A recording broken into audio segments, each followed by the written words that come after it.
65 years, Nigerians, I think it's ideal that we recognize and celebrate with Mr. Peter Gregory for a wonderful birthday celebration, and to wish him all the best as he celebrates. And Mr. Peter B is a wonderful man, and for me as a person, I celebrate him, rejoice with him, and pray that God gives him everything that he desires as he celebrates. Nigerians, make we celebrate this good man, make we appreciate what in they do for the country. You don't give money for health, give money for different things. So Nigerians, make we celebrate Mr. Peter Gregory. And as we celebrate him, make una follow me here within some of my Yoruba brothers and sisters celebrate on Mr. Peter B just on this platform. So sit back, listen to the end, and then you can leave your own comments too as you listen to this.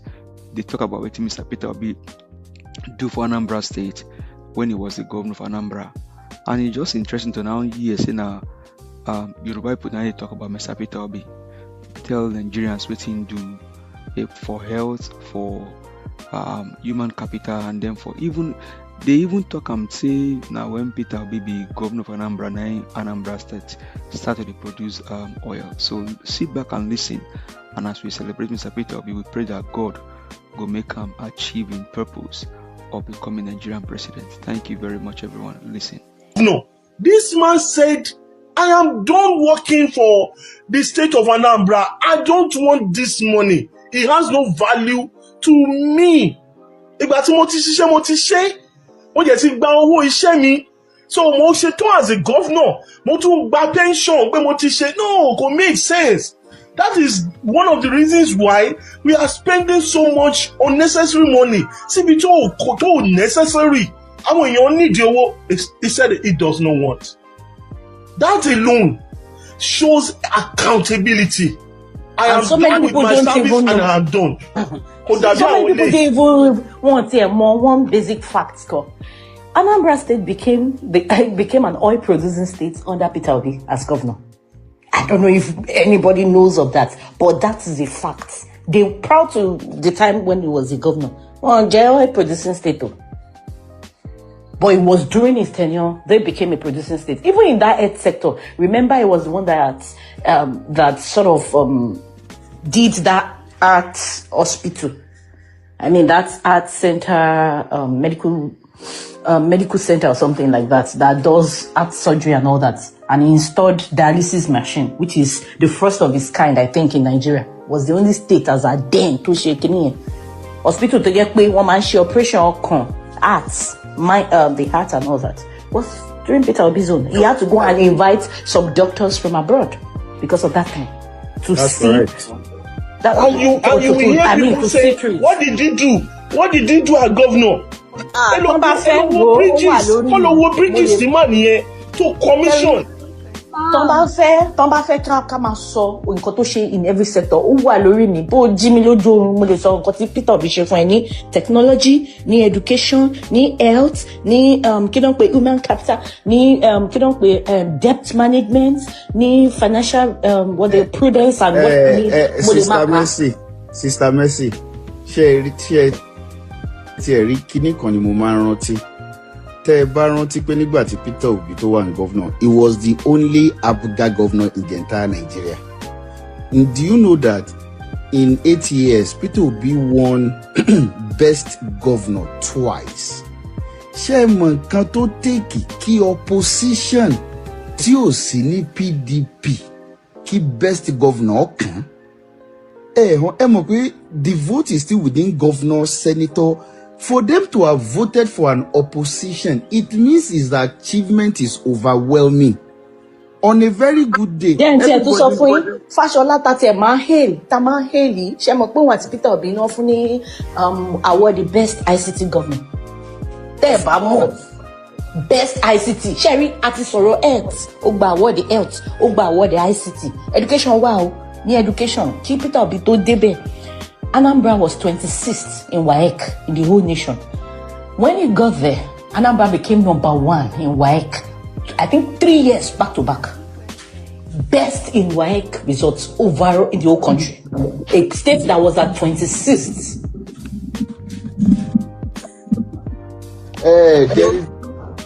I want the chokehold. There is this award. Insecurity. No, there is this.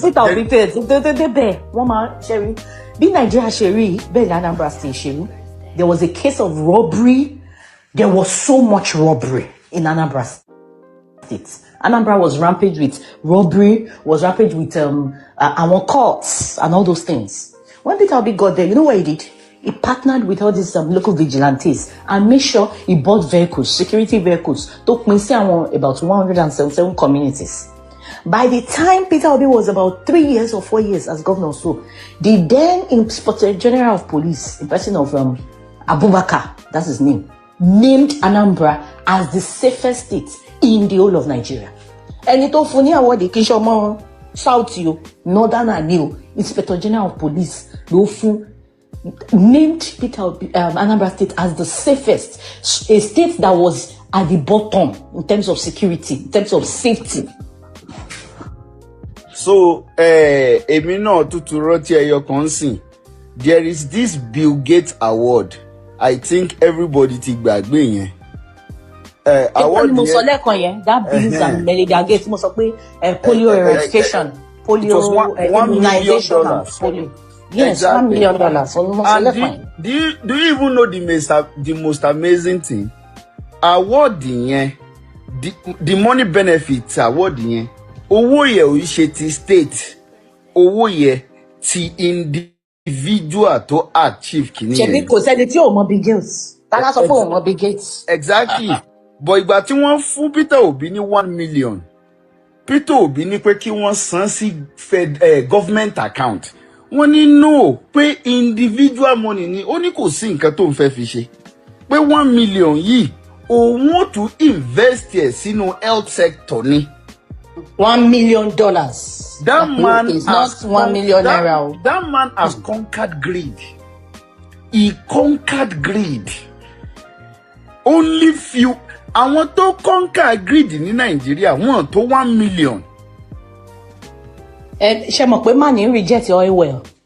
Anybody bá mọ̀ pé tó ń jẹ́ oil well. Ìgbà tẹ́ sọ pé oil well. This man rejected an oil well. I want to say it. I wanted saying it when you mentioned Anambra and oil well. I wanted saying that. He rejected it. He rejected it. So imagine. All right, sir. All right. Question. So we need to fix it. Can Governor of California use 5 vehicles at a time? No. In your place, they use 30 and call it convoy. If it's not madness, tell me what it is. Or you think madness is when somebody doesn't have a cloth? No, there's first of all madness. That's what we need to fix first. Now I recall my wife asking me, Peter, must you go to everywhere they invite you? And I said, they're Nigerians. Maybe if I go there, maybe you convert one. Because what we need now is to convert people. Let's ask ourselves, how did we get here? That is the question. How did we arrive at this junction? Those of us who happen to be lucky to live in Ikoyi and Victoria Land, I say to them every day, if we don't look for food for those who live in Ajegunle, one day we will not be living. Nigeria has become a case of where lunatics took over the asylum. And we know what lunatics do when you want to take anything back from them. They create a thing as if there's a war. So you run away. If a madman comes here and say, hey, everybody say, I don't want to touch this madman. That's what they're doing. We need to take it back. We need to become as mad as they are and take it back. They can manage it. You have a situation today where people are owing salary for 7 months and they're celebrating their birthday.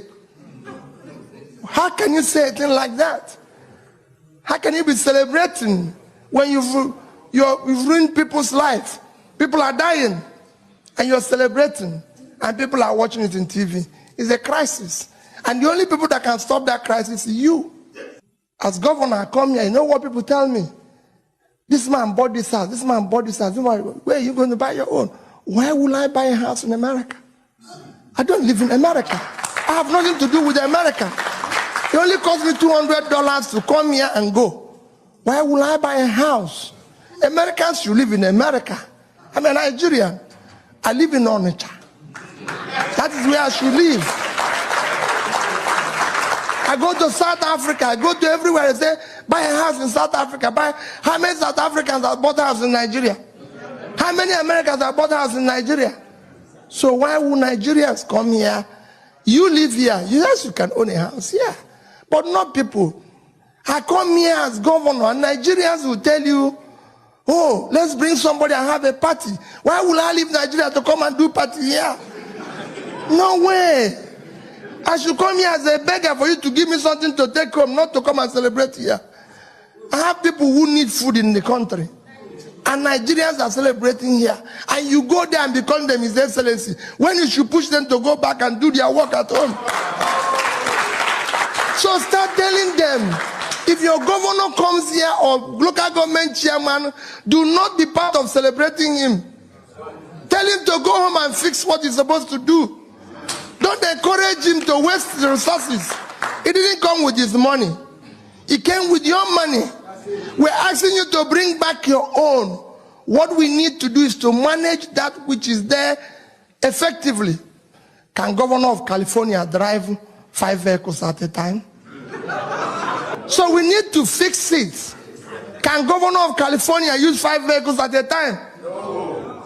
In your place, they use 30 and call it convoy. If it's not madness, tell me what it is. Or you think madness is when somebody doesn't have a cloth?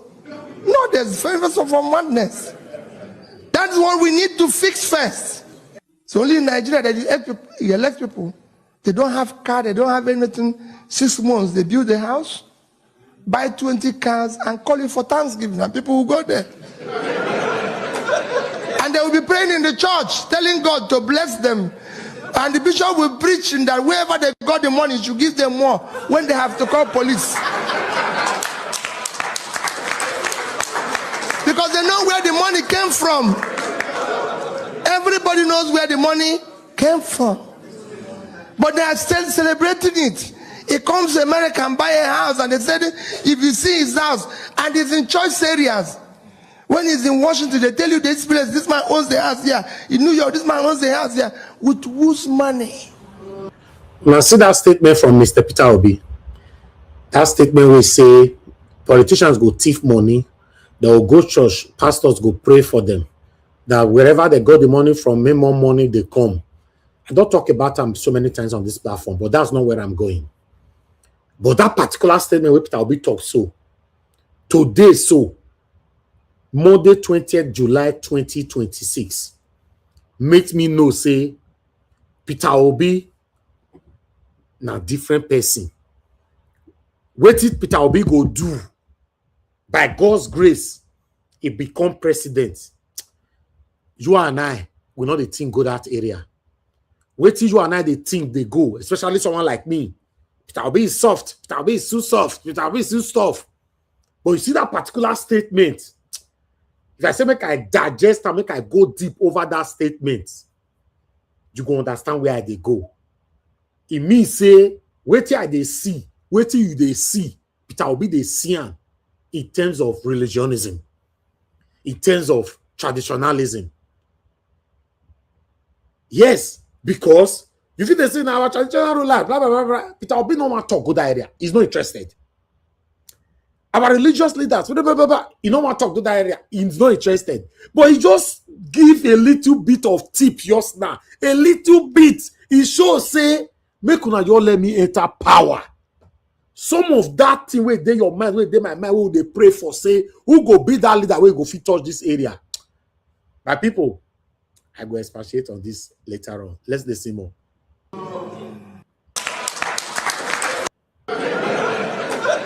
And they will be praying in the church. No, there's favors of madness. That's what we need to fix first. It's only in Nigeria that you elect people. They don't have car, they don't have anything. 6 months, they build a house, buy 20 cars and call it for Thanksgiving, and people will go there. And they will be praying in the church, telling God to bless them.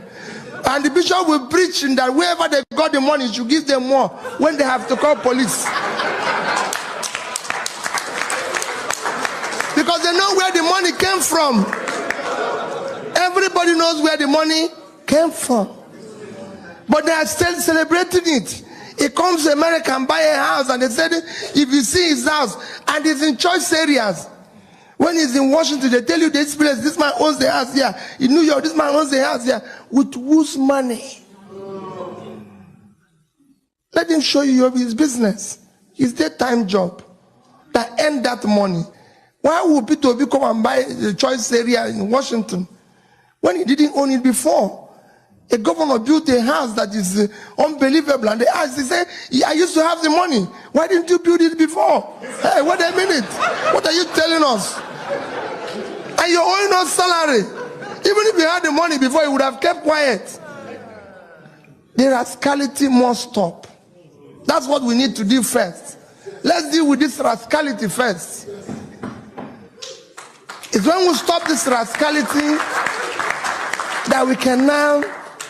The greatest tragedy your country is facing today is that the managers of the country have never managed anything in their life. If a man has not created wealth or managed anything, he cannot manage public one. You suddenly find somebody who has never seen 1 billion and then throw him and say he's the governor to manage 12. Go and check it all over the world. All lottery winners went bankrupt. Why should governor of Anambra State have a lodge in Abuja? For God's sake. This man doesn't live in Abuja. Why would I have a lodge in Abuja? My predecessor bought it for 800 million. We furnished with 200 million, 1 billion, and we are spending about over 10 million every month to keep this house going. I said, no. What are we doing? It's too expensive. I don't live in Abuja. I'm governor of Anambra. I have nothing to do with the lodge in Abuja. We have to shut it down. It doesn't work. And they say we have to use it. We have 15 vehicles. 15 in Abuja. 15 vehicles. So 15 drivers. Doing what? Say, listen, we are not governor of Anambra State.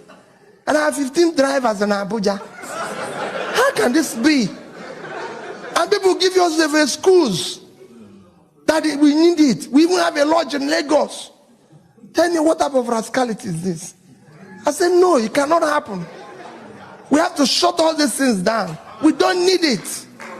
Because it doesn't make sense. If you go today, we have given it to United Nations. That's where United Nations is since they bombed their place. A year after I became, I said, no. Imagine the amount of money it saves us every year. I can go on and on. Because we had 30 vehicles, we had a fuel dump. Almost a filling station. For what? Why are you going to have all these costs? You come, if I tell you people the cost of governance in Nigeria, you won't be talking about investment here. Is wickedness of the highest order. And people do it. I was just talking to a lady this one. I said, on top of it, they add office of first lady. What a confusion is that? Do you have office of first lady in Florida? So why is it in Nigeria? The governor of California does not have office of first lady. It's the wife who should be at home and look after him. Why create additional confusion by creating another office with another convoy? Another set of convoy. If you pass their own self, it's longer than their husbands.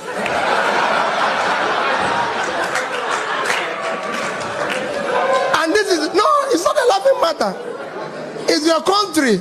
Young man came out here and almost cried how he lost the auntie. Why would you lose the auntie?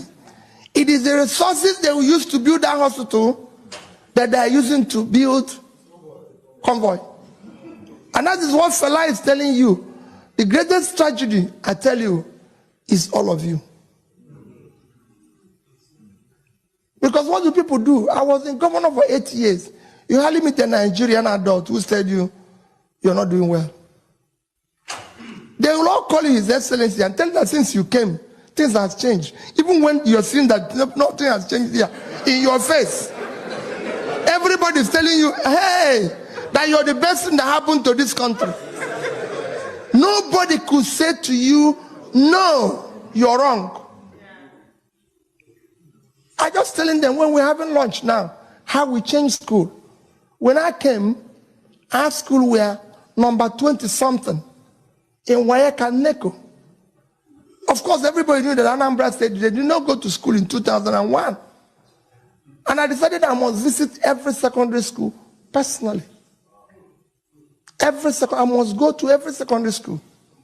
Everywhere I go, I call parents in the school, call their teachers and headmistress, tell me, is there anything wrong? They say nothing is wrong.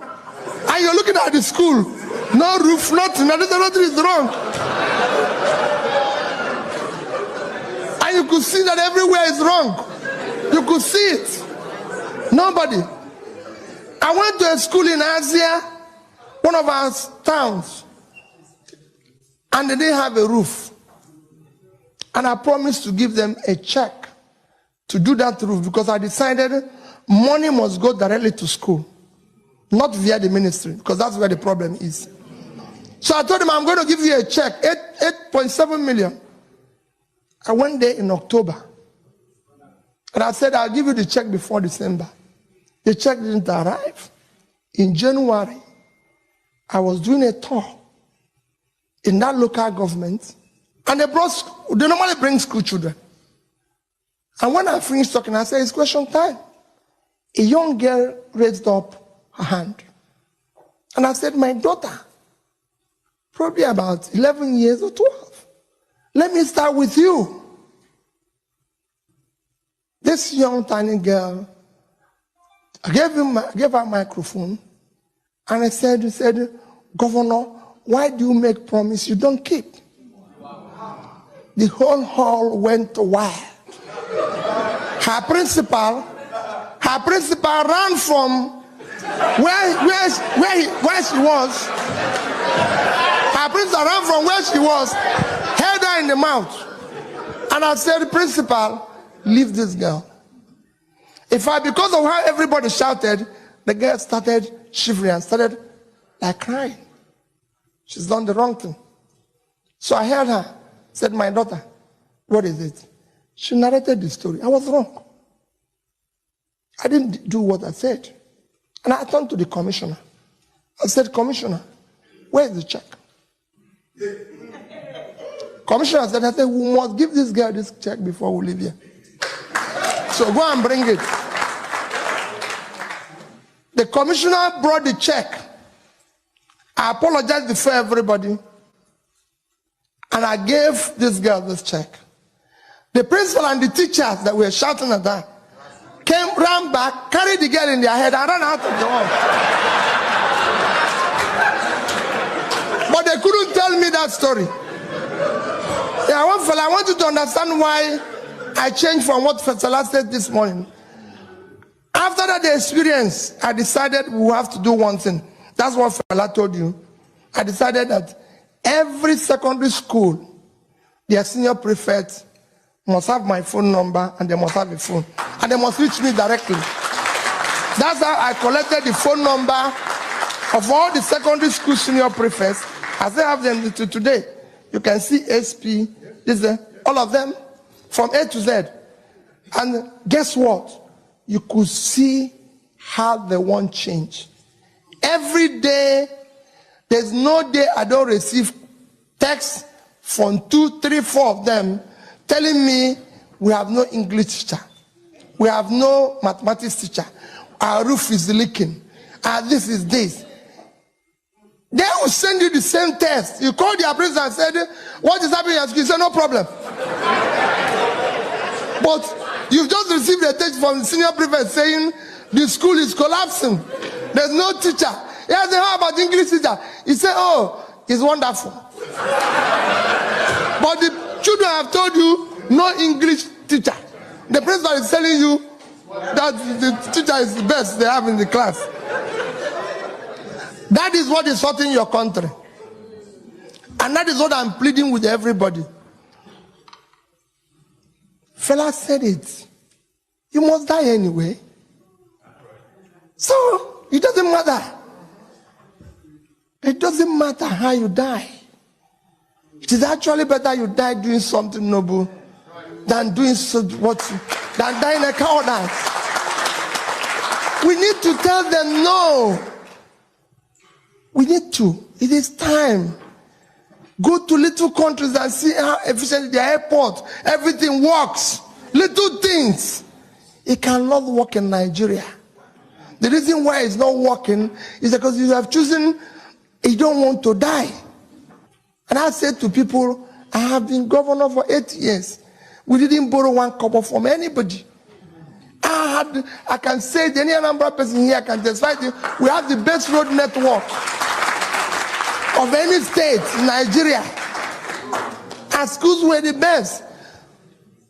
Dr. Leo had just told you about Wilo. I don't know Wilo from Adam. I knew him when I became a governor. He told me he's a heart specialist. That he can do heart operation with this. I said, why don't you come and do it in Anambra State? He told me there's no hospital where he can do it. I said, you know what you're going to do? Give me the cost of all the equipments you need to do it. And I went to a mission hospital. By the time we calculated, everything came to almost ₦1 billion. I wrote the check and gave the mission and said, listen, set it up. He's there, he's working. They haven't operated on me, but they're saving other people's lives. Why will I use that money? Why will I take that money to come and buy a house in Atlanta? Do I live in Atlanta? No. If I come to Atlanta, I pay for a hotel and go. This hotel room cannot cost more than $200 a night. I won't even pay if it's more, because I only want to sleep. And people come here and pay for $2,000 to sleep. If anybody takes $2,000 from me, I will be awake, thinking they're stealing my money. Why will I sleep?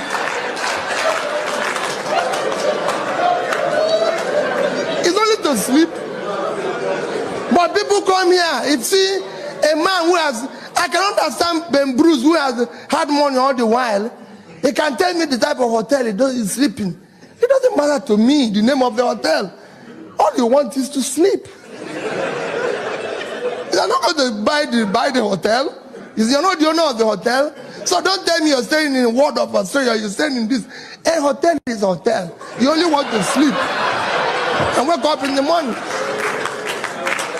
And people do it with other people's money, not with their own money. You cannot. And that is the waste you see in our place.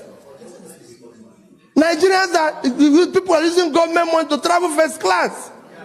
Who said if you stay on the other side of the plane, you won't get there? I've been flying all over the world. I don't need to. If I go to the airport, they upgrade me. Good luck. If they don't, you say because you're using public money.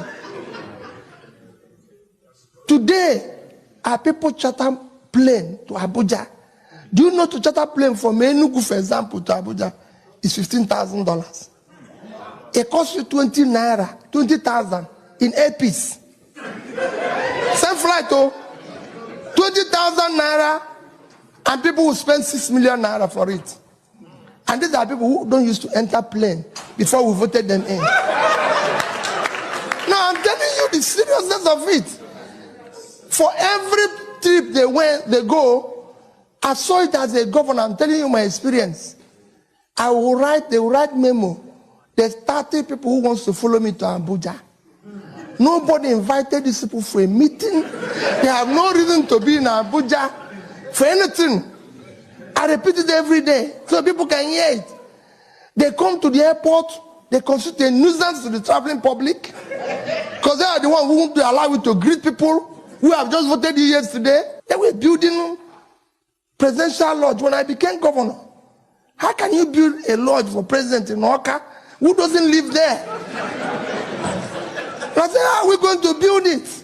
Why are we going to have a house for him here? They say it's in every state. What, for God's sake? What, the president doesn't live in every state. Does every state in America have the presidential lodge? No. So where did we learn this? Does every state have Governor's Lodge in Washington?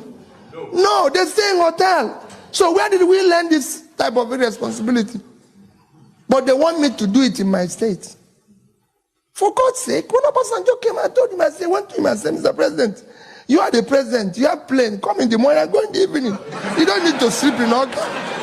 What are you sleeping in Oka to do? No, you just come anywhere you want to go, you go and... But you cannot. He insisted he would sleep. His best friend, insisted he would sleep. His people said he would sleep. I said, I have no place for you. But since you insist, you come and sleep in my house. Where I sleep and I'll go away and sleep somewhere else. When you go, I'll come back. And that's what they did. That's what they did. It will have cost us ₦1 billion to build presidential lodge. But Obasanjo stayed in my own place for 2 nights, and it cost me 100,000 in the hotel outside. For those 2 nights he slept there. And that's what I will spend 1 billion. Since he came, no other president have been there to sleep. 2006. And I've had a house of 1 billion, maintaining it every day, looking after it.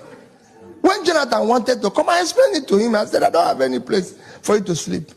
If you come, you go. Please. You don't need to sleep. You own the whole country. You can come back the next day if you wish. Or you go to neighboring states and sleep. It doesn't matter. And he came, he slept in Asaba. Because they have more money. I don't have it to spend. Only in Nigeria that people use bulletproof car and have 40 police. So what is the essence? And I can go on and on, you won't believe it. Most of your states today have 10 bulletproof cars, 80 million naira each. What for? Nobody wants to kill anybody. Nobody killed me 8 years. Why would they kill you if you're doing the right thing? After all, you live with them. Even if anybody wants to kill you, when you come out of that car, it will kill you. You're not going to live inside it. You don't have a bulletproof body. So, all I'm trying to urge you as I conclude, my dear people, we have a country. The first thing you need to do is to say to yourself, all of us must now question the rascality. Do you know what, guys? Allowing someone like Peter Obi to go or not to rule us is a big loss. Is a big loss. In fact, the biggest loss in the history of our country. If this man, God forbid, he still did not become the president of Nigeria. You that is listening to me today, now some of you, because I know you are here, all those satanic people, you are here listening. You might think, make it go, you not concern me. It go concern you, oh guy, it go concern you. In every countries in the world, without a good leadership, it affects everybody. It doesn't matter if you live in that particular country or you live in another country, as long as you are from that country, it will affect you. Have it in mind. You hear what I'll be talking now, say bulletproof here and there, but who wants to kill you? But even though they want to kill you, if you come out of the bulletproof car, they will still kill you. For those of you who are clamoring for corruption, for bad satanic leaders to continue to rule us,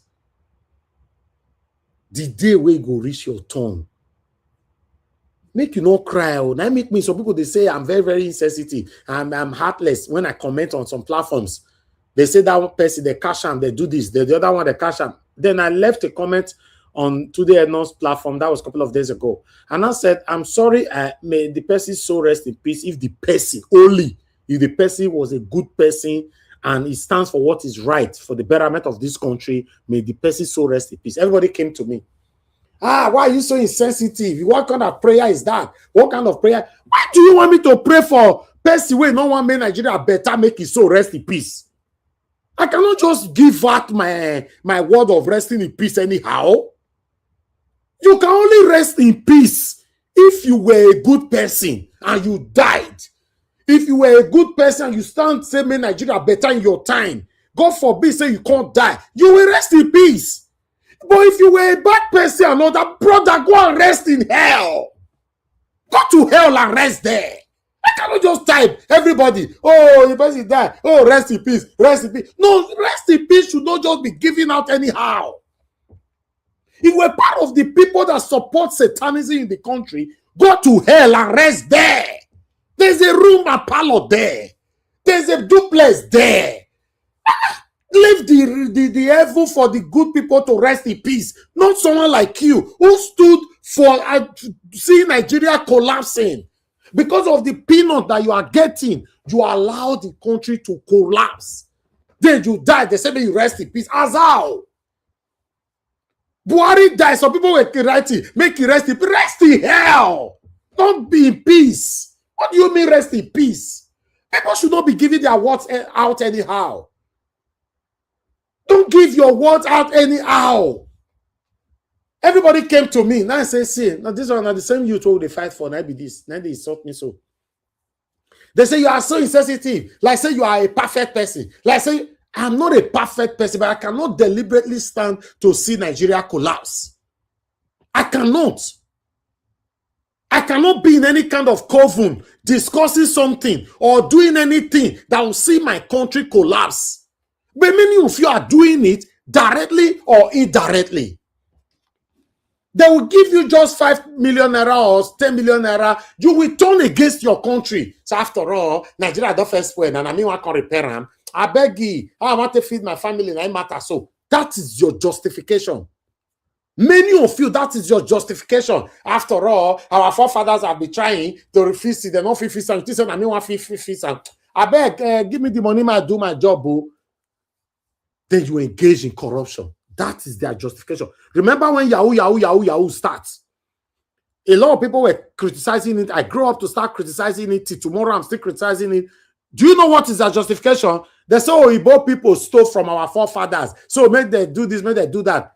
I saw a girl crying 2 days ago on social media. I don't know whether I want to see him. He said our money in our bank, they took everything and all that. Blah, blah, blah. She was crying. I saw the video somewhere. I don't know. Maybe I'll bring her later. I never finished with my presentation. I'm just giving my monologue or part of my monologue. I saw her crying and everything. Then I also went to that comment section on the big blog that posted it.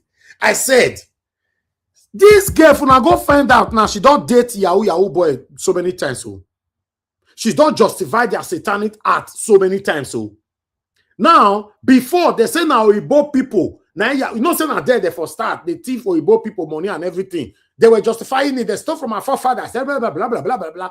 Now, Yahoo boy, now, bless everywhere they love for Igbo people where they steal. They are not stealing from us. You see, they are not stealing. The thing is like a virus. The thing go to expand. You go to expand. You go to clap for them. You go to clap for them. No, Yahoo people are not stealing from the same Nigerians now. They are scamming them, doing how they are doing it. That is what you get. When you see what is wrong, you pretentiously ignore it. After all, you are benefiting from it. It's not directly affecting you.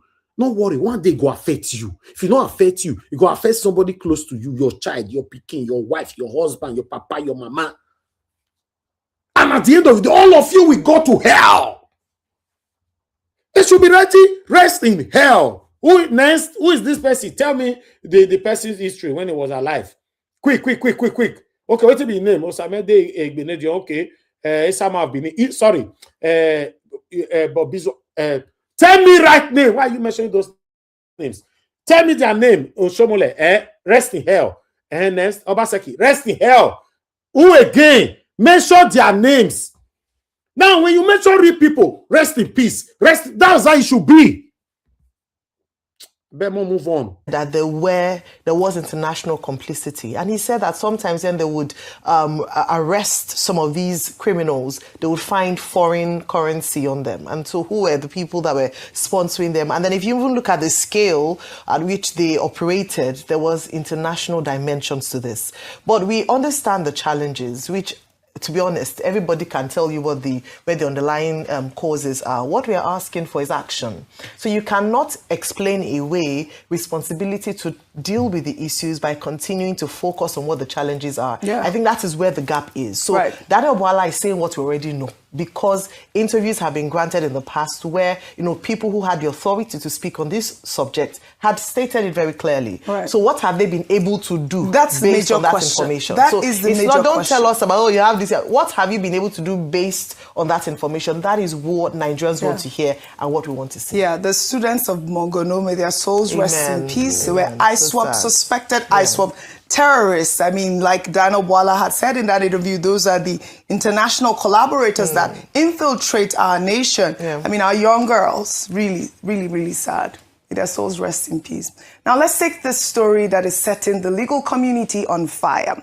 A viral video showing lawyer A.K. Musa delivering a passionate and furious critique of the Nigerian Bar Association's 2026 national elections went viral over the weekend. In the video, Musa called out NBA President Afam Osigwe, directly accusing him of falling short of the expectations of Nigerian lawyers, and questioned whether this was a loyalist election designed to favor certain candidates. Let's take a look. Election is marred with an unprecedented level of irregularities. Afam Osigwe, you are falling short of the expectation of Nigerian lawyers. Afam Osigwe, you have failed Nigerian lawyers. This election is marred with irregularities. Lawyers cannot vote. How many OTP have you gotten? So I've gotten 10 personally. People are getting OTP. The OTP is not being verified. Votes are static. Before you know it, the vote increases automatically. And the support staff that they put the number there for us to call, when Adamu is there, you call him, he'll tell you that he's not a staff of NBA, he has no business with NBA. What kind of African magic is this? Afam Osigwe, what election is this? What kind of election is this? Is this a lawyer's election? If lawyer's election can be tampered with in this manner, how much more secular politics in Nigeria? Is there hope for the Nigerian people? Afam Osigwe, what election is this? Well, Musa's allegations are alarming. Notwithstanding, the NBA election result has since been announced, with Mrs.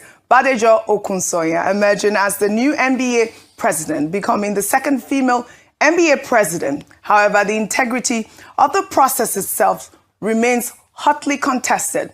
If Nigeria's lawyers cannot conduct a credible election among themselves, what message does that send about electoral integrity across the nation? Meanwhile, human rights lawyer and senior advocate of Nigeria, Femi Falana, is threatening to drag the federal government to court over the handover of 40 luxury 5-bedroom duplexes to judges in Abuja, declaring that the gesture is discriminatory and illegal. Falana spoke on live television last week. Let's take a look. Yesterday, I was watching the telly. I was very sad when I saw that the federal government was handing over the keys of houses to judges. And I asked myself, under what law are we operating from? Because it's discriminatory and illegal. You must treat equals equal in our country. So you can't take out judges. Judges are entitled to accommodation, by the way. They must live comfortably, they must well secured. But other citizens must be equally provided for. If you don't do it, you can be challenged. And that is going to happen very soon. Because what is good for the goose is good for the gander. If you have a professor who also have to render services to the society, and those professors are not paid well, nobody talks of providing houses for them. Now, they were living in rented quarters. These days, there are not enough quarters for them. So we must also look at that. All right, Falana says he's not against judges having comfortable accommodation. He's against singling out one category of public servant, while university professors, civil servants, and other public workers retire after decades of service without comparable welfare. The question Falana is asking is the same question millions of Nigerians are asking online. If the government can build 40 luxury duplexes for judges, when will it build something for everyone else. Dr. Pati, and I did ask this question when we took that story the other day where, Nyesom Wike had, inaugurated those duplexes. I believe they were about 20-something at that time.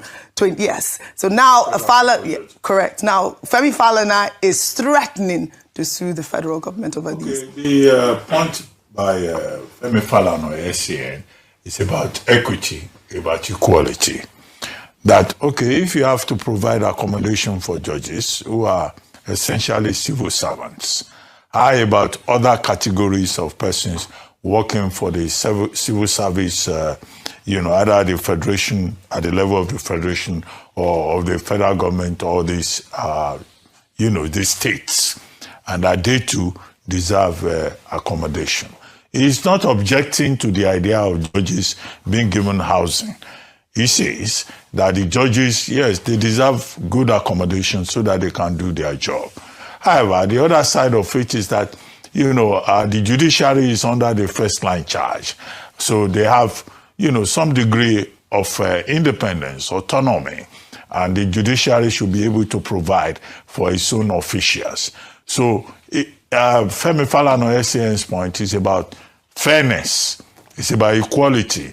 And he cited the example of professors who are also providing service to society, even some of them more than governors and judges. So equality before the law is a point that Femi Falana SCN was making.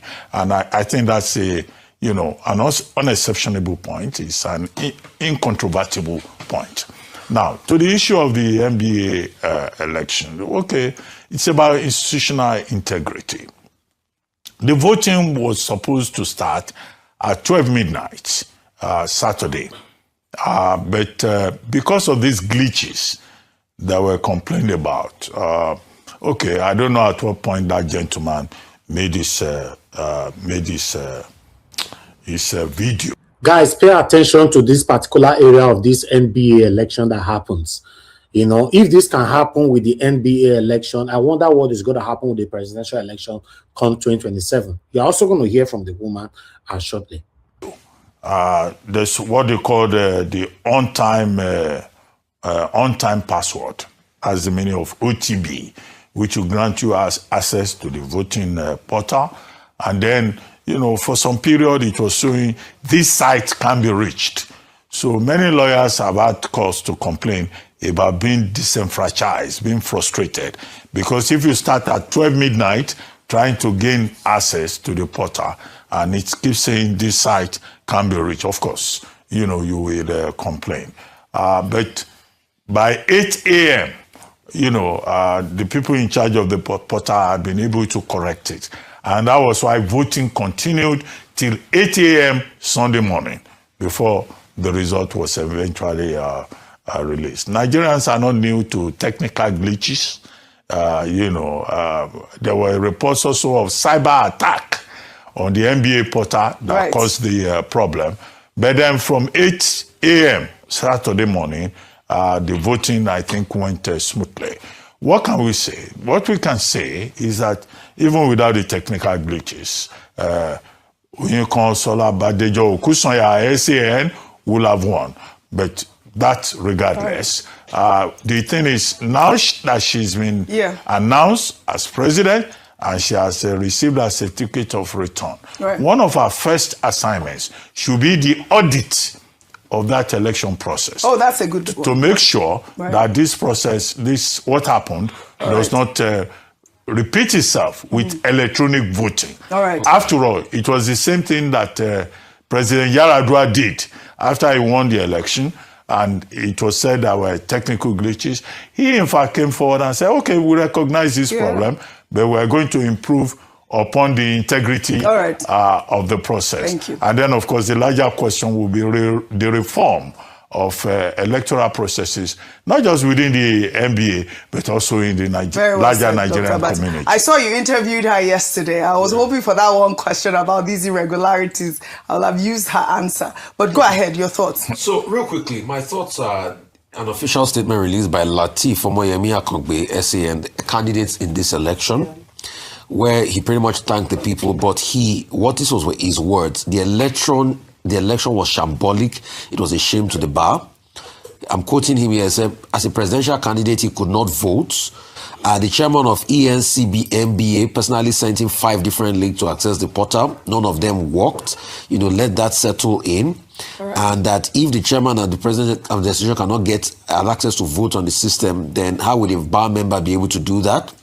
Talked about other levels of irregularity. Right. And I think the part he said he's reviewing all his options alongside his team and will communicate comprehensive, fully informed, principled position on the next steps very soon. It will be good to see those steps. And he said, thanks for your courage and sacrifice. So that's the official. Yes. It's a loser's complaint. It will be good to see Every those. Every Nigerian that loses an election will complain.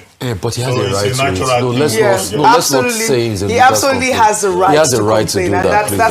But it would be nice. Let's be fair and balanced, please. It's a loser's complaint. Please be fair and balanced. We're asking for fair and balanced. Why would Abati say a word like that is a loser's complaint? Why on earth?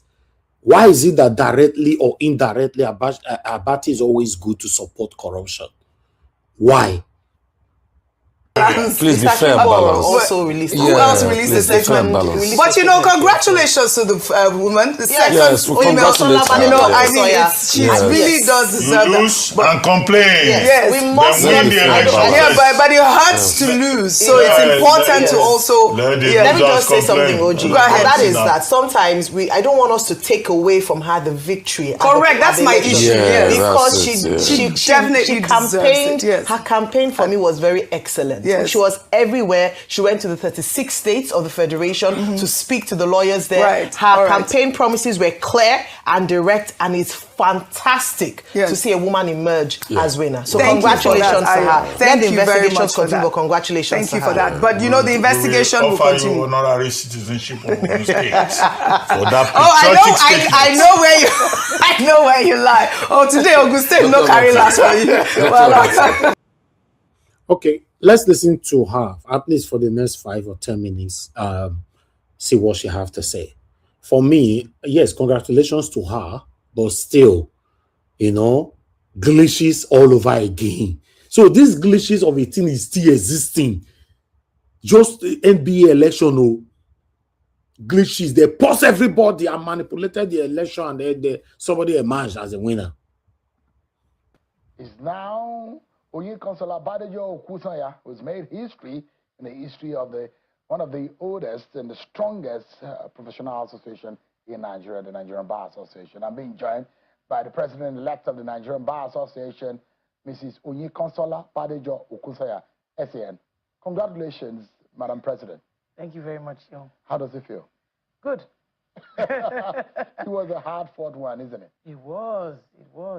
And an instruction in politics, in life, but a humbling experience, because when you put yourself out there trying to convince colleagues that you have what it takes to lead them, and then somehow or the other you are able to achieve that, and over 12,000 people put their trust in you, cast their votes for you, that's humbling.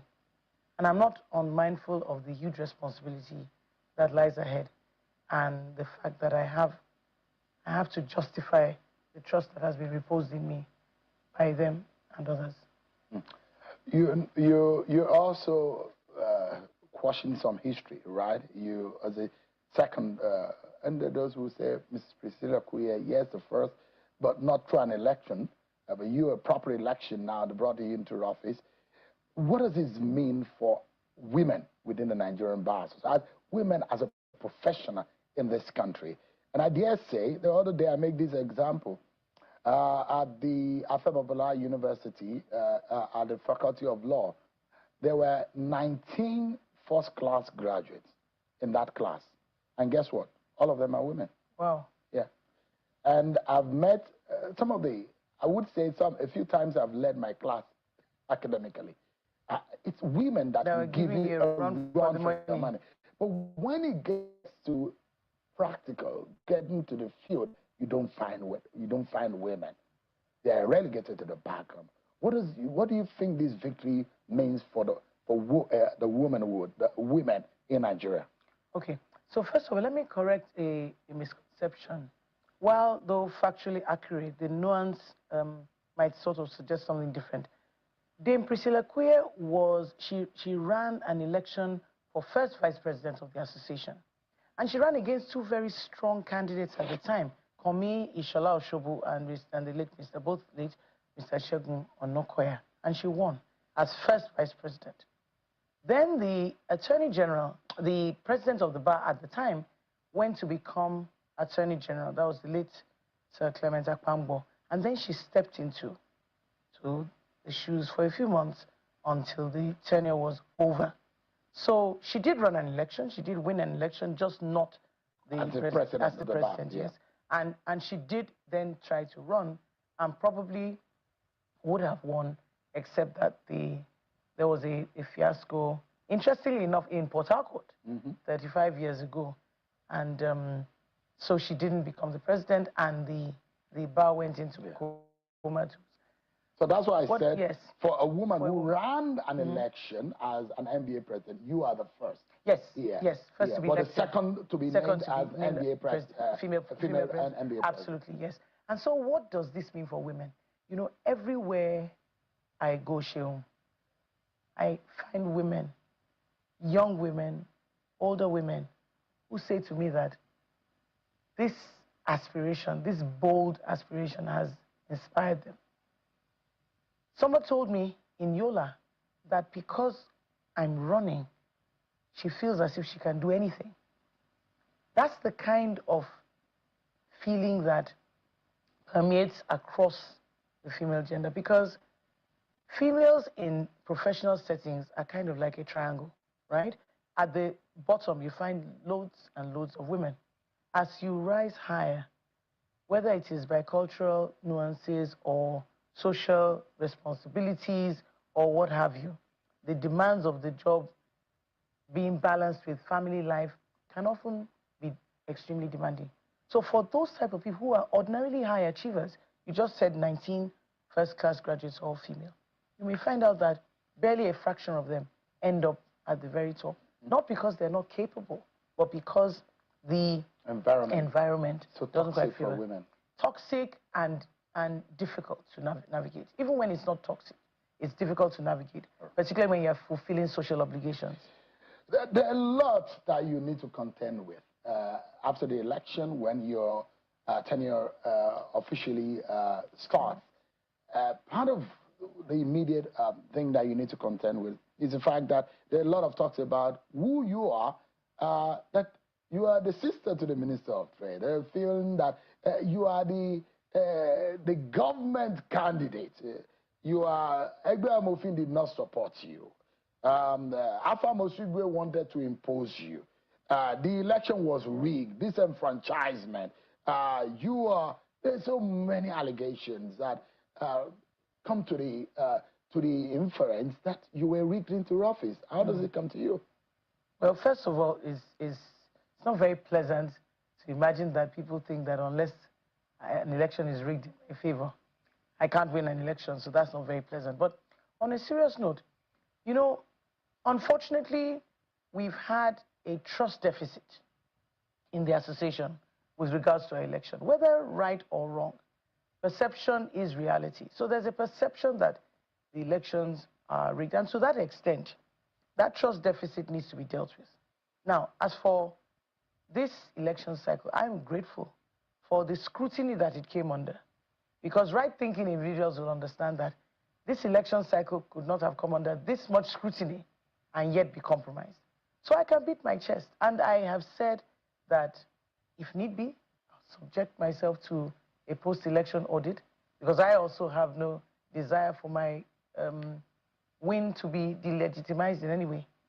I think what we need to do as a bar is come together and have an honest conversation about how we want to conduct our elections in a way that engenders the most confidence for the most people. Something that we actually talk about and devise a means by which our electoral process will be respected. Let me take a break. This is not the conversation about how you want to lead the bar tonight. Yeah. And I promise you that it's going to be few words. I know you said you're tired, you've lost your voice. I'm going to respect that. Thank you. I will leave that to the next time. What democracy, what the bar will represent But you've got to have a word for the likes of Mr. Akimboro SAN, Are Akimboro, and of course. Okay, I'll just stop it right there. Congratulations to her, but still, we cannot continue to emerge victorious in Nigeria through corruption, through ringing. It has become a big problem in our country. Yeah. For me personally, I'm happy that the woman at least emerged as the NBA president. But how did you emerge? A lot of them, all the old lawyers are complaining on social media everywhere. I'd like us to move on. Good morning, good afternoon, good evening to every one of you. Thank you very much for your time with us today. We've done our part by presenting what we have for you today. There's a lot to present. Unfortunately, like I normally say, we can't present everything. If not, we can still be on presentation for the next 24 hours here. But we need to talk on what we've presented and the state of the nation.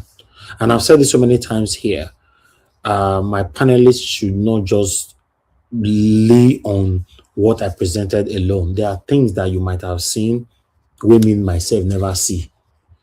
Just talk about them and say, Mr. Elvis, see this matter, bless you never hear them. Because me and a human being, I not see everything finished. You also help us, then we discuss it.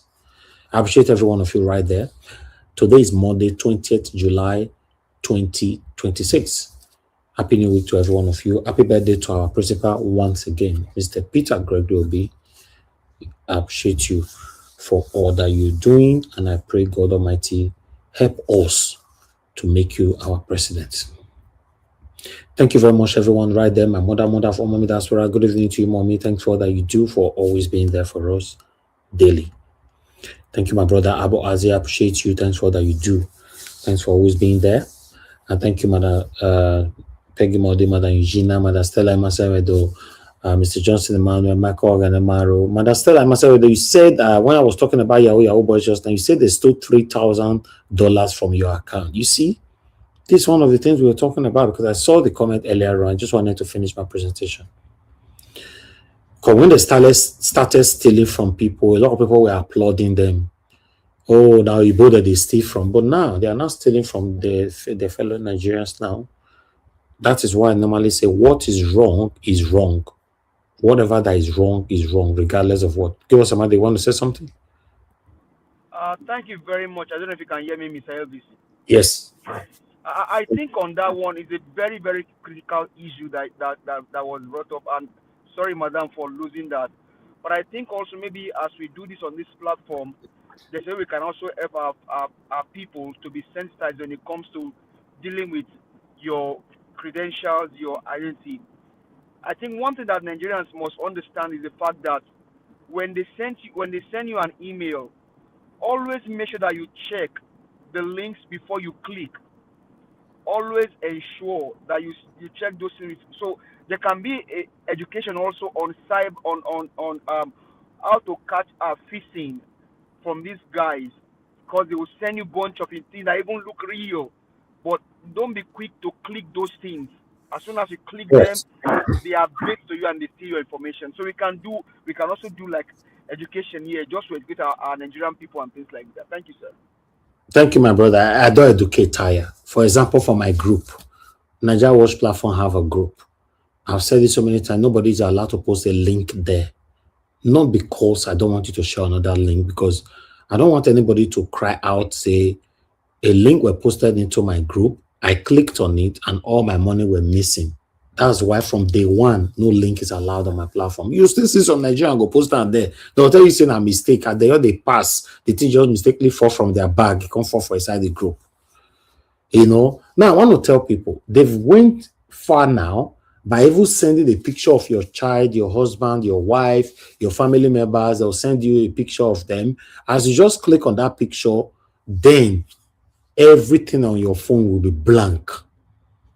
Yes, a picture now, a picture. There's a little link that they attach to it. What do? The only way you can avoid this is this. Is somebody send me Mr. Jonathan picture now, or give us a mandate picture right now.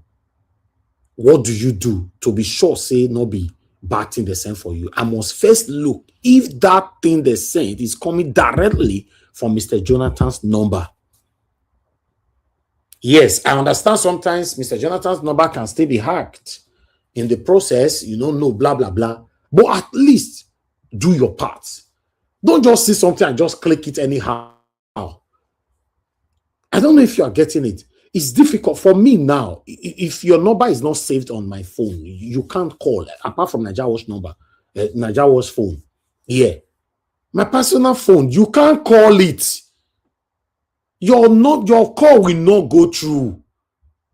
He go tell you, say they ring that side, no go come to me. As I take certain with that. I'm not interested. You can't call me. The only thing that I allow to go through is message. And if you are not calling, if you call somebody 3, 4, 5 times, the number not go or it not get back to you, then you send a message. Hello, Namio, Mr. So or Mrs. So. I'll be trying to reach out to you. Please, if you have the time, get back to me. Then I'll now look at it. Who be Mrs. So? Oh, now this woman, okay. Oh, now this man. But when you see they did not message you, they keep calling. And in fact, anybody that called you more than twice on your personal number and they refuse to message you who they are, maybe their number is not saved. If as long as I don't more than twice, they're already a suspect. It no matter where they come from. Because if you call person once, maximum it should end twice. The person not pick and he not get your number. Message him. Hello, Mr. Jonathan, it's me, Mr. Elvis. I'll be trying to call you. This is my other number. I'm trying to call you and all that, blah, blah, blah, blah, blah, and all that. Simple. I will not message you back, but I will dial the number to be sure it's not Mr. Jonathan there behind them. I don't educate people tired for this. The same Nigerians that you and I have been criticizing that are stealing from us. Some Nigerians are still justifying them till tomorrow. Where do you say me they do now? The country war, everything hard for the country. You cannot just be blaming Yahoo. You don't know say now Yahoo people they can't help us for Nigeria. Now when I'm robber not today like that again. I'm telling you, this is what they are telling me in Nigeria. Say Yahoo people they can't help. I go say yes now. Yahoo people now they can't make things easy. You know, at least boys now can't get everything that they do. Should there be any reason to justify criminality? Should there be any reason for anybody to justify criminality? Like some people say, oh, my papa and my mama can't die. We're not going to see food in the shop. Now make me go rob that woman. You go rob the woman, you grape him, you grape the children. Then you buy the husband. What does that got to do with your papa and mama that they're hungry? You can't go. You get arrested during the time you go there. Now your papa and mama will die. Now you come. Listen, guys, there should, if I don't know, there shouldn't be any kind of justification for anything wrong, for any wrongdoing. I don't talk before say the only way we can stop all these things, there should be a capital punishment for a proper investigative find out result. A capital punishment. Say, okay, you'll be caught red-handed, we find out everything, this, that. Okay. Oh yeah, get out. You don't deserve to be on earth. Get out. Don't like go to prison. There's no need. Nigerians should be handled with an iron hand. Some people say they set me up. Oh, yes, I understand you. Somebody if he set you up. Do you know that it's also difficult for you to be set up if you don't open the door at all? How? Police stop you for road. You sit down for inside your car. Say, you open your boot. You press button to open boot, and you still inside your car. You don't say you don't get sense. Nigeria police stop you for road. Open your boot. Let me check what you have. Then you press the button inside car, and you still bet up. You dey inside car. Tell me how you take get sense like that. The police say open your boot. Okay, sir, no problem. Can I come down? You say no, just open now. They say no button they work for you. I need to. The only way they work, I need to come down. Come open now. Is that okay, sir? Say okay, yes. As you they open and you they look am, The other one feel come meet you. Hello, where's your driver license? To distract you. Tell and say, I'm sorry, sir. I will answer you. I'm facing your colleague now. Let me be done with your colleague first. Then I'll come to you. If they get evil plan that night or that day or afternoon or whatever, they'll say, this one, know what they do. But say police can't stop you, they do or guy, say the boot don't open and go check them. They all drop one thing for there. You are finished on earth and in heaven. Before you go, no, say your eye don't clear, you don't clock like 9 years for prison. See, Yahoo people. The same Yahoo. In fact, I'm not tired to talk about this Yahoo people, man. Do you also know that the same, because of all these satanic set of criminals, hardworking people like me and you that is listening to me today cannot actually live your life how you want to live it without people not stigmatizing you, thinking that, oh, now this one goes to they do. Me, I'm a testimony to it. You know how many people don't call my Instagram to tell me rubbish just because I commented on somewhere to criticize them. One tell me all this make I swear all my life if I never fed do this thing, can't I see how I twitch, how I this, I swear I take all those money because none of them believe in hard working anymore. None of them. Once you just get money, they believe say there's no way saying hard work. This person taking this money, so they must engage in criminality. So my brothers and sisters, I don't know how we can change that. I'm so sorry, Madam Stella Masaredo. That $3,000 could have gone a long way for other wonderful investments. It's very, very sad, but somebody just came from nowhere to tiff them just like that.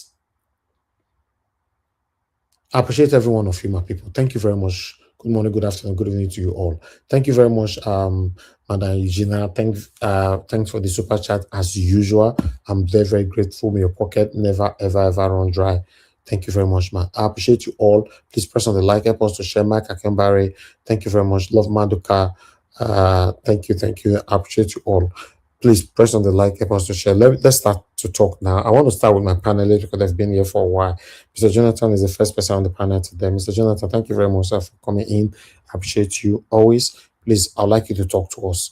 And if you can as well, please, I'd like to hear your submission on this NBA election and the emergence of the lady, who is now the NBA president. If you can also talk on that, because me, I have interest in those areas. So, but I'd like to people that can analyze it better than me. Thank you, sir. Thank you, Mr. Elvis. I agree to. I agree to. God bless you greatly for the good work you are doing. And I greet my fellow panelists as well. You're all welcome. God bless you abundantly. Mommy Diaspora, good evening once again. God bless you greatly. And my fellow callers and commenters, God bless you all greatly. You're welcome. Yeah, let me quickly start with that, with the NBA thing. You see, that is Nigeria for you. The irony or the sad side of it, part of it, is the media condoling it. It is good to see a woman emerge as NBA chairman. No problem. That is good. Good transformation. They are moving forward. But since yesterday morning, the various complaints from members of the NBA about the way and manner at which the election was run is a cause for concern. And this is the organization that stand as one of the eyes that Nigerians relied upon when it comes to our democracy, our elections, to be specific.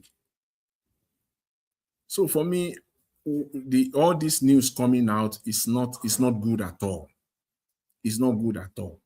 And when you now hear the submission of people like Abati, losers complain. Is it not the same thing we do in our election proper? Go to court.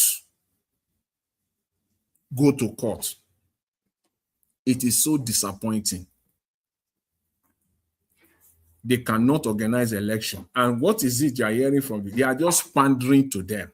They just want to be their good friends. These are the lawyers that they can call at any point in time, at their beck and call. They need one help or the other. On the media side, Mr. Abati, these are the people, because he can always get information from them. He's pandering to the new NBA chairman because he can always, reach. He just want to be in a position where he can reach him or reach her at any point in time. And I must say this, for me, my position is that I don't believe anything that is coming from Nigeria at the first instance. It's not that I don't believe what is coming, but at the first instance, I don't. And as I've said over and over again, 99.999% of the time, it is so. It is not the facts. The first thing that you get from Nigeria is not the truth. So what we are getting from NBA now is not the truth. It's all lies, all cooked up. This woman that has emerged is the candidate of the government. She is the candidate of the government. It's part of the whole thing. These are the people that will be getting brief. They will be giving brief to lawyers. You support her, you get more brief. You are not on her side, you are not getting it, you are getting nothing. Election is coming. There will be Pandora of cases. She's the first person they will go to, and she will be the one referring. Go to the chamber of this, the chamber of this. She's the one that will be referring. She's the one that the politicians will go to, and she's the one that will be referring. So all these things, is still part of our, is still the problem that we have in Nigeria. Every man for himself. So what is coming out from the NBA as of now, I do not believe it. I believe that the election was shrouded with secrecy, manipulation. That is the thing. You have to do that for yourself. If you really, really want to know what is going on in Nigeria, you don't want to be deceived. So at this point in time, that is it. That's the position as far as I'm concerned. And if you take the same thing, I just want to talk on two issues today, just two. The release of those people, the kidnapped children, and the budget, which I highlighted yesterday here. For whatever reason, I said over the weekend on Saturday, I got this news about the World Cup and all the rest. And everything is coming out today because I saw a video. Sheyi Tinubu was at the World Cup final. That's the money they are spending now. They have budgeted it already. So it is just to tap. It is just to tap into it. It was there. It was there with his children. That's Nigerians' money. That is our money, your money, my money, that they are spending with no accountability of any kind. Each time you send money to Nigeria, they charge you certain percentage. That percentage, a big portion of it is going to the federal government of Nigeria. So even though you are abroad, you are still paying. You are still paying. It is your money that they are spending. So I will touch on that. But before, again, going back to the fact that Nigeria is a country of lies, you cannot get any truth coming from Nigeria. You do that at any point in time. It is at your own peril. You cannot. When they released these people about 2 weeks ago, or they're going to 2 weeks now, less than 2 weeks now, we all know that the story that came from the government, for me, I know was a lie. Again, I cannot believe anything that comes from the Nigerian state or government at the first instance. So that one was a lie. And as I've said over and over again, 99.999% comes out to be a lie. And so it is now. It has come out now to be a lie. But they want to shovel it down the throat of Nigerians that what we said, you have to believe it, even though it is a lie. Those families that were released and the Nigerian government is claiming that they rescued them, that was a lie. That's not the case. Now we know that it was a lie. When the governor for your state, Makinde, was talking, he is the governor now.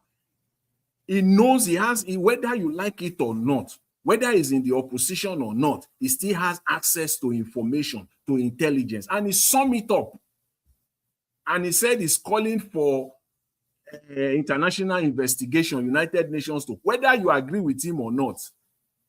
And then what did we get from Nigeria? The backlash. They came after him. Everybody came after this governor. Everybody came after him. They even want us to believe their lies that United Nations cannot come in, as if we are morons. As if that's what they do in Nigeria. All of them, even lawyers came and to be lecturing us. Are you all these lawyers, are you dumb? Because it is time to be calling them out. You want to lecture us that United Nations cannot do that? A million times, the United Nations Charter gives them the mandate to do that, and they have done it over and over and over again. They can come into any country. The only thing they can sit there. All those rubbish they are selling to us. It is clear they have the power. And lawyers too come. I was so angry. The lawyers too, they came out and they are telling us you cannot do it. It's a sovereign country. Who says so? Who says so? You are a signatory to the United Nations Charter that says clearly, that gives the United Nations Security Council the power to enter into any country, to investigate, and even military intervention. The only thing, especially when it is a case of terrorism, they can do it, and they have done it over and over and over again. It's all over the space now. It's still ongoing. Especially when it has to do with terrorism. The only thing is that if they want to investigate, of course, they will need the cooperation of the country. But that they cannot do it, they have the power. It's an immense power that the United Nations Security Council has once you are a signatory. It's very clear. Chapter 7 says so. Google it. It's very clear. So when Makinde was talking, he's the governor. He knows what he's talking. He's properly advised. So that's how they just sell anything to us in Nigeria, and we take it. These people that were saying, we all know it's not the government. I said so that very day or the next day. For me, I want to see these people in court. And guess what they did about 3 or 4 days later? They brought out 3 people. And Rufai, I'm so disappointed in Rufai because he was also pandering to that the attackers have been taken to court. Rufai, which attackers have been taken to court? They are not the kidnappers. Where are the 8 kidnappers? The 8 kidnappers, where are they in court today? They brought out 3 collaborators who are not amongst the kidnapper at all, but collaborators. Those are the 3 people they presented. Where are the 8 kidnappers? Where are they? Don't sell us lies. Absolutely not true. Where are those people today? We can't find them. And we want Nigeria to move forward. This insecurity has just begun. We are not even near the end at all. Not even close. With what we're seeing in Nigeria today, telling us lies. Whether they pay ransom or whatever they did, it will still come out. What they did exactly will still come out. Maybe we have known now that there was no fight, there was nothing. Those people, they came out, they settled them. And they want us to believe that what happened was the other way around. Nigeria is a country of lies. Everything from A to Z is a lie. The budget is a lie, which is our major problem today. The economy. No money. is a social welfare for them. The federal budget is a social welfare machine for the politicians in Nigeria. And when I say politicians, please classify, I'm classifying them. They are less than 2,000. It is just like their ATM machine.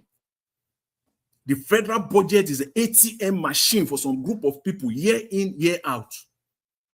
And they touch it today. I'm glad that it's just coincidental for whatever reason. The man that they brought, that senator, you see what he was talking. It was so timely when Atiku now said that they even duplicate, and they do. What I want to do, maybe they are listening. Let me help the Nigerian media a little bit, because at this point in time, I don't know what to call them. I don't know how to characterize them, because if I do really the way I want to do, it might be seen as being insultive or not being sensitive or not being respectful enough to the media. They are professionals in their own class, but they are disappointing. They have been disappointing to the Nigerian people. I think it is time to help you people out, because we have talked and talked and talked and talked. It's like maybe it is like you don't know your job. You want to catch these people, these Nigerian politicians, and you are in the media in Nigeria. I'll make your job easy for you. Just pick one ministry. Take out defense. Take out the Ministry of Defense. Take out the Ministry of Foreign Affairs. You see those two ministries? They have about 600 pages in that budget. So let's leave them out for now. Let's leave the Ministry of Defense and the Ministry of Foreign Affairs. Understandable. There are different missions all over the world. All of them were budgeted for. So you can scroll and scroll and scroll and scroll 200, 300 pages. It is still the Ministry of Foreign Affairs. So let's leave it for now. It doesn't mean that there are no fraud there and corruption there, but let's leave those two for now. Just close your eyes. I will help you. Pick any ministry and go there. Pick 2 items and go to those 2 places, whether that budget has been implemented or not. I guarantee you 101% nothing has been done. The money was just allocated to be stolen. Because I will even come to your base, the Ministry of Information, the media. I'm ashamed of you. The Ministry of Information in Nigeria. There is one agency they call the Nigerian Press Council. They have their budget. They have money allocated to them. Nigerian Press Council. The Nigerian media. You are lazy journalists. And you are the one giving rooms to these politicians to continue to rip Nigerians off, because they will do it again in 2027 budget. And that is why they want to buy there. They want to come back, dead or alive, at all costs, because you are giving them the room. You are making it too easy for them. You are not holding them accountable. What can an average Nigerian do other than what I'm saying now? Highlight it, say it, but you have the wherewithal to go after them. What if in that budget, the Nigerian Press Council, somebody will have to explain to us, Nigerians. Somebody must come out and explain to us what the Nigerian Press Council has to do with the installation of street lights of 140 million naira budgeted for. Somebody will have to tell Nigerians what the budget of another 140 million for the building of schools, that it is the Press Council that has to be budgeted under the Press Council. Somebody must tell us. And all these places, you can go there. their senatorial district, they are all there. And to even spoon-fed you, to even put food like a baby in your feeding a baby, and you don't know what to do. You are lazy. Go to page 395 of the 2026 Appropriation Act. Just scroll. If you don't want, just go to page 395. You will see it there. Go to these places. Go there. In Delta State, Delta Central, go and find out whether this classroom has been built, of which they budgeted 140 million. Go to Kaduna, whether the street light that they budgeted for. Do that now and bring it to us on national TV. First of all, what are these items doing under the Nigerian Press Council? There's no correlation. There is no connection, if not just to hide it for the purpose of stealing it. Period. Hide it in a place where you can't read, because if you put it in the appropriate place, people will find it. They hide it in a place that has no connection with it at all. Very funny thing. They take Nigerians for a fool. What has the building of primary school, the Nigerian Advertising Regulatory Council, has to do with building of primary schools? Please, somebody have to come and explain. Maybe we don't know. Maybe there's a way to do governance that we don't understand. My conclusion is this. From what I know, and I stand to be proven wrong, that over 30 trillion of the 63 trillion of the 2026 budget are fraud, total fraud. And that is where we are suffering in Nigeria. I'll leave it there, Mr. Harris. I appreciate it. Thank you.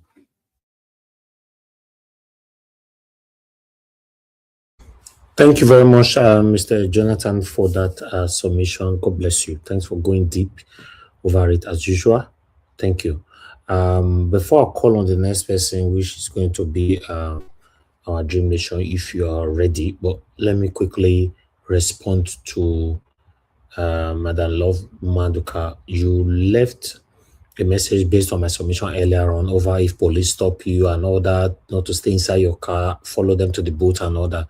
You asked a question, Mr. Alvin, what if there is camera in the car boot? Yeah, that's good. If you have camera inside the car boot, that's brilliant. You don't need to go, but not everybody have camera inside the car boot. Everybody have camera inside their car and outside their car. Like if you have a car that have 360-degree camera, fine. But inside the car boot, if you have inside, that's a good thing. But if you not get, just come out, go open the boot for them and pay attention to that particular person attending to you at that particular time. Okay, I'd like us to move on. And Oyi Desmond, for the submission that I gave earlier on concerning Peter Obi, and I said I'm going to extensively talk about it, you also left a comment. In fact, it was because of you I didn't bother talking about it anymore, because I know where you are going. You said don't just review or digest it anymore, because I said I'm going to digest it further. You say no need. So that advice goes a long way. So that's why I didn't bother. Thank you very much. So Mona knows how to see on a comment. God bless every one of you right there. Okay, let's go to our Dream Nation. Are you there? Yes, sir. I'm here with you. You're not there. Thank you. I'm here. Good evening, sir. Calm down now. Thank you. You want me somebody else go? Yes. I'm trying to make this woman sleep. Sorry. Okay. All right. No worries. Let's go with Oga Chris. Thank you, sir. Good evening to you, Mr. Chris. Talk to us. Yeah, Mr. Nanjawad, good evening. Happy Monday to you. Thank you so much, Domo sir. Thank you so much for coming out again today. Like you've been doing. Thank you so much. And not just about coming out, about the carefully crafted videos that you play to us here, the volume of information, the importance of this information. I want to thank you for everything. And the good Lord continue to bless you. Mommy Diaspora, thank you so much. It's another beautiful Monday again, Mommy Diaspora, and you are here with us and fighting with us to ensure that we get a Nigeria, or at least a country that will work for all of us. I don't care what the name will become. I don't care if the country is dissolved. I just want to be in a geographical space that will work for me, work for you, work for our children, and work for our children's children. Thank you so much, Mommy. And everybody listening to us from all over the world, we thank you for making it an appointment with us today. Apart from that, we thank you for allowing us to come into your cyberspace. But you can be more involved in this business of making Nigeria work by bringing in your comments, using the like button, using the share button, and using the $sign. Buy Mr. Nigeria a cup of coffee if you can. Why not? In so doing, you are trying to thicken the discussion. You are trying to enrich the battle. You are trying to put your voices far, not just the voice of the panelists or the voice of this broadcast.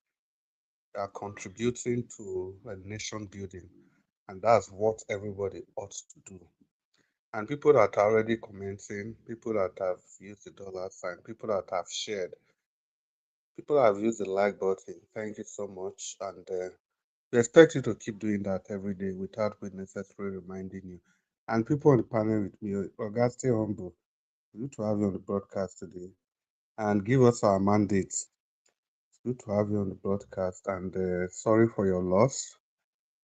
Oga Alabo, thank you so much for being part of the broadcast today. And the indefatigable Oga Jonathan, I enjoyed your analysis. I'm just going to start from where, from Mr. Jonathan's analysis. When you were talking about the NBA, I was waiting and waiting and waiting and waiting and waiting and waiting. You didn't go there quickly. I was waiting. I couldn't say, this one will be Oga Jonathan again. I was waiting for you to hit the nail on the head. That this election, there is no way we cannot see the footprints of this administration everywhere. I thought we were going to start with that statement, but you laid the foundation before you finally hit there. I said, I know I got Jonathan, they talk. See, people, if you ever think this election, whatever is going on with the NBA, if you think it's just a child's play, you don't know what you are doing. You see any of this kind of Mr. Chris, yes. so why will you guys be saying that the hand of the government, when it was a female that won the NBA president, is that not a shining for our country? No, it is not the person that matters now. If you look at the picture, the general picture. Now, I'm not talking about the credibility of whoever won the election. Give us 100. You want to turn off your microphone? I can hear you. Yeah, good. So it's not really about the credibility. Some of these things, we ought to begin to see far and beyond the smoke screen. I have followed the election. I listened to Liberals Oshoma for close to 40 minutes. And he made a case, he was talking along the line of your own reason, your own argument. He was like, how come whenever you have a female contestant, there's always problem. The lesson in it is that you may have the most credible candidates, but the government of Tinubu, as devilish as they are, they will never fold their hands to allow this kind of election. This level, it's high stake, high octane election. Do you know the importance of the NBA in the general perspective of whatever is going on in this country? The person can be a very good candidate. A female is the most qualified of whatever. But the Tinubu administration, they want to play a role. They want to have an influence. Just imagine, you remember when Buhari, when he removed the senior advocate of Nigeria, Onogen. Remember what happened with the NBA? The person as the chairman of the NBA, the guy said, no, this is not going to happen. And before you knew it, the NBA was divided. The guys from the north that were members of the NBA, they supported Buhari. But the guys from the other part of the nation, they wanted to embark on a strike. But the guys from the north, they backed out of that strike because it was Buhari. So that's to tell you that the NBA election is a high-octane election. No president will sit down and allow the election to just go like that without them throwing spanners in the wheels. So that's the point we are making. And it is very important, people, that we should not be naive if we want to go into this 2027 election. No good at all that these people are doing, no matter the good they are doing, these people in power, we must be very careful in validating them. That is the tone I have taken as a person. I said it's all sense of responsibility. Maybe I could quickly say I'm not validating them, but when I come, I probably will share more light on my question to you. We are going there, but I'll eat more. So I'm not validating. Thank you very much, sir. Okay, thank you. So people, it's an opportunity. Anything, if you are here now, say Tinubu government, they share 1 million for every citizen of Nigeria. Take it with a pinch of salt. Because good is not known to come from evil people. You understand? If a good man, they just say good man, they flog everybody for City Square. You would think that, okay, probably there's a good reason why he's doing it. That is what character means. You must look at the person doing every action. It's not just the action that matters, but who is the person in charge? Who is the protagonist? Who is the main character? That will tell you how you would define that action. So that's that. You see, people, I was listening to His Excellency Peter Obi when he was talking about education, good governance, everything, the expenses that goes along with governance in Nigeria. You know, the part that caught me most was the education part. Again, I'm bringing this up again with all sense of responsibility. I want to talk to the people that have been making case for Showore. You see what His Excellency Peter Obi said, all his contribution to education, how he gave the senior prefects, all the senior prefects his phone number, the 7.8 million naira check that he signed, and everything he did for education. Can you tell me somebody that truly mean well for your nation? If you want to castigate this man, the only thing he says is that this man has not done anything. And he keeps saying that this man didn't build any secondary school or whatever. But these other aspects that this man did, nobody is talking about them. You are not talking about it. You are not acknowledging him for these aspects, for his contribution to education. And people, if you must know, when they keep saying that this man didn't do anything when it comes to education, it's a lie from the pit of hell. Big lie from the pit of hell. You know, this man bought 30,000 laptops, computer for all the schools in Anambra State. Let's not even talk about the buses. Let's not talk about the schools they renovated. Let's not talk about the teaching hospital that was not accredited, that has been there for how long? This man came, turned everything around. Teaching hospital is part of education. So if you want to judge a man, it is only when you see physical. I mean, if you want to judge a man based on his performance in the education sector, it is only when he builds physical structure. That is the only judgment. That's hard to know if he contributed to education or not. If not that, ab initio, everything you want to say is just to criticize this man for nothing, for your own self-aggrandizement. This man has made bare everything he did with respect to education. Yet, it is still in the cyberspace till yesterday, till today. Daniel Boala and co. They are still accusing this man that he said he took Anambra from number 26 to the first position, that Anambra State was a miracle center. You see those kind of arguments, I don't even blame them.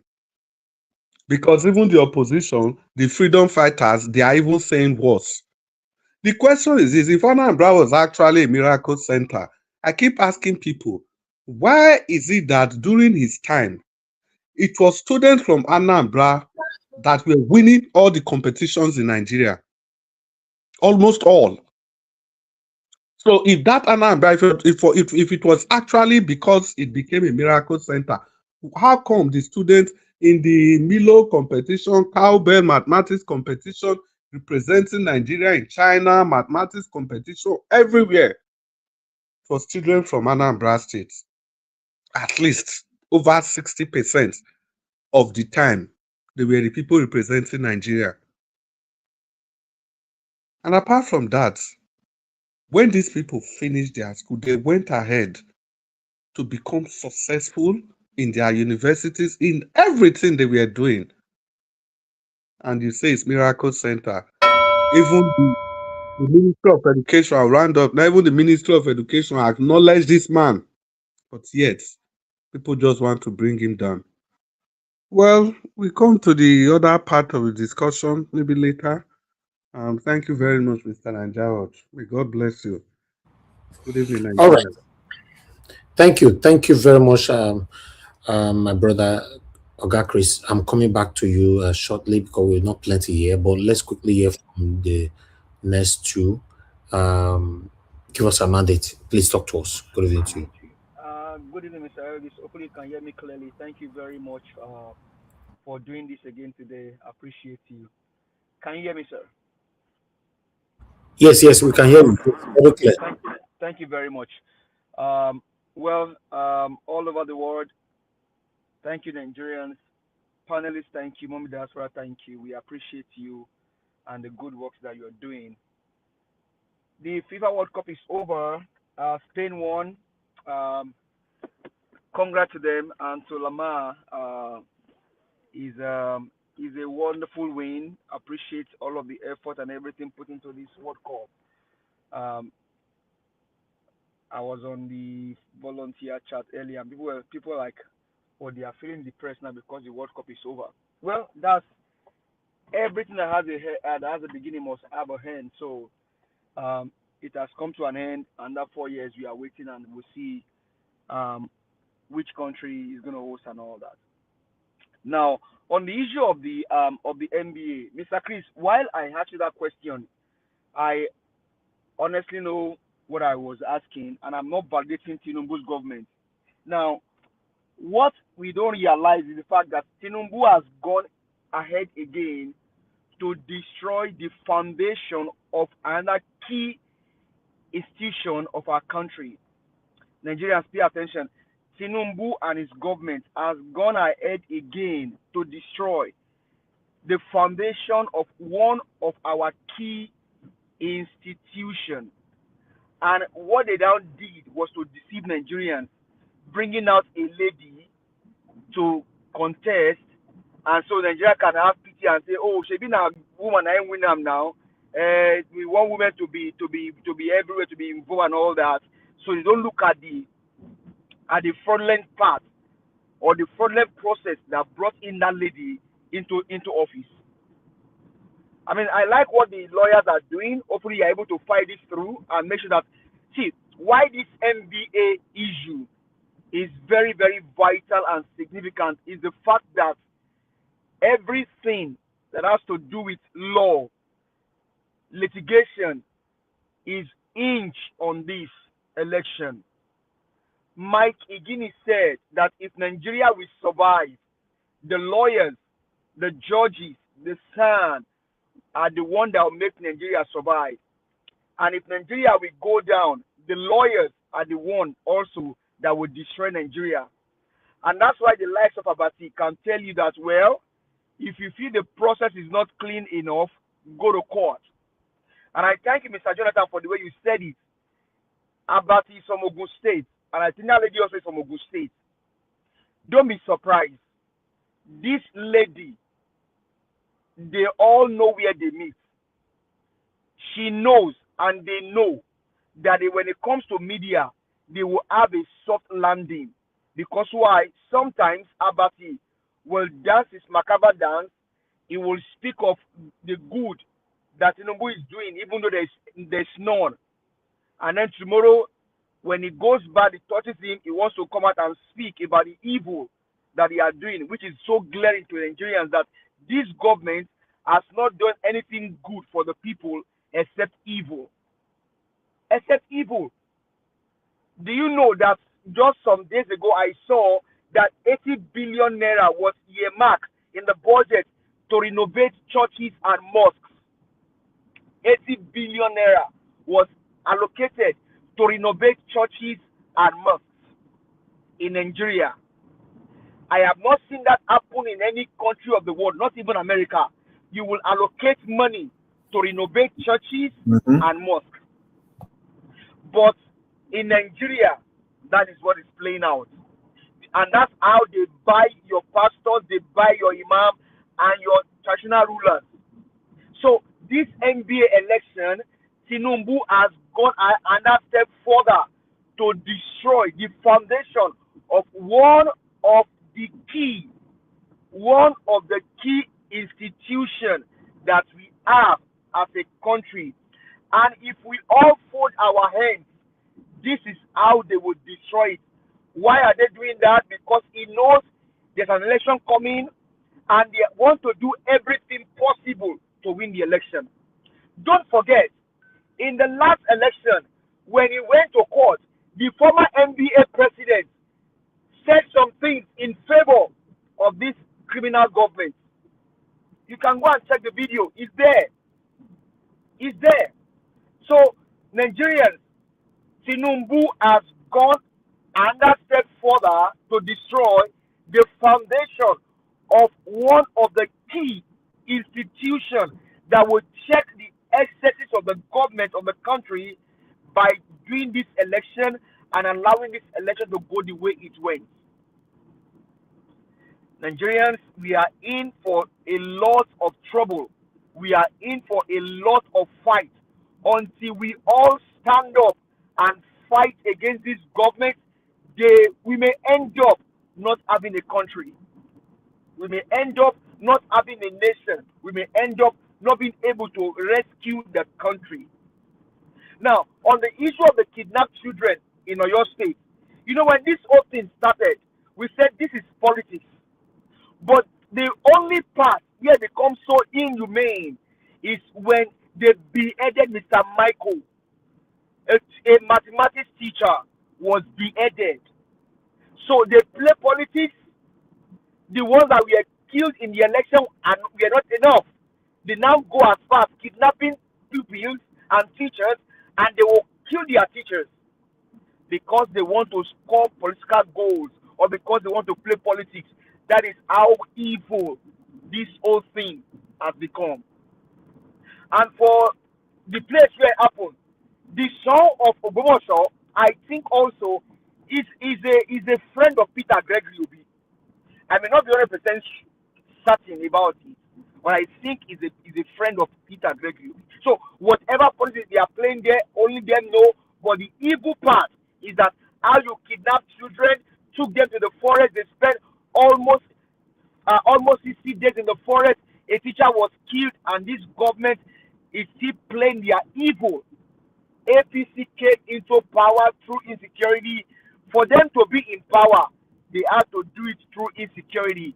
Mr. Jonathan said it here, and I agree to that APC, the only way to sustain themselves in power is to continue to allow insecurity to fester in the country. Now, Sheikh Tinubu going for the FIFA World Cup. Do you know, as said by Mr. Jonathan, that money is already budgeted for in our budget. Now, the question you ask yourself is, of what economic value is Sheikh Tinubu going to watch the FIFA World Cup? If it was his money, I don't have issues with that. Donald J. Trump was at the FIFA World Cup. His children may be there. I didn't see them. But do you know that if children were there, they had to pay the money from their pockets? Any governor that goes there from the United States, we have to pay their own money on themselves. But in our country, what do you see? They take our common money, our commonwealth, lavish it anyhow, spend anyhow, without any accountability or any benefit for the people. And that's what Peter Gregory was saying when he was in Washington, D.C. The people that cannot afford to fly on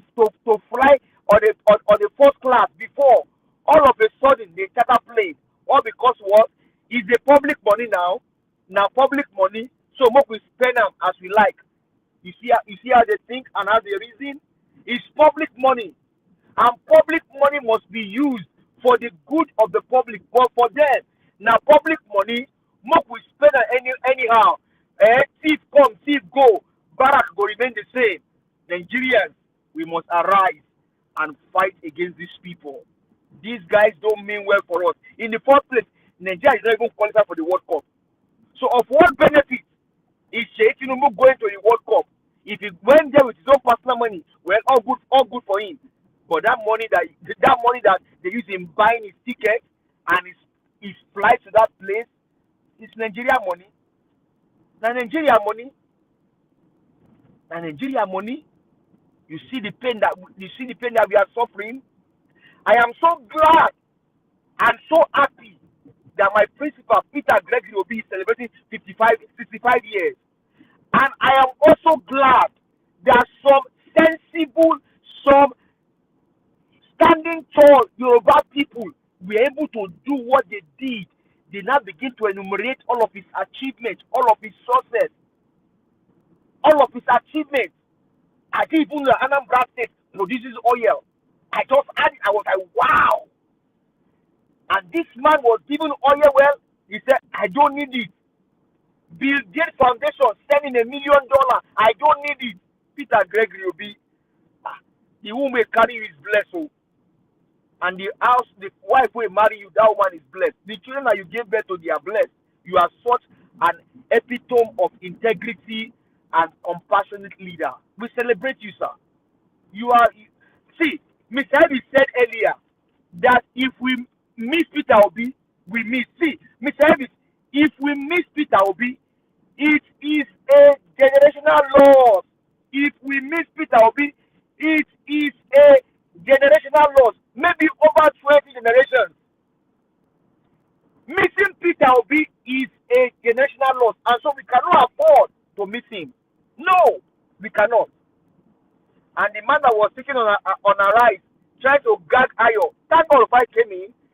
This is what they do when they have hidden agenda for the budget.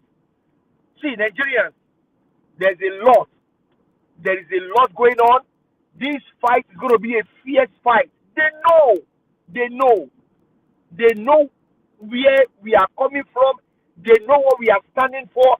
They know what we can do. Let's do what we can do, Nigerians, to remove these guys from power. Lastly, Mr. Elvis, you said something earlier. You said you go to some platform and you pray for them. That is that person that died. Maybe he did well, he didn't do anything where it will go good for him. You pray for them. But if they contribute to the suffering of Nigeria, they go to the other side. I think when that issue happened the last time, people were asking me if Satan who came and come to me will I reject it? Hey, these guys are different our country. As Mr. Elvis, you are here. You told us here, EPA is PDP.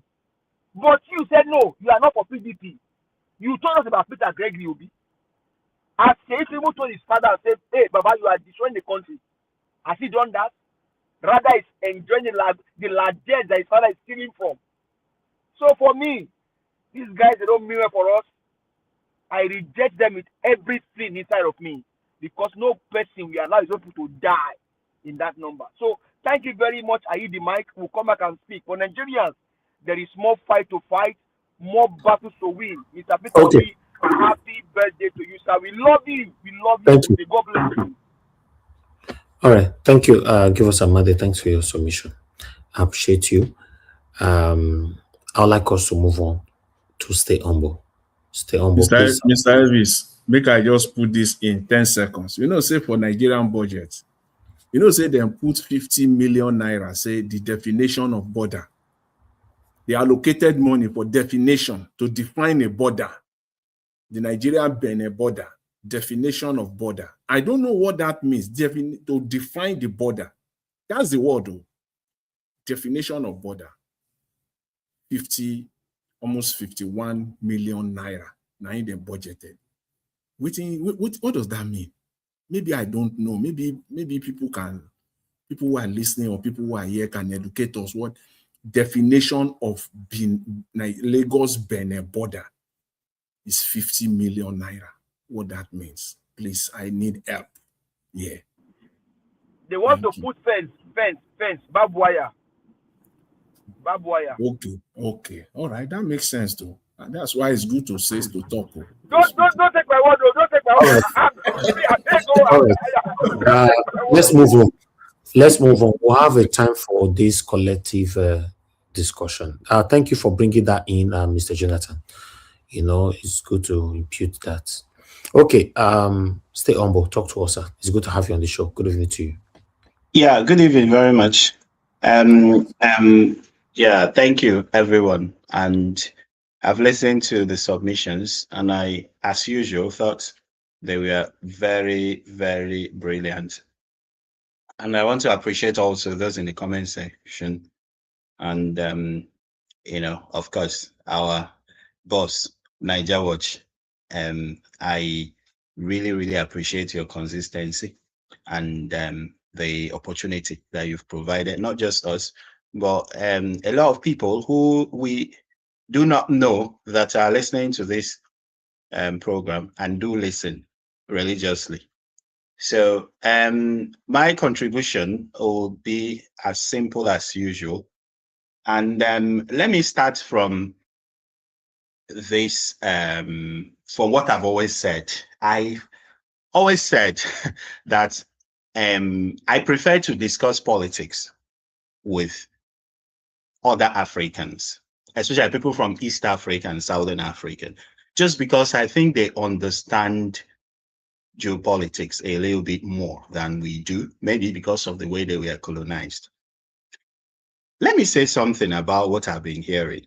I've heard many times when people go to the television, radio, they grant interviews, and they say that Peter Obi did not build a single secondary school in Anambra State when he was governor. I think that is an Olodo way of assessing performance. The so-called Olodo uprising, I read about this evening just to know where it emanated from. So I think it's part of that Olodo uprising that you have a lot of Olodo politicians, and unfortunately, a lot of Olodo listeners who do not even interrogate some of these hocus pocus that are coming out from them. Because, how could a simple Google search would tell you that Anambra State has 21 local government areas and about 170 communities. And a simple Google search would tell you that Anambra has more than 2,600 primary schools, of which I'm very sure, because 1,060 are public schools. 1,060 public primary schools, because I recall that Peter Obi gave the missionaries a takeoff grant of 6 billion naira then for the 1,060 public schools. After he did a lot of work on the schools, he really, really did a lot of work. I saw some of those schools, and I attended a public school in Anambra State when Peter Obi was governor, and I benefited a lot. I attended a public school, secondary school in Anambra State. Public secondary schools, really. Both during my junior and senior secondary phases. And how could you have 1,060 public schools and about 1,500 private schools, primary schools, and then you want to build other schools? Is that a reasonable way of governance? Is that a reasonable way of uplifting the people? Is that a reasonable way of improving education? What a sensible person will do, even my 3-year-old nephew, he wouldn't go and add more schools. What he would do is to upgrade the schools existing, because there are more schools than people attending. And when you come to secondary schools, there are more than 250 public secondary schools for 170, something communities. That's more than enough. And several private schools, like 2-3 times that number. And when you talk about private, that includes the mission schools, So in that state, more than 1,500 secondary schools in total. Is it reasonable to add more schools? So when I hear some of these people, the same way I hear people when they ask questions about healthcare, the only thing they could conceive in their very dull brains, these politicians that we have, very, very dull, very, very dull politicians, is that they want to retain doctors. They want to retain nurses. They want to increase, as if that's the only thing you could do in healthcare. We just have the most brainless politicians in the world. So clueless, I hate to listen to them. I hate to listen to them, for God's sake. And unfortunately, the people who listen most times do not even interrogate some of these essentially baseless things that they parade. So please let's start interrogating some of these things. You won't add to those schools, would you? What you will do is to upgrade those schools, because the schools are more than the people, really. Some of the schools in Anambra, if you go to rural areas, some of the secondary schools, even the big secondary schools that the missionaries built, you might not see up to 300 students in a very big school. So would you want to build more schools? Would you not want to equip the schools? So I don't see the sense in that conversation. It's absolutely ridiculous, to be honest. Then let me move to the case of Isaac Fayoshe. You see, there are people that are already, in this country, there are people who want to be noticed by the criminal establishment, and they go about it in several ways. Some of them will into to join the criminal establishment and start parroting whatever they think they've achieved. And then some of them will want to support, will give the impression that they are supporting P2B, so as to amass enough goodwill, and, so that when they will be bought, the price will be higher. And I think that's what Isaac Fayoshe is doing. There are so many people like him, Segun Showumi, etc. There are so many. That's what they are doing. And with or without them, their presence or absence, do not really make any difference, to be honest. So I think people, should be really, really careful and not be distracted by, some of their shenanigans. And, I know that, look, the Nigerian Bar Association is almost a non-entity as far as I'm concerned, because it's been bought. We are in what we call a state capture in Nigeria, unfortunately. And I want to warn us, to be on the alert, to be on the lookout. So many things will happen between now and December 2026. A lot of your trusted religious leaders, trusted leaders of thought, trusted captains of industries, what have you, politicians, they will disappoint you. They will sing different songs. Some of them, not because they love what's going on, because of course, you've discovered that 70% of people who are in the bandwagon, they don't even like where they are, but they have no choice because of their actions or inactions in the past. They have put themselves in a situation where they will be easily blackmailed. So they have no choice. They are blackmailed, they are threatened, and they just succumb, really. But I like the last interview that P2B granted. Yeah, I really, really loved his language. When he said that he will not lose. Of course, he cannot lose. The people cannot lose, obviously. We don't have any choice. What is presented before us is a Hobson's choice. Really, we don't have any choice than to win. And it's an election, obviously, between the people and the government, the people and the criminal establishment. So while we are on that, we should be very, very mindful of the fact, the kind of people we are dealing with.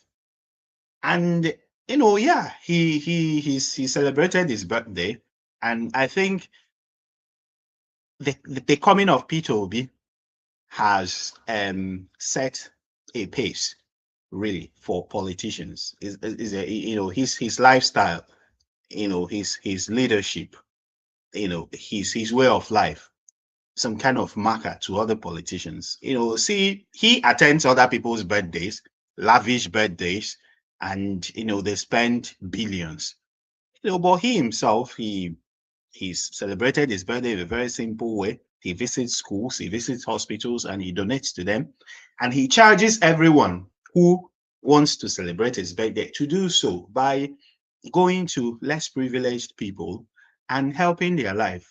And that is the culture that we should adopt going forward. Living in society, very mindful of the fact that there are people who need help. The hallmark of society, the hallmark of government is to help the vulnerable. So in Nigeria today, no government talks about people who are handicapped, people who cannot move about, people who due to one illness or the other are incapable of carrying out their daily activities, the elderly people, children, pregnant women. There's nothing for them. And of course, Thank you. why we should, strive to make sure that we put the right people in place. Thank you, my brother. Stay humble. Thank you for coming in today, at least to put your voice to this. I really do appreciate you. Okay, our Dream Nation, are you ready to speak now? Thank you, Mr. Elvis, and God bless you, sir, for what you do. Thank you very much. Good evening to you, sir. Good evening, sir. And we are happy it's a new week. We've started the journey again. Mr. Elvis, I will just allow Dr. CM to speak, and I will come back after Dr. CM, if you don't mind.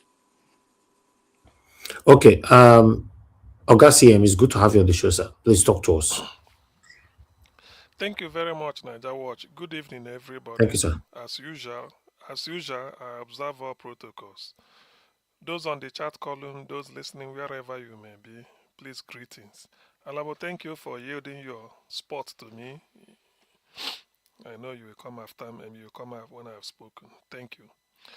One, what I wanted to say today is really a bit unconnected with what is happening in Nigeria, but I want to draw a parallel because I'm just saying it because it happened. Today in the UK, we had a new Prime Minister who took office today, Mr. Andy Bonham. Previously, he used to be Keir Starmer. So the protocol often involves the outgoing Prime Minister goes to the Buckingham Palace to see whoever is there, whether the King or the Queen. In this case, the King, King Charles. And then submit his resignation letter that his prime ministership has come to an end, and then the incoming one will also go when the other one is leaving and then seek the audience with the king, in this case the king, to form a new government. That is the way their democracy works. It's seamless. And it's important for those listening, the outgoing prime minister will go with official car because not until he submits his letter to Buckingham Palace, anywhere you see him, he's still a prime minister, it's official. He will go with the official Jaguar car made in Britain. As he's leaving, he will drop the car there. He will now enter a private car, probably his own or his friends who must have followed him behind, will now carry him. The incoming prime minister, because he's not yet the prime minister, will go with his own private car or any, whether public, it doesn't matter. On his way going, he will now enter the official private Jaguar car left by the outgoing. I've seen it work. I've seen it several times. That is public service. In other words, if you are not entitled to public car, you can't use it. and you cannot go beyond 5 p.m. I have reason for saying this. But that is really, oh my God, my network. But that is not really the major issue why I brought this. I'm still coming to that. So when the then Prime Minister, the new one, Andy Bonham, he drove from, or he moved from Buckingham Palace to 10 Downing Street, the official residence and office of the Prime Minister in UK, 10 Downing Street. Usually there are coterie of world media from local and everywhere waiting to just take a photo of him the first time he's entering as officially as a prime minister, probably with the wife. They always make it a case to take the photo, have a photo taken at the step of Downing Street. Now, when he comes back, he will now tell the people what he went to Buckingham Palace to do. Usually he will say he has seen the king and has been given authority to form his government, and then he set out what he wants to do.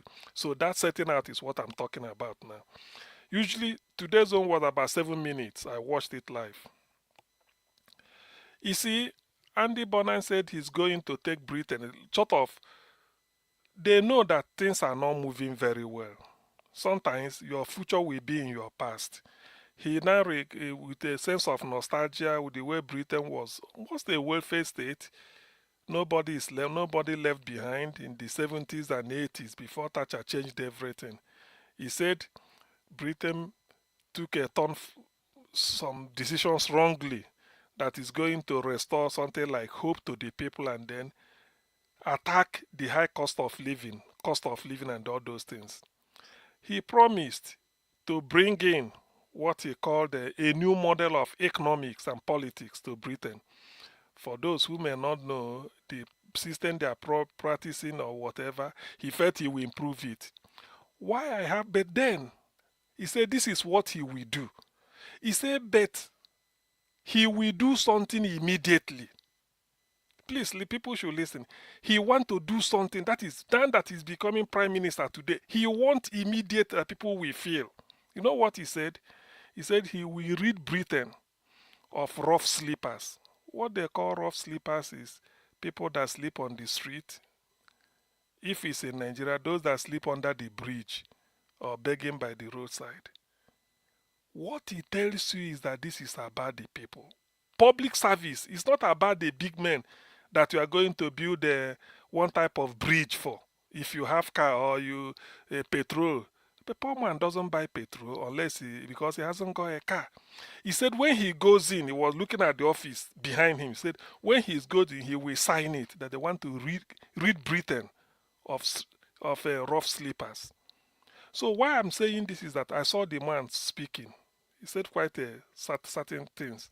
I pictured P2B next year, all things being equal, taking oath of office after the national anthem, then holds the Bible as a Christian, takes oath of office to defend, protect, and preserve the Constitution, those 3 words. And then I see P2B addressing Nigerians no more than 5-7 minutes. Because Nigeria is industrious. You don't need grammar. And Andy Bonham spoke from the heart. It wasn't a prepared speech. I like it when people speak from the heart. It doesn't matter whether you repeat words, but you are speaking from your heart. It's not written.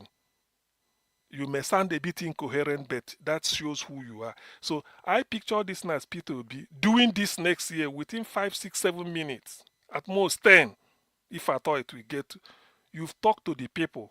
Your own model of economics, we've already known it, from consumption to production.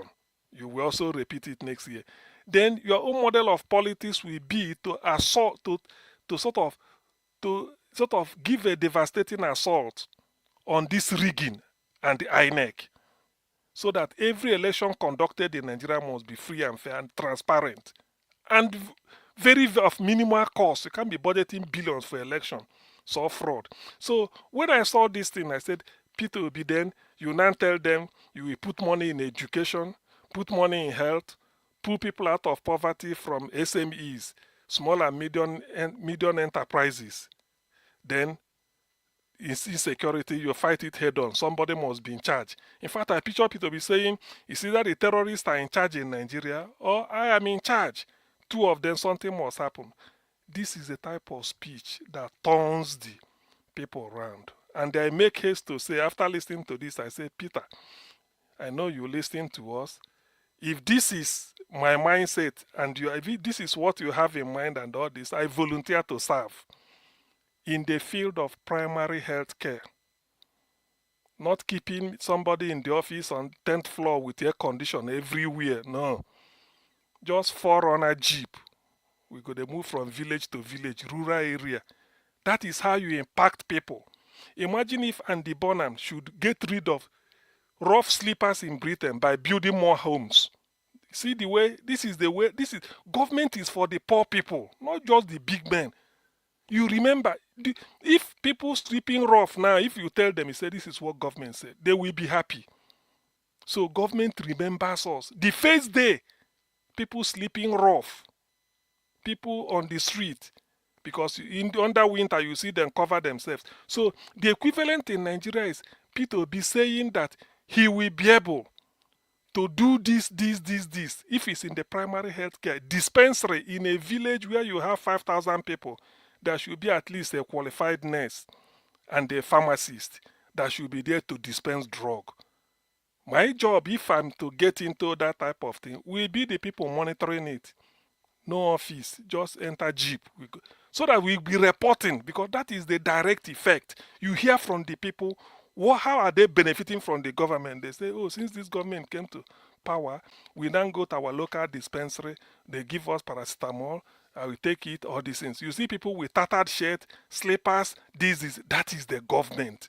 These are the people that stood in the sun to vote for you.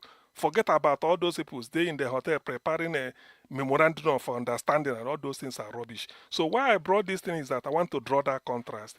Government is not a rocket science. If you have the heart, if you have the people at heart, what you can do is numerous. You can't believe that in a country like UK, what bothers the Prime Minister the first day in office is how to sign a document that will make sure that there is no more rough sleepers in Britain. Whether that will be achieved though, in the nearest months or whatever, I don't know. But the fact that he mentioned it among all the priorities, should have said, no, he said the rough sleepers. That is what is called a responsible government. And that is what government is for. A big man does not depend on government to feed.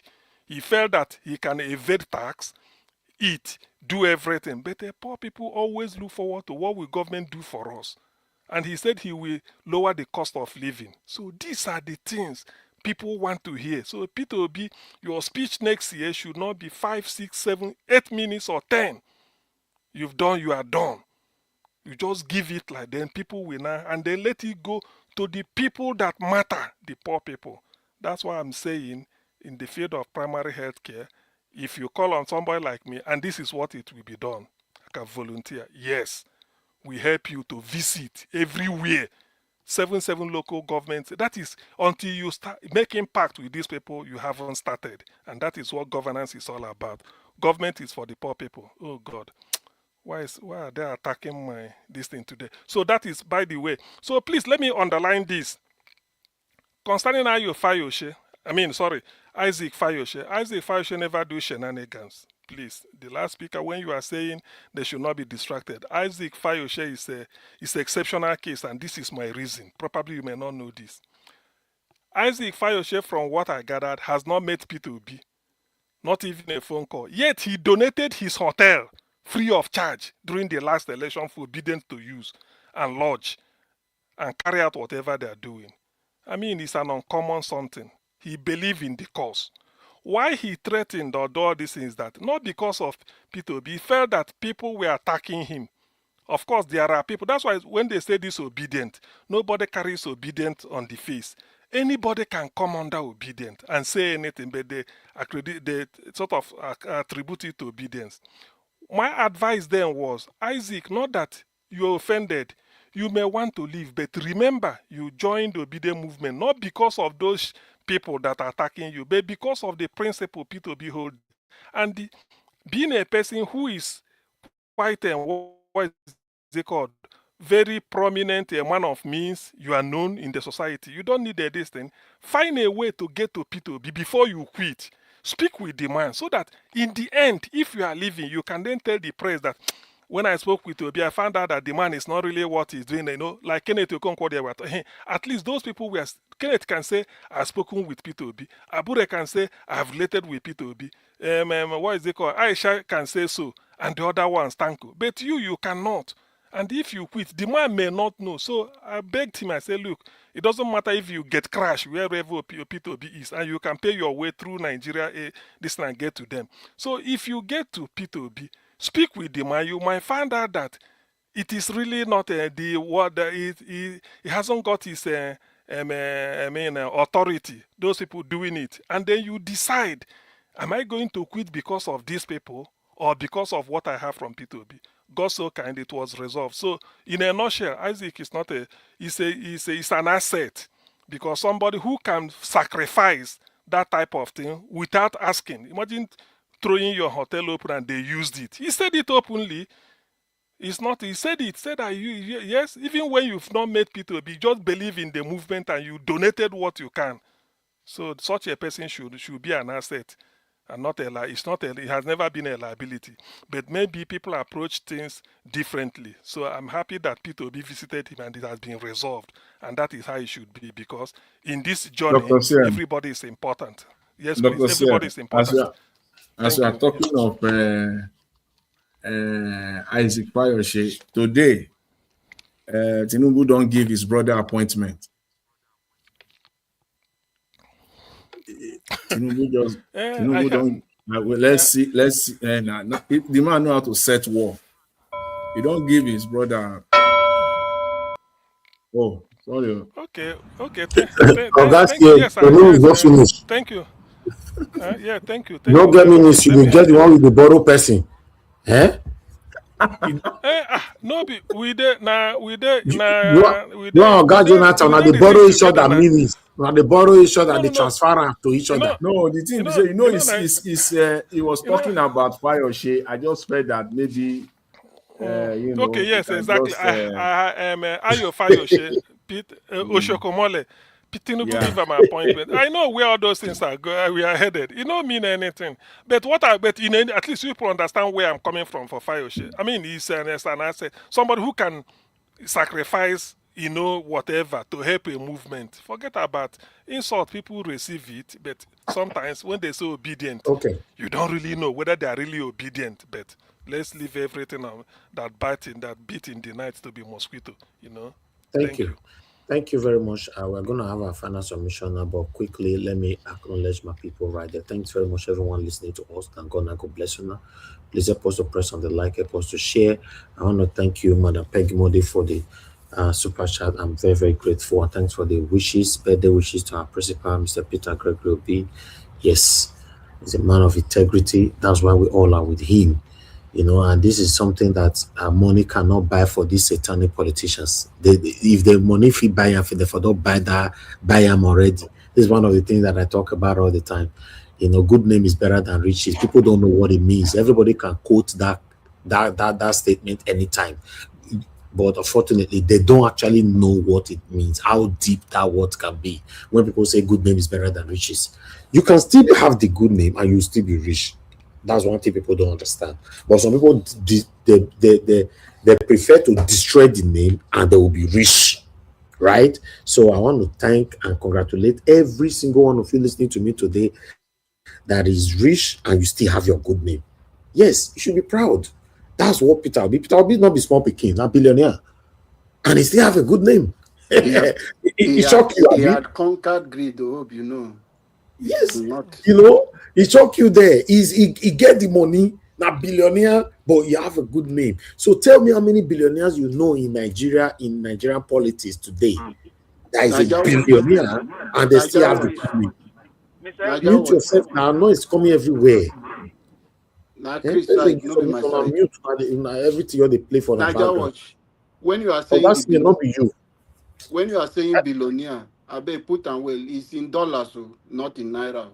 Of course, a billionaire in pounds, a billionaire in dollars, billionaire in euro, billionaire in every currency in the world. So, talk about the currency. Peter Obi is a billionaire in that currency. The highest currency in the world is pounds. He's a billionaire in pounds. For somebody to give $1 billion out to support a cause, how much they inside that account? You know how much? You ask yourself how much they inside that account. You can say maybe go bring $1 billion come out. Me don't see $1 billion for my life before. I don't even know the color. Whether red, whether green. Maybe that Mr. Jonathan and they don't see those kind of money. I ever see them. I pray may God make me see them. But if I don't see them, I don't have anything to regret. I pray, make I see him. No be prayer go make you see and work hard. No be prayer. They use prayer because understand. So if na prayer, all those people where they redeem for Nigeria. Person will be billionaire in all currency. Mr. Elvis. Yes, sir. You know, that $1 billion, that $1 million that was given to him during that Bill Gates gave to him. It was when money had great value. I mean, exactly. He would have used that money to go and buy cow. But Peter Obi sold his Mercedes-Benz S-Class or X Series and said he doesn't want this big car again. He just went for a smaller car. He downgraded himself, not because he doesn't have the money. So you guys know that what I'm trying to say here is this. Madam Peggy Modi left a comment that triggered my submission right now. She went on to remind us of Peter Obi's integrity. Don't be waiting money they buy. Money no they buy respect. Money no they buy, I mean genuine respect to not be synthetic respect. Money no they buy integrity. Once you don't lose that integrity, you are done. Like someone like me now, what I normally tell everybody close to me, once I don't catch you for lie, I know they fit trust you again. If they say, I'm so sorry, sir, it go hard. If I just come on lie, I go watch football and I lie and a movie you go watch, that don't mean anything. I mean lie where you know that can have a negative impact in my life. No, I can't trust you again. Tell me, come here if you dare listen to me now. God punish your principal. Can't tell me the integrity of your principal.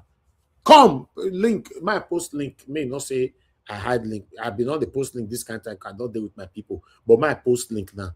See, I don't post link. Come the panel. Can't tell me the integrity of your principal. Come. I know you are listening to me. You are there. You can't do without not listening to us. You are there. You are there. Some of our way most finish our program before now start on a satanic coven program. Call me now. Can't tell us the integrity of your satanic principal. In not day. Some of them not get brother, they not get sister. Some of them will not know village where they come from. Some of them will not know their date of birth. Some of them will not even know whether they be Nigerian. We don't know. Come and defend your principal. You don't know who born themselves. I beg. My people, let's talk within ourselves. I appreciate every one of you. Now, God bless you now. I give 1 hour for this final submission. Oga Chris, if you are there, please help me to manage the final submission. One hour for everybody. Thank you. God bless you, sir. Please, before you start, I have a special request. Let's make this 1 hour about Mr. Peter Gregory Obi and Mr. Stay Humble. You went to secondary school and primary school in Anambra. Please, I would like you to talk more. I beg you, and to see him. Thank you. Thank you very much. Give us our mandate. It's as if you know what where I was going to zero on. For me, even if I had 10 minutes to talk, we are just about 600 pounds. Yes, that's about 10 minutes. The things I want to say about His Excellency Peter Obi, I've not even started. In the first round, I just only talked about one. Because there are many other aspects. Okay, Chris, you see that comment for there, although not verified, that one doctor in Lagos offers 65 free surgeries to man. That's true. That one is more. You get one guy will go for a filling station. Any person will just enter there. I think he do one for 10-15 minutes. Was just buying fuel for any person that came in. for 15 minutes. After 15 minutes, and not be only that guy, people do am all If I over was the in country. Nigeria, me I for do that one. Oh. If I was in Nigeria right now, I for go do that one. Mr. I Ebis, do beg. for UK. At least, Do for UK. Poor people there for even UK. it What doesn't mean people not there here? Who they here? They don't But even even if know. na If I tell many them of say them, they do okay, it how because I'm many a of them? principal, because they will not be Thank asking you. me back. Or Ibo will not they if no ask me say who be Obi? I don't want God to do all bless those you. here. God bless you. God bless There you. are Thank poor you. people in Britain, okay? Oga, no, So listen. no be say no be Hear what say you no say. no Hear be what say you poor no, say I people. now. beg. See, Hear what you No, say. no no be say spoil poor this people. discussion. I No beg be say go. poor We people. just No be take say time poor to talk people about no the they. excellency. No be say poor Let me people no start they, now. I'm not talking about but in excellency. I want to start talking. but When I go and but in see, we the don't spend but in 5 the minutes. Dr. CM, land, What? land, land, so that we but can continue. I said, no be say poor people no dey UK, but poor people here you have public bus to enter, which is more or less comfortable.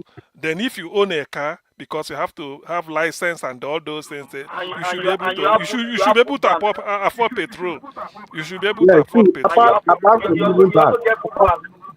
You even apart get from food bank. even that, Okay, there's a feedback from you. Give us a mandate. You will not enjoy this broadcast today where everybody is talking. So I bet you go and come back. Whenever you are talking, the whole broadcast is disrupted. Please, I want to remove you to come back again. Exactly. Okay, you guys can It could continue. be. Thank you. so people, I think maybe just quick share the time so that if anything remain, we go talk. Everybody will discuss. I think the first person now will be Black Panther. Black Panther, he never talked before. So Black Panther, talk to us. Well, 8 minutes, sir. I never Thank you speak very after much, Black my Panther. You brother. turn me. Thank you very much, my brother. Yeah. I've been listening to you. Alabo was the one talking that time. Okay, Black Panther, talk to us. I want to thank everybody, and I want to thank Nigerians for doing a great work service for his fatherland. I want to thank Mommy in Diaspora. You are an inspiration, traditional mommy. God will bless you and keep you in good health for us. I want to thank all the viewers watching from different regions of the earth. Stay glued to it. We are not perfect, but we have done our research and we are pouring it out the way forward for the great country, the greatest country in the universe, if we allow it to be, where about 240 million black race is concentrated. There's no other place on earth where that can be found. And I thank God for making it so for us to see, so that we can make it a greater country, because God is not going to make it greater than he has given to us. We have to make it beyond what God has given it to us, so that it can be happy with us, that we are responsible children and we have done it well for everyone amongst us that stay with us, that are far from us, celebrate the goodness of God creation. I want to thank you all. Today, I thank Mr. Jonathan for saying it the way it is, and I thank Oga Chris. I purposely listened carefully to both of you because I wanted to hear something inside, and I got it.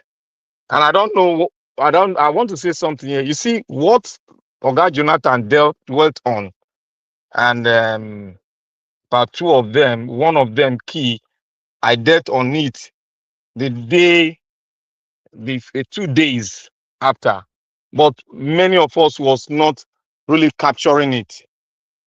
But it has done on us now. The thing has it has come back again, which I'm so happy about. It was concerning the what the soldier, the abracadabra the soldier did, that they said they went out there to bring our children back and our teachers back. They paid ransom, and one of one of the captives came out to say it exactly the way we analyzed it. And I made mention of one thing. I said I'm disappointed in Rufai, because the statement Rufai made that day was a laughing stock to everything. He forgot the way he was speaking before. And now, because he's absent-minded and because his mind is closed up, I don't know what closed it up. Maybe he did not remember what he had been doing before. So he now said, oh, now that the children are back, let us ride on. Let us ride on. As we have been riding on. When we ride another on now, another people be captured. Then they will tell us, blah, blah, blah, blah, blah. Now, let us ride on. Somebody now came out again because we have been suspecting it before. Now it has been reaffirmed by the captive that they closed their eye. They didn't know anything. They thought they were in another planet. All they noticed that they were moved to a place, and all of a sudden the Nigerian soldier came to pick them up. You see, there's one thing about when they close your eye. One, they want to make you not to know the information at all. They don't want you to know the location you are being moved to, so that you don't have the totality of the way they are moving, they are moving, and the way they are planning. And whoever is in charge and participating in that thing, that was why their eyes were closed. And it was a close circuit between the Nigerian government and the terrorists. Now that they did it, the signal is clear and the truth is coming out. When Rufai now said, oh, there's nothing, everyone should be celebrating. Yes, we should be celebrating. But your government is using the life of people, of Nigerians, great Nigerians, to play politics. And you yourself, Rufai, you said it before, that if we shouldn't just let everything be bygone, we should be able to make sure that that same thing does not repeat itself again. And how do we make it not to repeat itself again is to find out what went wrong and what manipulation was done. When it is exposed, it will never be, it will not repeat itself again, because all eyes are what? All eyes are on the ball. The second one that I said, I made mention, what they made mention was the United Nations coming into Nigeria invited by the Oyo State government. When Adam Soshomolo make that dirty mistake, I told you, I said tears. I'm crying inside of me. I'm disappointed. And I made one concrete, I said something about the country. I said one thing about the country that touched my heart, and it touched a lot of people's heart. Adam Soshomole was a disgrace. Was a disgrace even to an average black man on earth. You see, when they want to support their evil, they forgot the books. And that is what illiterates does. When they want to perpetrate their evil, they forget the books. And the books, you are a signatory to that books. And now you have the effrontery to even come out, because you were not even there when they were signing it, when the country was signing it. You were doing some dirty things in your industry in the north, where you were.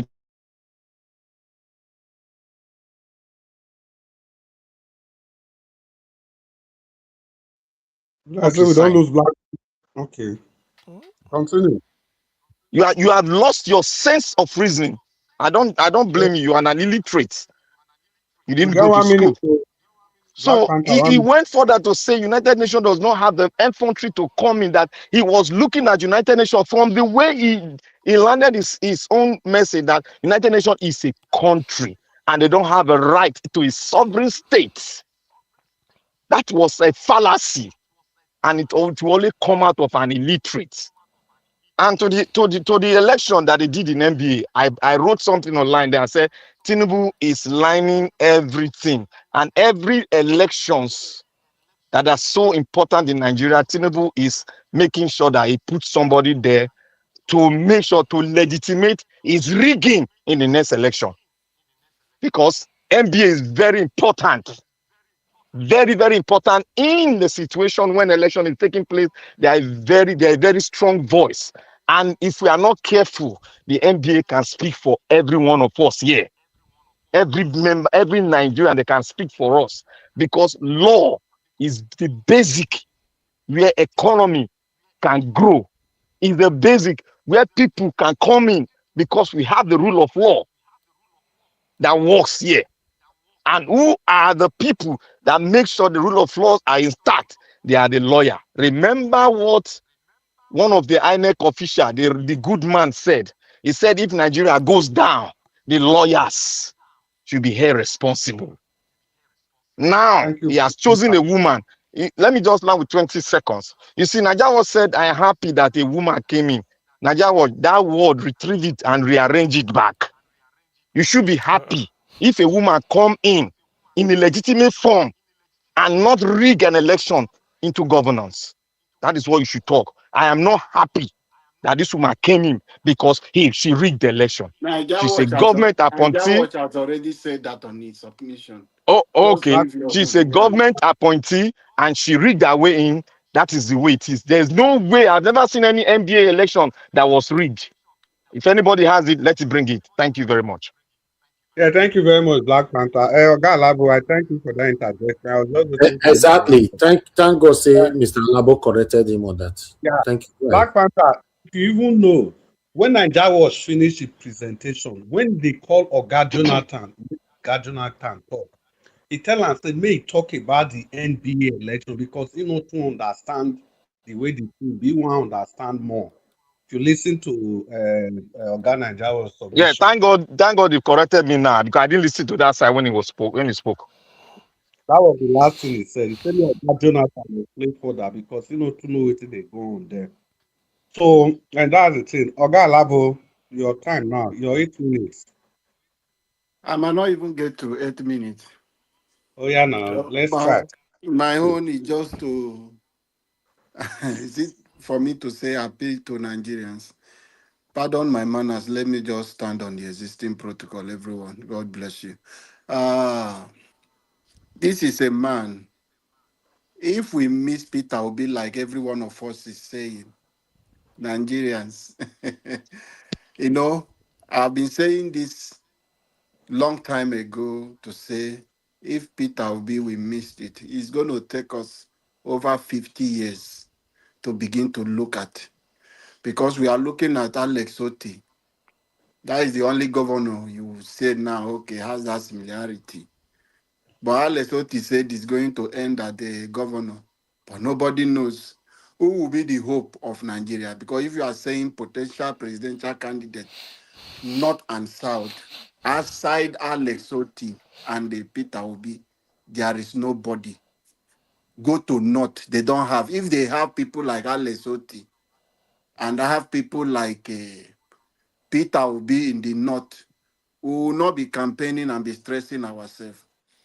And I want to say this to those people, these ethnic bigots, those of you who think you want to trade on tribalism, you want to go to tell Nigerians to say, oh, Peter Obi was the one that started Biafra, was the one that by the Sultan of Sokoto, was the one that by your Emma. Those kind of stupid propaganda you people are doing. These are things that is causing those secessional people who are saying, because you can't tell me because somebody is from one tribe, you people will be selling those fake propaganda against the man you know. It's the idea and things that align with the aspiration of majority of people in North. He has told you that he's going to invest in the mass land you have in the North. And you know the kind of resources you have in the North. And this man said, I am coming. We will cultivate that land and we will reveal to you your potentials and what you have as a people. What else do you people want? What your home people will not be able to give to you. And someone is coming and telling you, anybody that does something that aligns with your own idea, is it not something you have to buy? But in Nigeria, it's a different thing entirely. You will just be blind because you refuse your people to go to school. You refuse to provide education for them. And somebody is saying, this is what I'm going to do. I'm going to develop your side, show you the great potentials and things that you have that you are unable to unveil. but yet you people are just blind, playing politics of bitterness because you are not willing to make any change for the country. It is a pity that we are suffering when we have a character like Peter Obi. I heard my backup country prime minister talking today, and I wait for my country, and I ask question. My king welcome this criminal in power and gave him a red carpet this thing. Akpabi, all of them were shining their teeth as if they have not ride on us before. We carry horse and deceive them, they sign everything for us. Just to ride on those horse that you have those horses in Nigeria. Would they use and carry a dead body? Those people where they dance those things. I don't know if you people know them. That used to dance where they carry corpse. Not be those horses then they use, they do. But you ride on it, okay, you say it's a royal horse. That is the thing that our people open teeth and they go and sign rubbish against Nigeria. Things that will not be in favor of us. This is a system. You have people who went to school, but the school did not went through them. And there are people that are claiming to be the leader of our country. It is sad. Nigerians, it is open for you to choose thieves, choose criminality over competent, over kindness, over empathy. It is your choice. Nobody is going to suffer it. You are the one that will suffer it yourself. Nobody, not me, not majority of us who are talking online. Most of us, God has blessed us. But most of you who are supporting is because you think they are in power today. Not because you are benefiting anything, but because you think, oh, it's related to me and my people. A chance we have today to elect Peter Obi to be our president. If we miss it, Nigeria, you are going to suffer. You that is driving your wife to go and do Olosho, it is not in your plan to do that. But the condition and the economic crisis has affected you. You can't think. You don't have brain. You don't have conscience. Your dignity. Tinubu have robbed it and your certificate with oil. So it does no longer have a value. But someone is coming now to give value to your certificate, to give value back to you. So Nigerians, wake up and make the right decision. Do not allow criminals who do not have plan for you to continue in power. I strongly believe the day we wake up from this sleep and decide to make the right choice because we know this is the man that is going to save our country as it is now. He will do it. He's not a messiah like he said, but he's going to help us lay a foundation that all of us will begin to build on. So let us come together and unite and support Mr. Gregory Pete ROB for 2027. A new Nigeria is coming, and that new Nigeria is possible. Thank you, everyone. Yeah, thank you, Alavi. For your submission. If you say you're not going to spend much time, well, thank you so much. I still like the angle where you come from. So, people, we are just continuing on the broadcast. Try to use the like button, the share button, and the dollar sign if you can, even as we continue on the broadcast. So, we are now going to take our final submission, and we have barely 35 minutes to do that. Oga Jonathan, you still there, so? Yeah. Let Yeah. me quickly. Yeah. So Oga, stay humble. Be ready after Oga Jonathan. It will be your turn. Oga Jonathan, Yeah, you have 6 minutes. yeah, thank you. Just quickly, Mr. Give us a mandate talked about the integrity of Mr. Peter Obi. That's what I know. When you talk of integrity, you see what is going on in Nigeria. Just put it side by side with the integrity of Mr. Peter Obi. The truth is that Nigeria cannot afford to miss it, to miss this man. No, at this time, it will be too calamitous, to be too devastating. It will, I mean, can't just imagine it. If there are other people with the same integrity, the same capacity, let them come out. and let us compare and see. For now, this is the man. We cannot afford to miss him. Talking about integrity. What we have all around is lies. As my brother, Dr. CN, we always say, we have full-blown criminals. Full-blown criminals so pretending over us. I think it was Mr. Stay Humble who said Olodo politicians. We also have Olodo media. They are empty. Maybe it is the money or the brown envelope. I don't know. I just don't know. I will stay again because Mr. Tinubu has been peddling this and all his talkatives all over this, peddling that Nigeria will be a 1 trillion economy by 2031. Are they dreaming? That they what is, in fact, they are so blunt. Their lies and they are so blunt now. They don't even care with this reckless stealing that is going on. You can do it with your statistics, Bureau of Statistics. They can come out with their lies. They can cook the numbers. You can do another rebasing. Nobody's going to stop you there. You can rebase your lies and say, Nigeria, who cares about all those lies? The truth of the matter is that I can bet my life on it. Nigeria cannot be a $1 trillion economy by 2030, 31. It's not going, it can't happen. You can do your rebasing, you can do all your lies. But it's not going to happen. Just look at the budget. And that is where I want Nigerians to focus on. And that is what is buying us. The money we are talking about that we need in Nigeria, that's the money they are stealing every day. You can see the money there. They just give Fayose appointment now as the chairman of the rural electrification. That agency has a budget of 170 billion.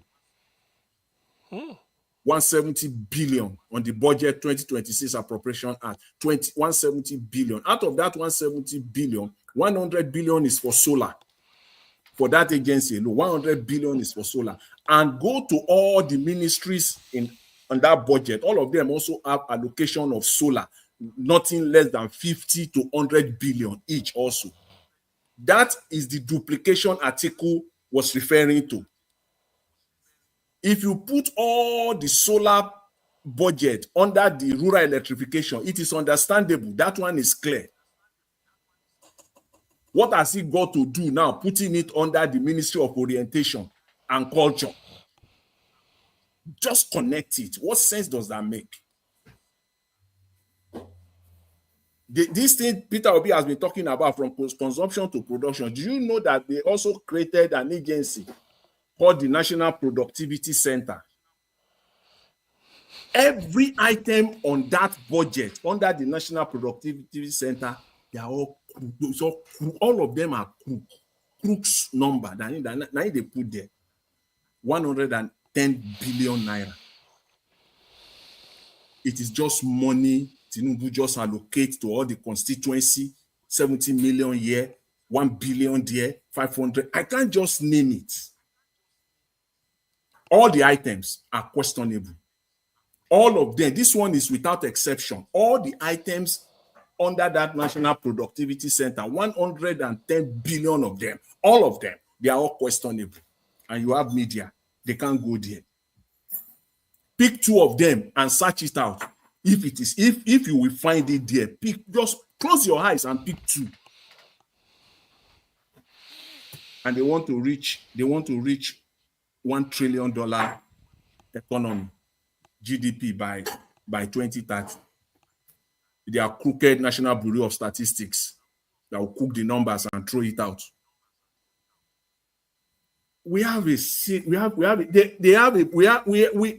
From time immemorial, Nigeria has the national the Export Promotion Council. It has been there. The National Export Promotion Council has been there. This Tinubu find a way inside this budget to slot in another one called the Nigerian Trade Office. He's slotting another one there. He called it the Nigerian Office for Trade and Negotiation. Different one. All these two that I mentioned to you, they have about 250 billion naira allocation. What is it, for crying out loud? See, if you know all these things, you will shout more than I'm shouting. Oh. You will shout more than what you will say. I'm not even shouting enough. I will conclude again by saying 30 trillion naira of the 63 trillion of the 2026 budget they are fraudulent. 30 trillion naira fraudulent money in that budget. And I stand to be corrected. And I'm ready. I want to, so that we can put this document in front of us and begin to interrogate every item on it. Because if every item that they put on that budget is being truly implemented, and I meant it, if 25% of it is truly done, Nigeria will be on its way to Dubai standard by now. That if 25% of it is being done, Nigeria will have been on the, all of us will be seeing it by now. But I can tell you, all those money are just going into their pocket. It is their social welfare. That is why we are going nowhere. And guess what? They will do the same thing again in 2027. How will a country survive? How will a country grow like that? How? The massive stealing is just, you can't just, it's out of order. No wonder Malami, the humongous forfeiture, and on we see it. Emefiele, on, because that has been the story year in, year out. How will a country grow? How? We can't move an inch because the stealing is just massive. Mr. Jonathan. Yes. You know that time they watch Emefiele for TV. You go see him hair, they shine like this. We don't know say na Nigerian money. You go see this man go sit down for their this thing meeting there. Mr. Alabo. Reflection. You go there, you use and look a mirror. I'm not lying, reflection. Look at now where he's there for prison. Where that, that reflection again. Your time don't finish before Alabo use laugh. Round up 30 seconds. Abeg. 30 seconds.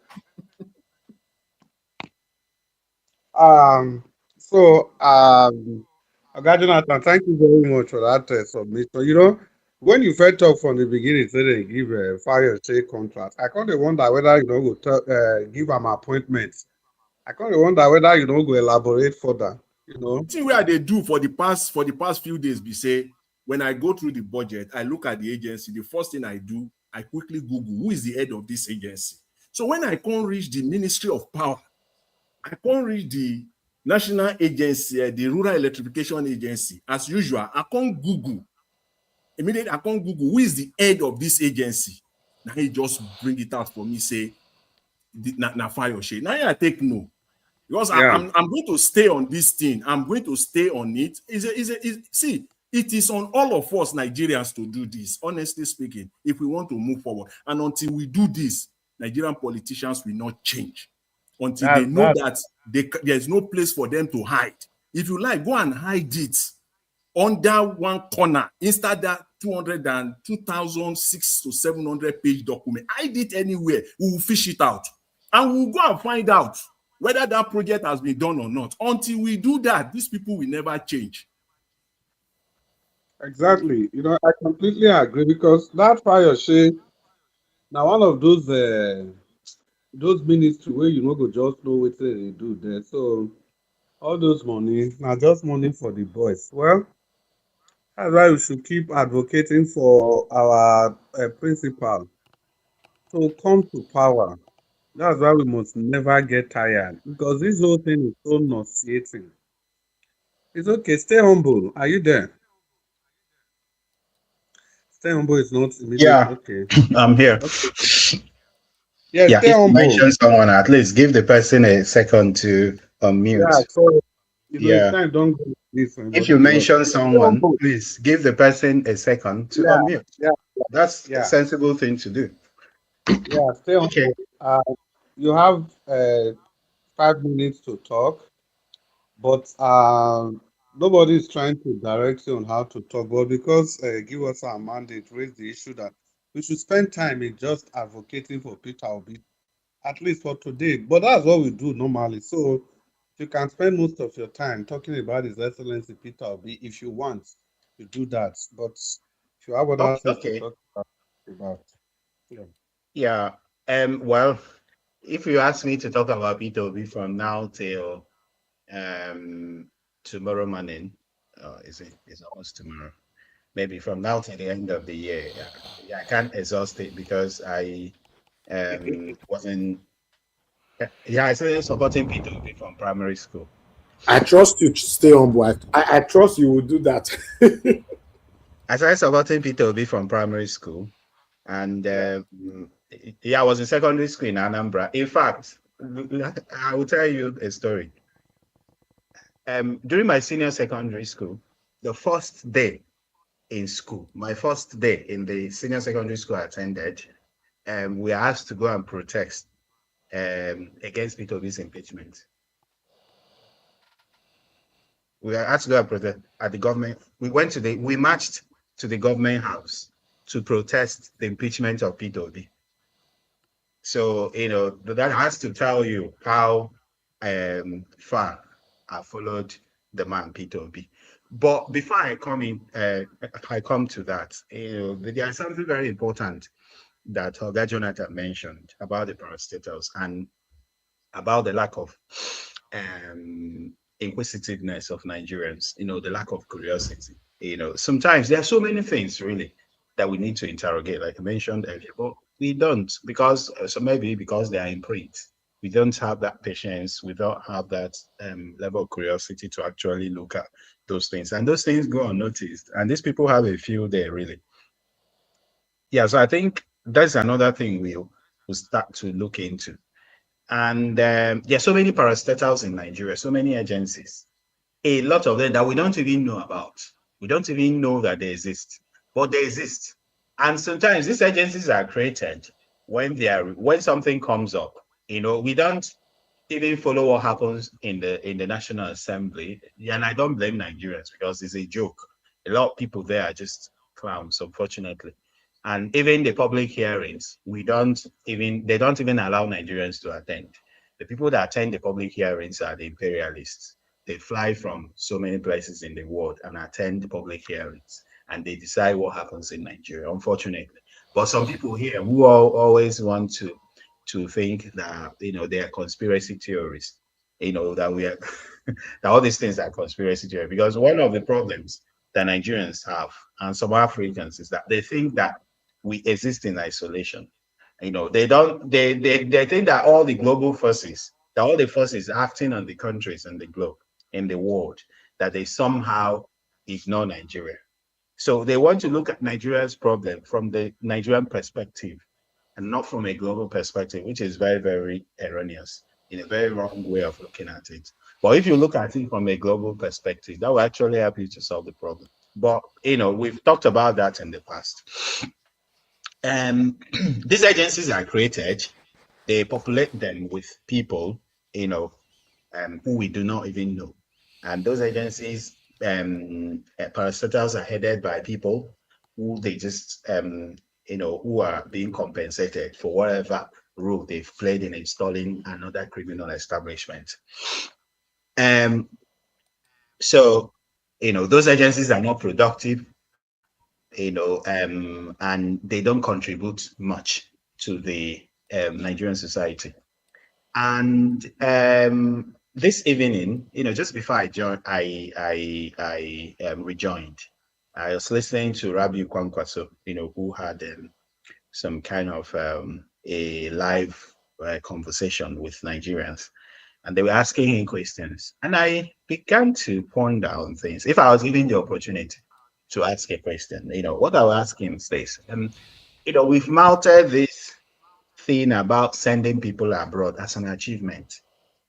Sending people abroad, we are sponsoring people to so and so country. To me, that's not an achievement, really. It shows how it shows how we have regressed as a nation. My father told me then, when I was quite younger, that as far back as 1000 AD, that Kano was already a huge global trade center. Today, we brag about sending students from Kano to places, nondescript countries, places that were not existing when Kano was a huge global trade center. So is it not a shame?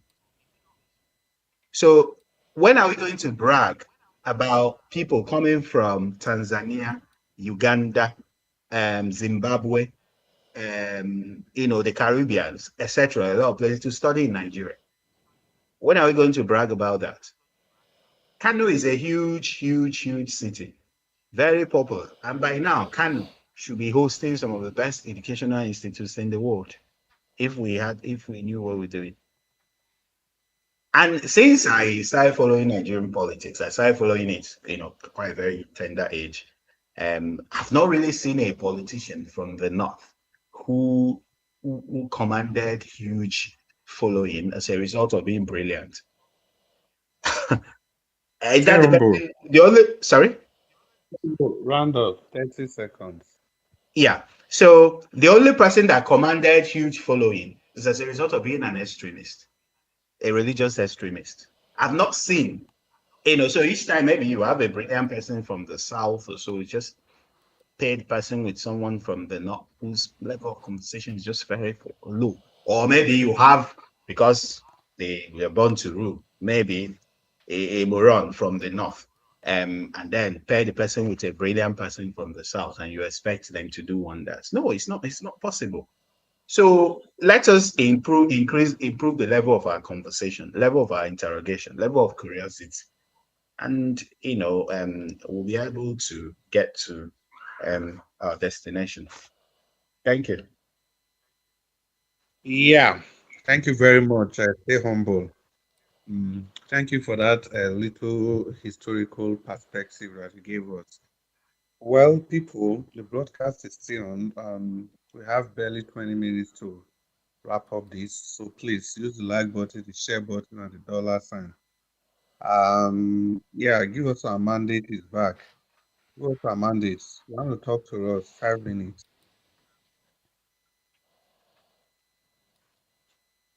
Give us our mandate.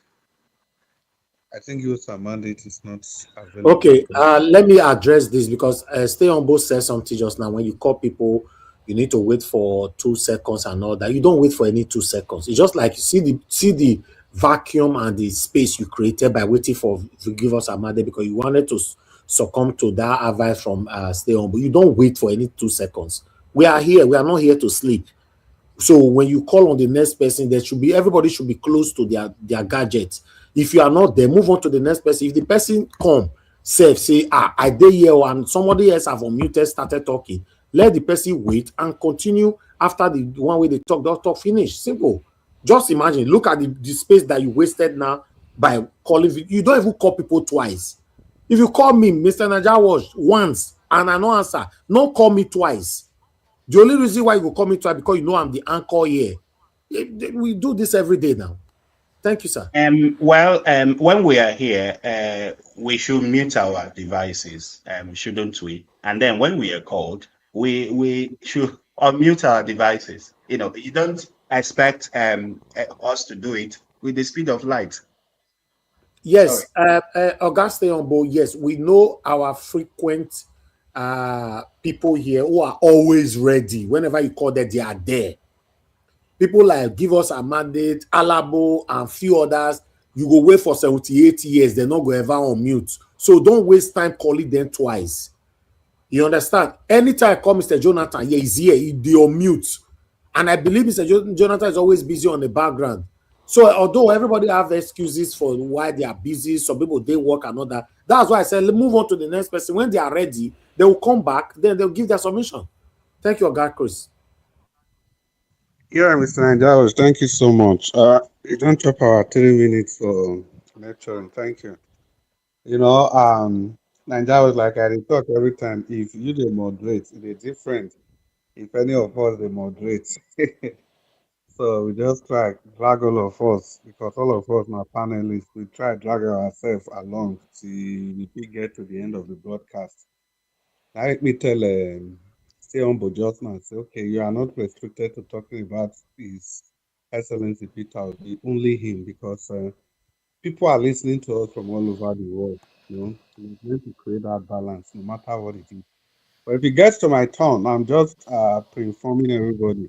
All the minutes I have is going to be on His Excellency Peter Obi. Sorry, if you want to talk about any other thing, then come to the panel. Yeah, I And support that. so, It was a great suggestion from Give Us a Mandate, but that doesn't stop anybody from talking about any other thing if you want to. Yes, I any other, support. exactly. That was what I was trying to say. Yeah. So, Black Panther, are you there? Black Panther on this. So we move to Oga CM. Oga CM, you Let, there? let the next person now speak after Augustia. Okay, Black Panther. After Oga CM, you go talk. Oga CM, you have 5 minutes to Okay, talk today, to us. what would I say on P2B? P2B, to me, has become an open book because most of the things you just have to listen to his former tapes. You know the stuff the man is made of. But be that as it may, because today is his birthday, I Augustine, think. the Yes, reason please. why, even though we've talked about him every single day, the reason why I support that suggestion from Give Us a Mandate, we have new followers every day and we have gullible Nigerians listening to us. So, yes, even though it's something that you said before, let it be like a dedication. Yesterday was his birthday. So, at least talking about this Okay, man yeah, it's for the true. next 7 days, I don't think anything is wrong with it. Okay, it's true. So, like I said, P2B is an open book. From interviews he has been granting, even if you can't read, you will hear it. The thing is, the fact that the man is in public space for quite a long time has shown you his importance to Nigerian politics. Right now, the way I'm always like I try to be objective. Among all those who has been showing interest to be president, he is the best among them by far in every ramification. So for that, I always ask people, what you should ask yourself is, do you really want Nigeria to move forward? If so, who? You can't be, it pains me that people are still talking about Tinubu. Tinubu is grossly incompetent. Grossly in the sense that the man is bereft of ideas. He doesn't know what to do. Forget all these Pasmaga sophistry people. That's why you depend on Daniel Buala, the mockeries now in Mexico. Maybe they reject him, I don't know, or he still accepted him. So all these people, you depend on a spokesperson. He doesn't know what to do. No policy. He can't point to one thing Tinubu has achieved than to compound our suffering. So P2B, when he's sort of, making his public utterances or reacting to issues, he's always objective and he's be able to sort of put it the way that even a layman can understand it. Leadership, like I said, or governance is not difficult. As long as you have the people at the heart of your policy, it's not difficult. British Prime Minister resumed office today. He said this is what he will introduce, a new model of economics, that one a grammar. New model of politics, the way to do it. People, they listen. Assault on our cost of living and the people. He said, but I will start something immediate to feel. He said, when I get into that office, he will sign. They want to end rough sleeping in the UK. Big man, not they sleep rough now. Big man, they sleep for road. These are the poor people. They are the people government is meant for. A rich man can survive without government. In most countries, poor people can't because they look out. That's what they call it, public fund. You are there for the public. And the God loved the poor people, like one philosopher said. He made so many of them. That's why in every society, the poor is always more than the people who no get. The rich are always few. So that is what P2B is emphasizing. Pulling people out of poverty small and medium enterprises. That's what he's going to do. Whenever you used to hear him talk, he said if they want to take loan in Nigeria, you bring your mother, bring your. He said, but he got loan in the UK based on just his worth, self-worth. Sometimes certificate, you're a graduate. They will help you. But how can you help when our duty is to make sure that the Senate president has 30 official cars? Some go park for Akwa Ibom, some go park for Lagos. Every airport there will be car parked there in case he comes in. Oh, this is not. We're only trying to maintain criminals. We are not running government in Nigeria until P2B comes in. You will not know that because some of the things I'm envisaging he will introduce that all these presidential jet will sell them off. He will tell you if I need to travel abroad, I enter APs. And make sure he will encourage Nigerians to come into aviation, to be competing with British Airways, Air France, KLM, Delta. He will tell Nigerians that of means, two of you can bring your billions together, float an airline, government will be able to guarantee, give you bank guarantee. Then you start. Because this is what they call businesses. That is what develops a country. That's what China did. That's why when they're asking him, he said, this is what China did. This is what they did in Bangladesh. So it's already told you what it's going to do. And this is how it is, but people do not understand. They still feel that, Nigerians, an average Nigerian have seen suffering as a way of life. So it's not like that. British Prime Minister is talking of ending sleeping on the street. What does that tell you on his first day in office? He came for them. That is the problem of the people. He says it's an eyesore in a country, a developed country. So that is to tell you this is what the first day he mentioned this. Under 7-minute speech, he was able to fit it and he's going to start with it. That tells you this is what government must be responsive. This is what we expect from P2B. Get in next year, all those presidential jets, you sell it. Get the money, call ASU. What do you need so that our university can never go on strike for the next 10 years? Dump it with them. That is how you help the people. Then primary health care, you want to make sure that every 774 local government in the state, they must have at least, every village must have at least a dispensary. That is how the people will benefit from government, not highway to fraud, coastal road. Who knows what is coastal road? They find one tapper in the village where go take bicycle, carry in pregnant wife, they go for antenatal. So this is government in action. This is what people want. And when you do it, you start to lessen poverty. That is Thank you when the so poverty much. it's not rich. You now attack the poverty base. So this is what I'm expecting P2B to do. Probably we'll be setting an agenda for him as time goes on. Since they are listening and he's willing to learn, he will be hearing from the people and what he needs to do as soon as possible he gets in. Thank you. Oga, give us Oga CM. Thank you very much for your submission. But the very last statement when you talk, now that one just surprised me. You say probably we'll be setting an agenda for him. But that's what we do every day. We don't have to wait. Anything where you get now, we go just be talk and the re-echo and the talk and the re-echo. You get with your Jonathan talk say, if they swear Peter Obi in, the day when they swear am in, if he no announce keep appointment that very day, then it almost means that he's not ready to govern. Because we have to start saying it the way it is, right from day zero now. And You I know, share in say, the same sentiment. Oga Because CM. from your election to 1 minute, from your election to the time we don't think so, you get like 3 or 4 months window there. Even if now the following day they want to swear him after election. How do you want to be a president of a nation? You don't have your agenda cut out for you. And the people that you want to, that's supposed to be among your kitchen cabinet, if not all of them, but at least key appointments, Mr. Jonathan. Yeah, thank you. Yeah, Dr. CM, you see, as you referenced the new Prime Minister of UK today, which is Andy Benham. Today, Bonham. he don't announce his Chancellor of Cabinet. Esquire. Yeah, that's He Exchequer. don't announce his national the foreign secretary. Foreign We don't secretary, see yeah.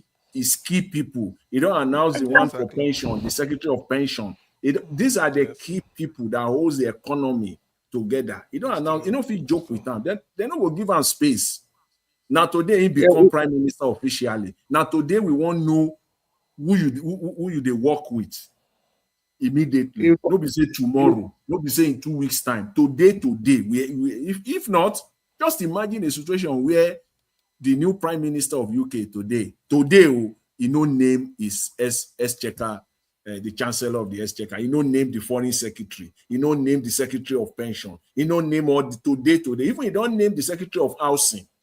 I see him for BBC today. He don't name all those keys. Just imagine. And you say you want change. You use one word now. You said slippers or waiting. You call them. You get just, people you know, people where they sleep yes, outside. He say he yes, want change. He say he want rebuild UK. Okay, yes. he can't say that one. He no name secretary of housing. What is this? That one go make sense. Aha. You see, You there's know, already a contradiction. You are talking there will be about a homeless contradiction. people. Say that is what you Yeah. want to do. That will be your primary goal, and then your secretary of housing is nowhere to be found. We're still guessing who the person will be, but he follow it up with action. Today, he don't announce his secretary of housing immediately. So, In fact, Oga Jonathan, you see this thing where you talk so. When I remember, I say when Trump during that his first tenure, when Trump enter, when black community they complain about this housing, homeless thing. You know, then a black man, this black neurosurgeon, now he make his secretary of housing straight away. But they call this black guy again, a gifted hand. Then Catherine, then that surgeon, that surgeon. that surgeon. So it goes to the heart of the issues. The man But is Mr. talking Chris, about, yeah, Mr. Chris, do you know why? Do yeah. you know why Ben Carson is so significant? I don't know. I know you would have seen the story of Ben Carson, right? The mother was a cleaner. She would take I them say from one gifted place. hand. She would take I them from know one you place to said it. another. Yeah, she Yeah. would take them from one place to another to go and clean houses. And as they go there, she would tell the Ben Carson and the brother, she would give them novel to be reading. Hmm. She would give them novel to be reading. She deprived them of so many things. And today the man is grateful for it. Go ahead. So yeah, I think that's just it. The reason I quickly brought that out, you see, every visionary leader, you cannot be talking about removing people from the street and you are not appointing a housing secretary immediately. It doesn't make sense. There's no correlation between those people. Yeah, oh yes, he said it today that they will build more public houses. Yeah, now that one, Yeah, it's my true. Yes, he said it. The prime minister said it. Can you Council houses. now compare So, that to Nigeria? They so are building aha. houses, they are giving judges houses, and the poor ones are suffering. Who the fool will be? She So doctors, no deserve. She Nigerian doctors no deserve to have houses too. We are running out of time. She nurses no deserve. They no get civil servant. All Nigerian Yeah, doctors where they treat as if they are nobody. people. Those This is ones no why fit get you houses cannot too. forget people like Jacon Day. Give us a mandate. Wait, give us a mandate, I beg, so that maybe this time reach us. We get less than 10 minutes. Black Panel, you did there. You get 3 minutes. Yes, You so not I'm call me here. now. I never speak now. Our body. I didn't call you before. Don't worry. After Black Panther, you say Black Panther quickly. Give us some. Can you hear me? Good. Yes, quickly. 3 minutes. Yeah, thank you very much. And I listened to Oga Jonathan very well. Yeah, now you all can see the reason why Mr. Jonathan has been clamoring on the fourth day. He will know the kind of person and the kind of administration anybody that gets into power, especially most especially Mr. Peter Obi, he will know whether he's serious or it's like just one of like the normal regular politician that will always keep us guessing. In the first, as you enter the prime, I never knew there was a new prime minister. I thought it's going to last till like September.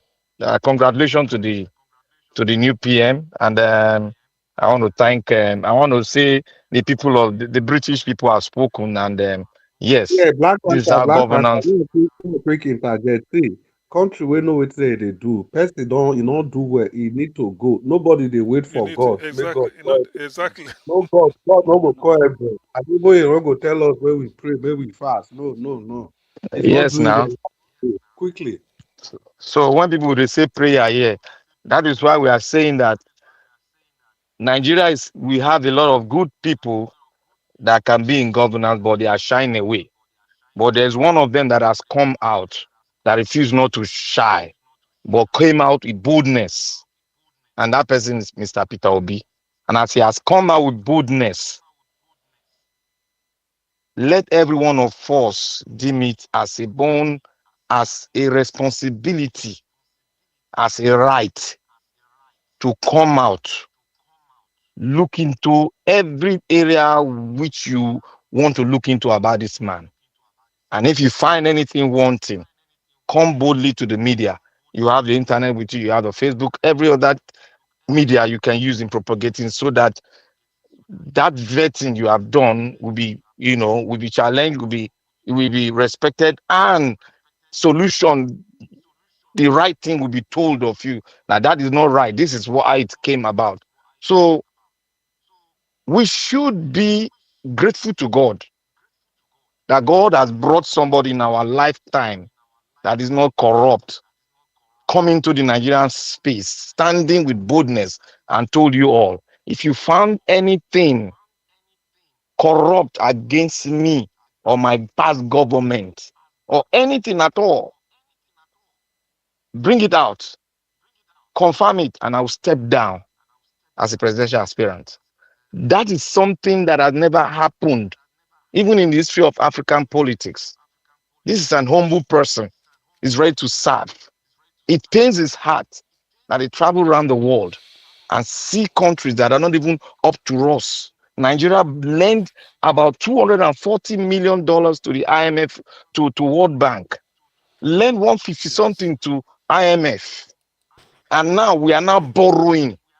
That is to tell you that the world was scared With of us condition. because we were one of the super nations that is about to emerge. But we Okay, Black allow the Black world to Panther. subdue us. We allow corruption to subdue us. Yeah, now it's time for us to create that same picture we've seen before. If we come together, we'll see that picture. Nigeria will now become a superpower within its own hemisphere and supply funds to other African nations, loan money to other African nations. So if we want to get it, we should stand upright and we will get it if we are serious. Thank you. Thank you. Thank you, Black Panther. Give us our mandate. Are you ready now? Yeah, can you hear me? Yeah, 3 minutes. Give us our mandate. Okay, thank you very much. I mean, it's so interesting to see that in UK, just based on what we said now, they didn't pray that God will help them to remove the former prime minister. And the guy himself did not wait for his people to carry placard to protest against him. He knew by himself that he wasn't doing good. He was one that even went there and said, you know what, I think we are not performing to expectation. That means if somebody is doing good, you will know. Tinumbu, Gbajabiamila, Festus Keyamo, Ononuga, they all know, including Wike, that they are not doing good. They know. So you will not wait for your people to tell you. You will know yourself that this is not what I brought in. The guy stepped down. Now the new one came in. He saw the lapse of the other one and begin to now. Okay, what can we do? And like Dr. CM said, government is basically for the downtrodden. How you, and that's the words of Mr. Peter Gregory Obi. How do we bring more people out of poverty? How do we bring them out of poverty and make them rich people? He said, I am rich already, but how can we create more rich people? That's the cry of Peter Gregory Obi. He said, how can we pull our people out of poverty? He knows that we have bunch of Nigerians in the poverty line. How can we take them out? You can only do that when you allow SMEs to grow. Not because I'm campaigning to be the president of the country and you the crooked president in power is doing everything possible to frustrate my efforts, even when I'm helping the government of the day. Because what Peter Obi is doing is helping the government of the day. He goes everywhere. 10 million here for health, 10 million there for school, 20 there, 50 there. All is just for capital development, and it's not in government. Oh. Peter Obi is not in government, but he has given more money to capital development than the government of the day. God, protect me, protect me. Peter Obi has given more money to capital development than the government of the day. And these guys are just, all they care about is how to lose. Now, the coastal highway to fraud, like CM name it, that road now is causing flood hazard. Are they even addressing the flood hazard that that road is causing? They are not even doing that. Now, in 10 years, or in 5 years, or in 3 years, people now have to lose their life because of that road. For me, all that we can do is to keep fighting to ensure that we have Peter Gregory Obi. I thank God that Peter Obi is a man of integrity, and God also blessed him with money. Imagine if Peter Obi does not have money. Imagine if Peter does not have money and the way we are to do his own thing by himself. These guys would have rubbished him, and that's why he can stand on the international stage to speak to guys in EU. He came to the US, here he was talking. So for me, Nigerians, please, we have as black we are fortunate and blessed by God to now see among us that we see how the man we can look up to. We are not saying we are perfect, but we are trying. Just give us Peter Gregory Obi. Peter Gregory Obi. That is who we want, and that's who we believe that can fix this country.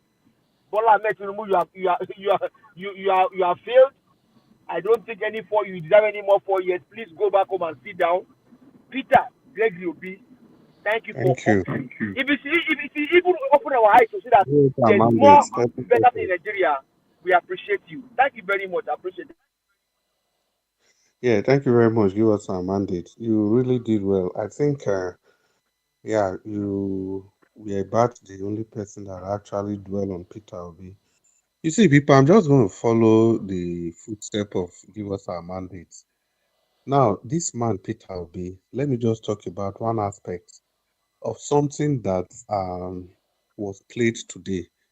The man said with his mouth that he met a cardiac surgeon in the US, and the person said he could do cardiac surgery.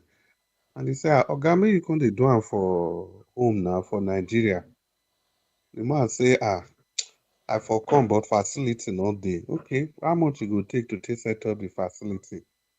About $1 billion naira. And see, people, if they say $1 billion naira, no be $1 billion naira today.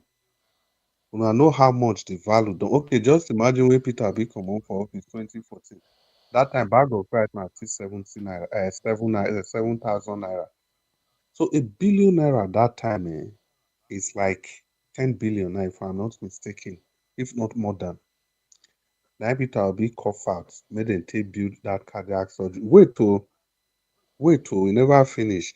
This man no get any cardiac problem oh. E no identify say maybe e get one or two family members wey go benefit from that hospital. Just because say it is a need, this man did it. You may think it's not a very important thing. Let's quickly draw a nexus. The cattle rearer wey una get as una last president Buhari, that oga was sick, dem fly am go UK. Dem treat am for UK till na Nigerians even pursue am comot from UK, come back home. for You ear see that sickness? for ear infection. For ear Mm. infection. Yeah. That sickness Yeah. wey that oga sick so, e come Nigeria as a president, e no even arrange make dem build any hospital wey go fit take care of even that ailment. Nobody know wetin that ailment be till today. Dem Mr. say Chris, yes, Mr. Chris, if for yes. ordinary ear infection, you flew a president of a country with numerous doctors, you have Igobi, you have ECH, you have Luz, and the likes of them, that your president, ordinary ear infection, has to be flown to the UK. I think the country is done for. So there was no better doctor that can take care of that ear infection in Lagos or in Oyo. You see, so thank you. Give us our man. Give us our man. You see the nexus I'm trying to draw. So Peter Obi did his own part with the cardiac surgery center. Now you have a sitting president who this one we are talking about now, governor. He was in fly and go UK, go spend over 6 months for UK. And Nigerians can go still protest for that he has for UK. Then pursue and come back. As they pursue and come back finish, he reach Nigeria. That hospital now, the man no bother to even build the hospital wey go take care of that ailment in future. Not just for him o. Let's see one assume say he build am for himself na different thing. He no even care whether he go build am for himself. He no even care whether he go do the same thing so that Nigerians wey no dey in position like him, if they get that same problem, they can fly abroad for treatment. He didn't care. And to tell you that that same leader, he finally died in the hospital in the UK. That is, if he never died long ago. Now, the picture I'm trying to paint is this. You see these two kinds of leader. One was the president, one was the governor. As a governor, you'll be able to do things that will touch the heart. If I say heart, now I'm using the word literally, the heart of the people. You know that heart of the people now, you cannot do cardiac surgery.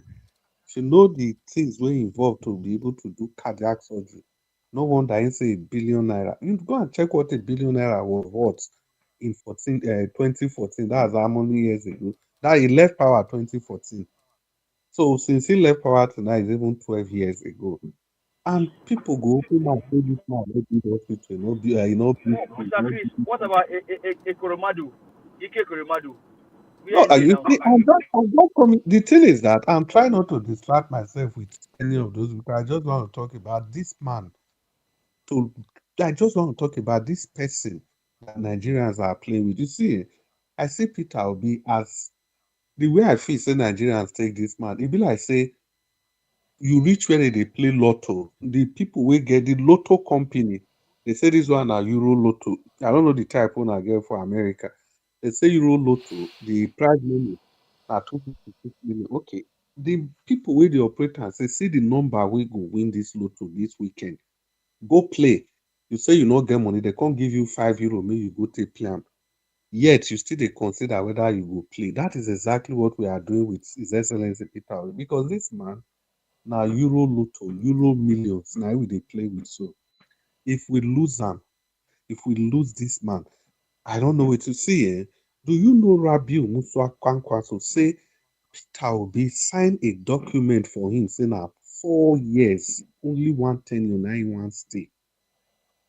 So somebody, before somebody can do that, you want to become the president of Nigeria, you can commit to something like that. Is that not enough for everybody to know that this man is ready for business? They say whether 4 years go. If you say if you can destroy the nation in 2 years, why can't you build the nation in 4 years? Now, to Will conclude, it will it take you, Chris? Will it take you 4 years to stop oil theft? To sell it will not take you presidential jet, cut to cost of governance, Peter to Obi, slash Peter off the. Obi, I mean, Peter Obi built yes. hospital. Peter Obi built hospital in 18 months or 8 months. He built a teaching hospital. Teaching hospital. It's true. Peter Obi Yeah, built that it teaching from scratch. From scratch. wait, that teaching hospital, I'm coming to that. I beg you see that teaching hospital, people. I'll tell you guys another thing. Around 1999 or 1998, 1999, 2000, there used to be a teacher. I don't know if it is still there. A Abia State University teaching hospital. They used to have a Ogadon ring bell in 1 minute. They used to have a center at Uturu. Now, in Nnewi there was a teaching hospital there. They were struggling for accreditation. You know, Nigerian Medical and Dental Council, before you get accreditation, even at those state university, and Busalim University, the teaching hospital, the same problem. No accreditation. And to worsen it, they were using the Federal Medical Center in Irua as their teaching hospital, yet they don't give them accreditation. I mean, as at that time or now? As at that time, they Okay. not give them accreditation. Now, so people go they talk. This Edo State, no Edo State, accreditation are problem everywhere. When he reach Peter Obi, the old governors, you see Edo State only. Now that one funny pass. He reached 15 years. before they can finally drag accreditation from. And this same accreditation, I'm just using this, make people to understand.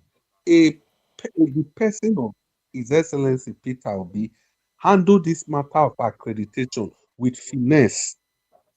Because when they have that accreditation, the story came to Edo State. Because when the accreditation of the teaching hospital was a very big issue. It came to Edo State and people started making noise. So this thing was this easy. This thing was this easy and it took all these long years before they are able to do it. And I've said several that I'll not be the one campaigning for Monday Okpewolo. Monday Okpewolo also played a role. Then he was not in government, he was with Aneni and Co. He played a role, contributed one hostel to the people in Edo Central there. Played some role. So, people, the point I'm trying to make with this is that you see somebody, Peter will be take on institutions, Nigeria Medical and Dental Council, challenge the way you need for this accreditation. It was stated and he did it, he delivered. So, if somebody can, at the level of his state, if he can deliver all these things, so why are we actually joking with this man?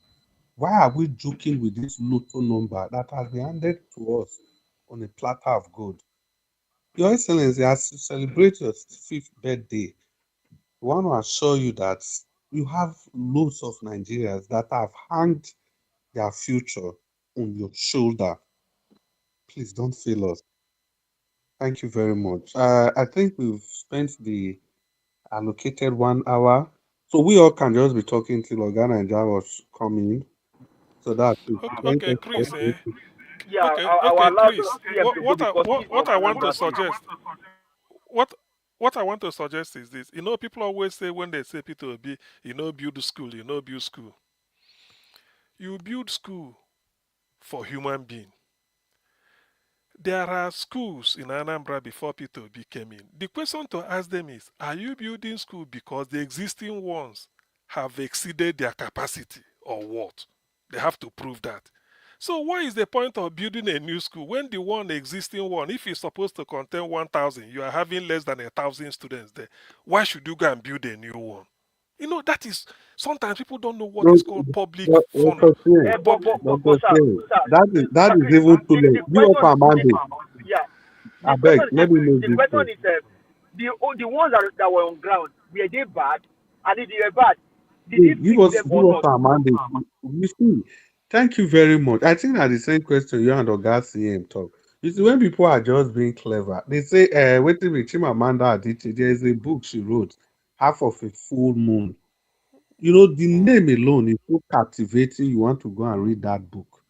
Now, let's even look at it like this. There's another part of the story that people don't say, that this man actually handed over schools to the various religious bodies and gave them money, huge money, to take this Yes. school to standard. So after doing that again, you see, people just want glory. They just say Peter being at somebody like that, build this one, so that everybody they clap for him. He handed over schools and gave those people money, real money, 300 million to take care of those You know, schools, to put them up to standard. And what even nobody talk happened? about that. This week was the Minister of State for Education. So when he handed over schools like all these CKC Onisha, DMGS, just like you come to Edo, CIC Irua, College of Immaculate or Immaculate Conception College Irua, na Catholic get them. Then maybe which other one? Edo College, I forgotten. Then maybe All those even type of schools. ICC, Benin City, Uh-huh. all of them, they are Catholic schools. All of them. So you carry and give Catholic, give them money to the run them. Because civilians is no longer under Ministry of Education. Then they vex because then they took and chop money. They say, Peter, why they do? And Peter say, no, now our children. Now our children that attend them. Do you know Yeah, what give us happened? our money. They go, That was actually what they, happened.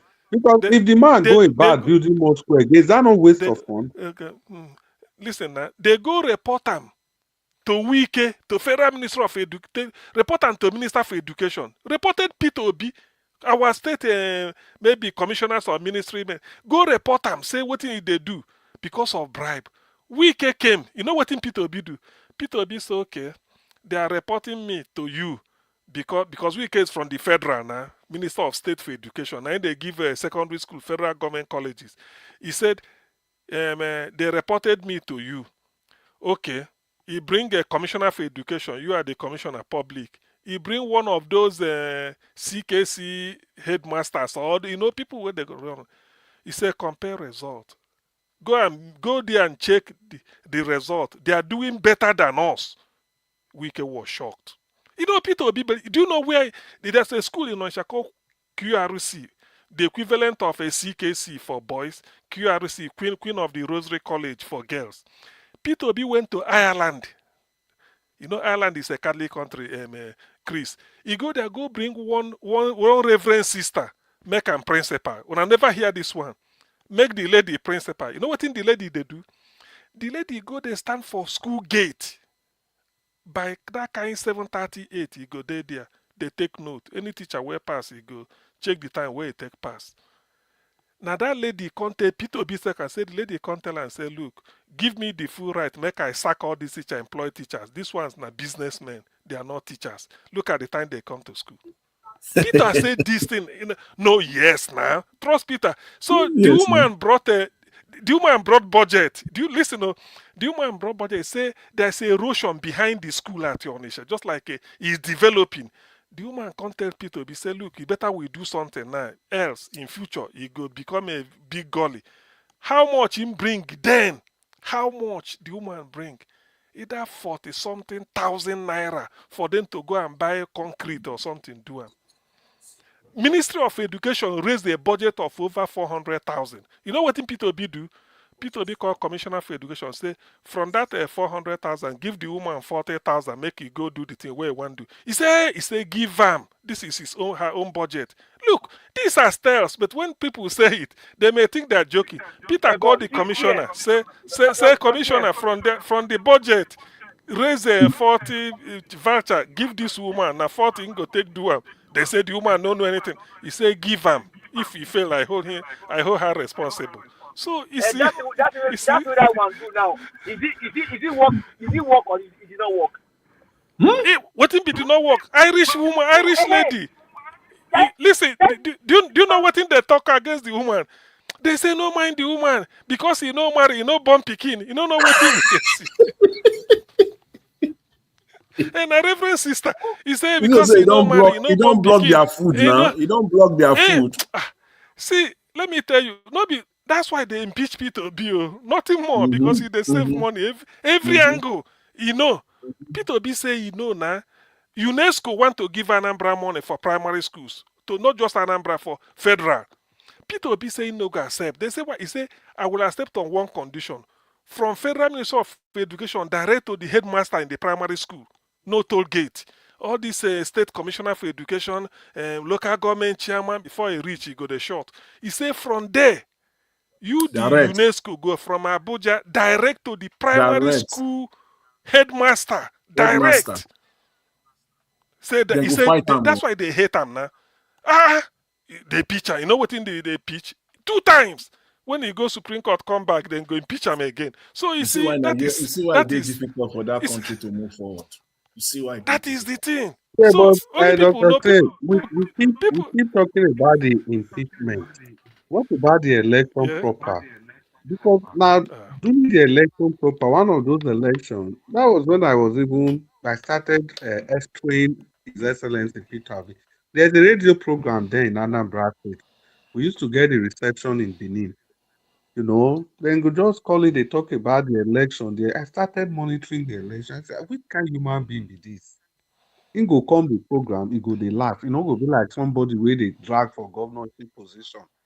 But at the end of the day, became the governor and the impeachment started. And follow this man character since then. So this one is not a case of say, okay, say that time and that 30 years ago, he just do. No, there's no trace of any wrongdoing. Chris. Chris, you see, you see this issue of corruption, issue of corruption. We need to really sit down, every one of us sit down and research and prefer the independent solution Because if you look at the Nigerian space, they don't have solution. They No, don't it have cannot solution. be. But Let us You be don't see the truthful. Black thing where Panther, You Dr. see, CM Black Panther, see. I agree. see. No. Let me see. I said something here. It is high time for you to go and know what I'm saying. Go and think over it. Don't come and be bombarding me with question. Think over what Black now? See, Panther, What do you know Black Peter about Obi Panther, said corruption? Black What one Panther. now? thing. Peter Obi said, wait. Peter Obi said one thing. If the head is not rotting, the Yes. downtrodden will not rotting. But Nigerian politicians are they are very criminal minded. That they be like a computer game. Okay, They I don't can think I don't design. think you are no. Wait, Black Panther. You know, see No, the no, thing. I agree. You know, see the real practical example where Dr. CM said, mentioned That is now. what I'm saying. Now That that's UNESCO, a wait, very good you solution see too. that That's a very one, good that is, solution. and that one now only one, no, and that is how it is across board in But Nigeria. Now, the corruption, the Peter has them corruption everywhere now. department, He has them the everywhere. AFCC. He How has do them you make the everywhere. brother? How do you make the EFCC now be effective, independent of the presidential status to take them away from Black it? Panther, How do you do that now? Black, That's when you Black, have man like Black, Peter Obi now. When man like Peter Obi Black, comes in, then you Black can have Panther, that. Black Panther, I agree to your solution. Say we will discuss sort of corruption, we analyze it and prefer. But the solution go be tailored to the type of corruption. That is one thing. You have to know this. No be the solution when you check solve corruption A, now you go take solve corruption B. Exactly. Now solution Yeah, really. But You are each right. Now one, that is why shey you I get mentioned the so independent exactly. body that we Yeah. investigate. How do we make them So independent? each one go be like that. So in fact, Until we have an independent president like Peter Obi, then we can so have what we are talking so about now. so A man so like John. you see listen, somebody asked Peter Obi, say, why is it that all these people, when they forge voucher give you, instead of you to sit down then talk to them, really dress them down, then shout or bring police arrest? Peter say no. He say, if rat they steal fish where you keep, now because the fish they open, if you take steel iron, steel, lock the fish, the rat it go just go away. Now him Yeah, now. see, give You us see, our mandate. hold on, Black Panther, hold on, Black Panther. You know why? People go bring voucher, make Peter be approved. Then go inflate everything. Peter B go use calculator, check and check and check. He go just write. You don't go touch your figure. Your own figure go there as you present them. But on somewhere that beside it, he go say, if na 1,000 naira you wrote, and Peter Obi no say na 800 naira or maybe na 650, you go say 650 naira approved for this voucher. Go give am to accountant. When you go accountant they go tell you, say, no, the governor approved 650, now I go pay.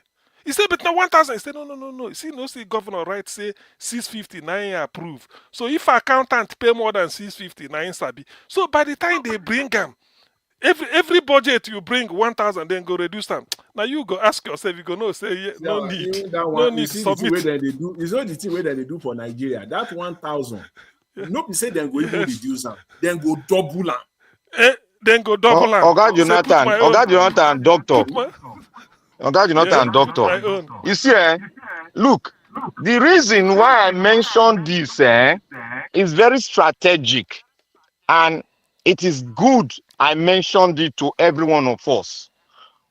See, you remember what Peter Obi said. Peter Obi might not be his solution might not be the best, but it's a starting point. You might be bringing out a solution now.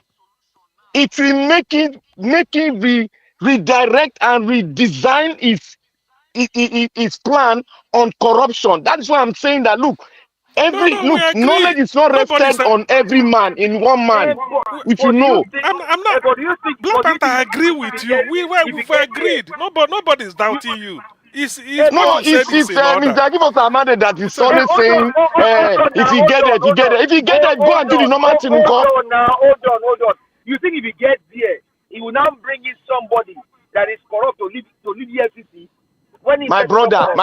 if Oga, look, let me tell you one thing you don't know about politics.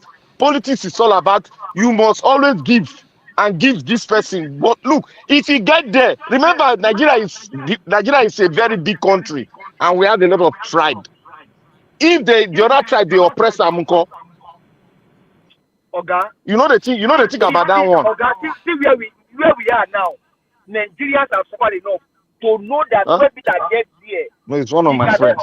we cannot. How will he get there and then bring in somebody that will not do the right thing for the people? No. The thing is, the key to fighting corruption is that you, the person that is the person at the top, don't be corrupt. That is the key first.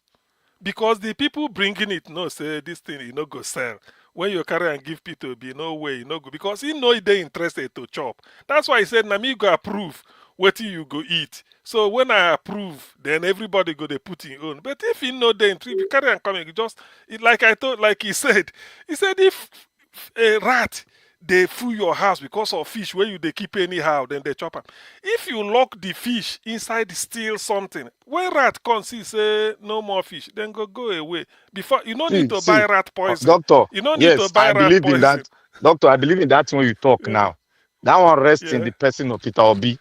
We have different Yes. character in our means. How does he set up the Independent Corruption Board, EFCC, to be very effective without the interference of anybody, nor tribe, nor association, nor presidency? Which law is best to guide the EFCC so that they will be independent? Well, to me, this is the way to go. First, the person you want to head EFCC, let's start from there. Because this is not Peter Obi can be in the Aso Rock, the head EFCC. The person that we have EFCC is like squeaky clean person, and you tell them this is what you want. That you are put here because you are not corrupt.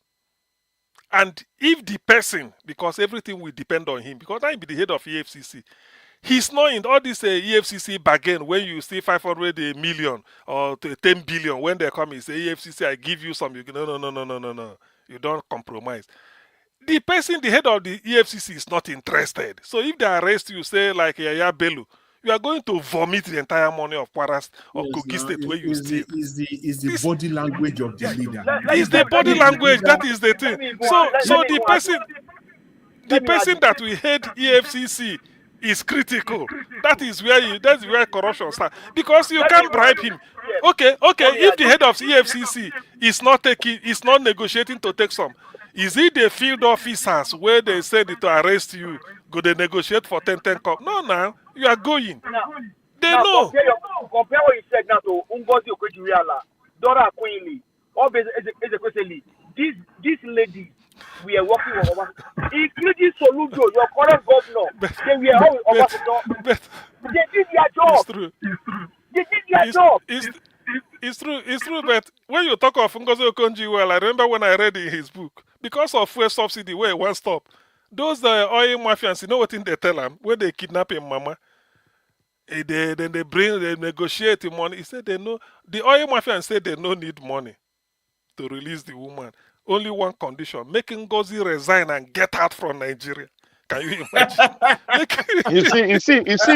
You see what we are discussing now. We are moving forward. We are moving forward. It's true. Doctor. He said the only thing is that Ngozi should do make he tell him daughter, if he resign, may he not come back to Nigeria, make he just get out. Because he okay, doctor, you see now that we are moving ahead and we are going to meet a stumbling block. Now, you see everything. I made mention of the law and I made mention of how. Now we have talked about how. Now, which law? You see that the so-called the beautiful work the great woman, a great Amazon has done. They have put it on the floor and they have mashed it.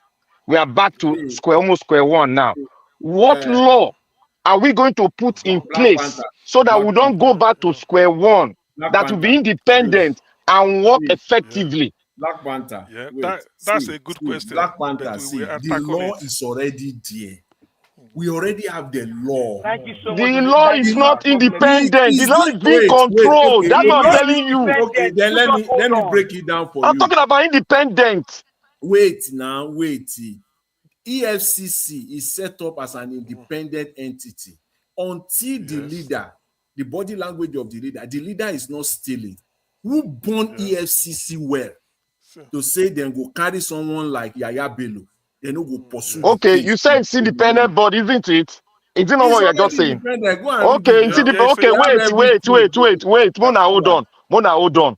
When something is independent, and the person that commit crime is the one that will not select who is going to be It is EFCC because you director. have criminals in power. You have criminals in power. See That's your like answer. that. It's like See your that. answer today, Porous. It is because you have criminal What do in you mean, power. Is that the Poros? answer you want to give? What Is do you that mean, the answer you want Poros? to give? Is it because It is because you have criminals in power. then we That's should why. remain in this thing, Black Abi. Panther. It is because. Black Panther, listen. Look at Black your Panther, answer. listen. This Black Panther, this independent. When they say independent, it's relative. EFCC is a parastatal under the presidency. Go and know this. It's a part of the executive arm of government. It's not legislature. It's not judiciary. Executive, judiciary, and the legislature. EFCC is under the presidency. It's under the executive. Everything under the presidency, the president, because that's why I said whoever the president appoints or whoever hates EFCC and the person is incorruptible. No, EFCC is good. So there's no Okay, need if now, they carry you. No, now, hold on. in your own There's no need. environment, There's no need if they carry you, as person whether in the EFCC they charge. There is no more basis for you rub my back, I rub your back. Later, if they okay, catch in you your with a own 10 billion, environment now, you are telling me the system of the West that we are adopting. Now, the same of the West we are adopting is not making us, because anytime a president comes in, he breaks that circuit, and that person come, he break it. Now, because the what do we do? presidency. Wait first. Do we still leave it under the auspice of the presidency, or do we create an independent Black Panther. body that will be called a name Black Panther. that will head Black it? Panther. Let it remain. Because in Africa it doesn't work. It doesn't work. In Africa it doesn't work. Listen, Black Panther. Black Panther, Black Panther, you are not corrupt. And P2B make you Black Panther go and head the FCC. Everything is ended now. You are not going to negotiate with any governor where they're still in the state. And you seen before you go and arrest the governor or say he has case to answer. Because Nigeria has a signatory to so many with Interpol, everything. You will do your due diligence. It may take you 6 months, 4 months, 2 weeks. By the time you call the governor, evidence there your desk. How do you know that I'm not corrupt? No, listen. No. That's why I said whoever we head. I just give example. I said whoever P2B will appoint to head EFCC must be like somebody like P2B. I mean, there are Nigerians like that, but you have to fish. So when the person realizes that, when the person realizes that this is the issue, before they bring you as a governor to EFCC, you're all, whether you get foreign account, everything details is on the table. So you, the governor that is corrupt, you will think it's business as usual to come and say, rub my back. And instead, no, Oga, you are going in for this. The man at the end is not interested. So what are you going to do? He's not interested in taking Let me money cite this from example you. to CM. Just look at Mr. Jonathan, James Comey, FBI director here. I mean, you live here, Black. Okay, so look at FBI here now. When people come in, they want to corrupt them. They tell you, we stand, this is what I am doing. If I do it, I am going for it. So somebody will now go into prison for you. No, it's not possible. So we have the system. It's just to have the right people there. And I said that, okay, OBS Ezekwesili can work today, can work freely and call your government tout and criminals. Why? Because she did not steal when she was there. Dora Queenly was there. It's true. So my brother, we have them. Oga. You see their system, their system. Let me say this. Their system. Look, sometimes wait for me, I beg. You see, Mr. Give us our mandate. You see, when you are talking about your nation, your own nation, you got to prefer a very good solution that will suit your nation. And you don't bring solutions of other nations. You think that it's going to suit your nation. It is wrong. That is what we're trying to take erase. They are not. So we cannot let Wait. You need to think deep of what I'm saying. Look, what we work in America, we not work in Nigeria. I'm telling you the fact because of your Black mentality in Panther. Nigeria. Black Panther, wait, let me say this before Look at Oh yeah, China. oh, If you are corrupt, they you don't go to ring death bell, penalty. oh, they don't Black ring bell, Panther, wait, oh, make I say something here. Thank you, Mr. they Okay, don't Ebert. make ring bell. I bet make we hear Jonathan out. Make Thank I you. make I say Okay, this. Black Jonathan. Panther, 5 minutes, 5 minutes. Okay, thank you good. very much. God bless you. 5 minutes, You see, everybody. One minute. One minute. see, Black Panther, the thing where you they miss, be say the point you are making is correct, but you see they miss am. Our problem in Nigeria is the way the executive is structured. The president is the Yes. alpha and omega. INEC today is Yeah. independent, but INEC is still corrupt because INEC they Yes. look the body language of the president. The The president. president is the person that still appoint INEC chairman. I think what we are Yes. trying to say is that EFCC now, the power of who will be the head of EFCC should be taken away from the president. If that is what you are talking, that is fine. But the law, if you see the law, we set up EFCC, and He's even strong, the go, INEC but is very strong. They know they just he's follow strong. am. Now the president, now they fear. Now psychophancy, now It's they true. play. If they do their job, Yaya Bello for prison now. It's No, true. Mr. Jonathan, Yes. listen, not be prison.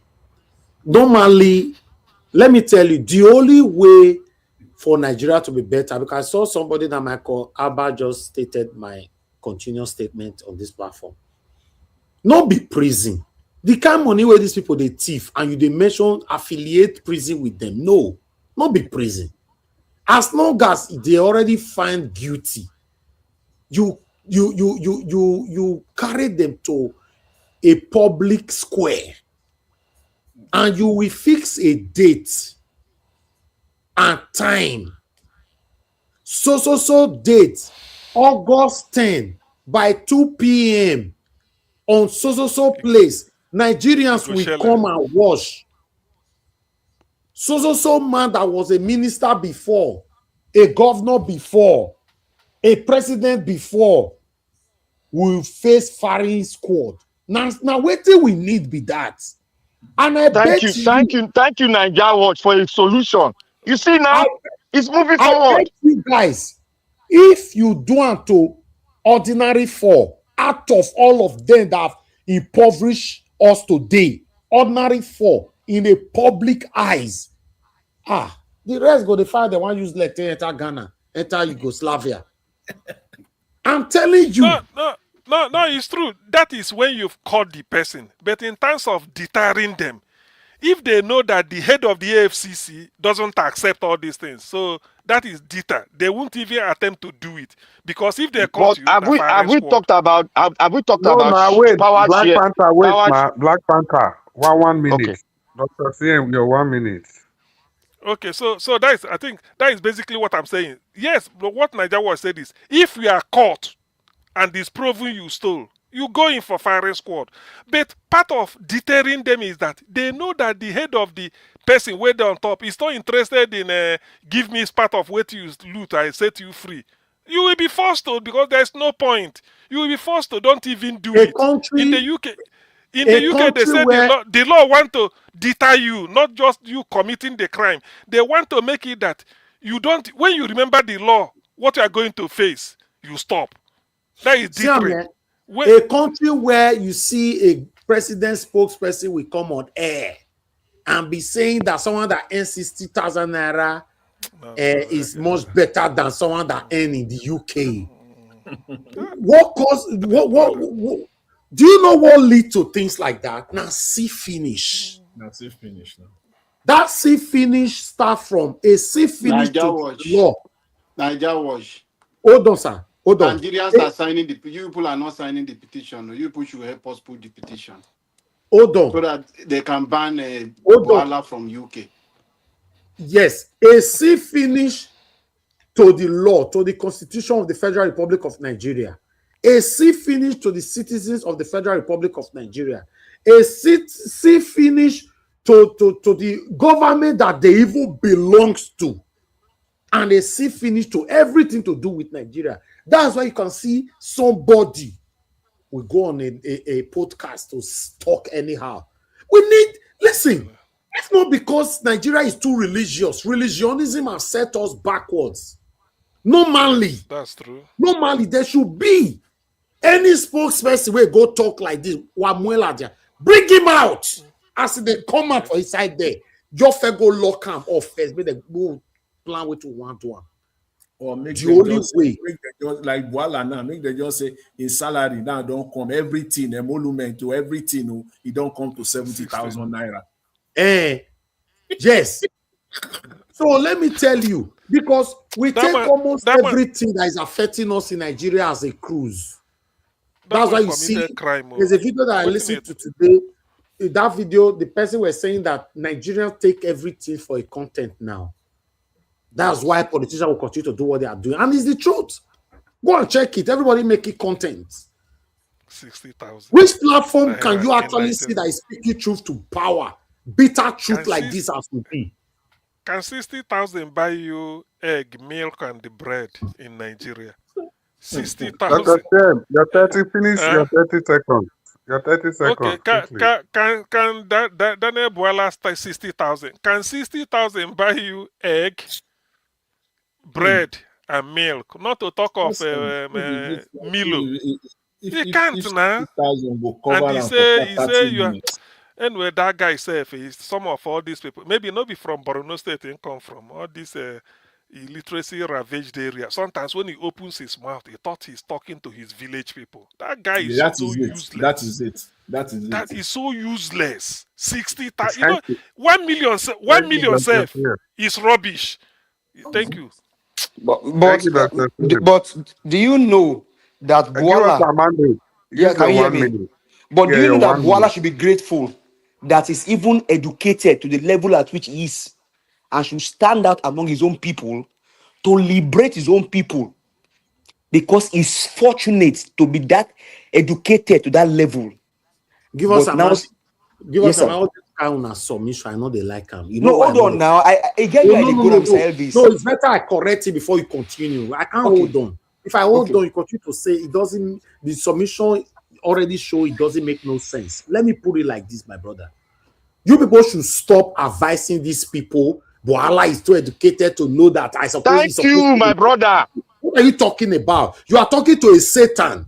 It's like you are begging him to change. Educated people that are supposed to be slaughtered. If you have good I'm going somewhere. You don't allow me to land. No. You were advising him, talking to him as a saint. Your starting point now no go area. It's not allowed. See, among his people. Well, let me just leave that point there. Let me just leave there. Let me leave there, because there's no amount of what you can tell him that probably make him change. And I bet if Peter Obi become president today, Boala may even come and leak from Peter Obi. But what I'm trying to say is, with the level of education these guys have and exposure, they should stand tall for their people. But what happened?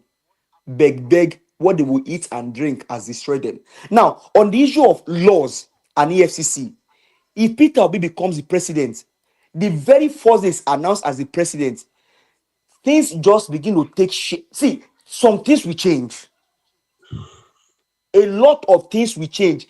And let me tell you, give us a moment. Are you aware that Peter Obi struggling to become a president today?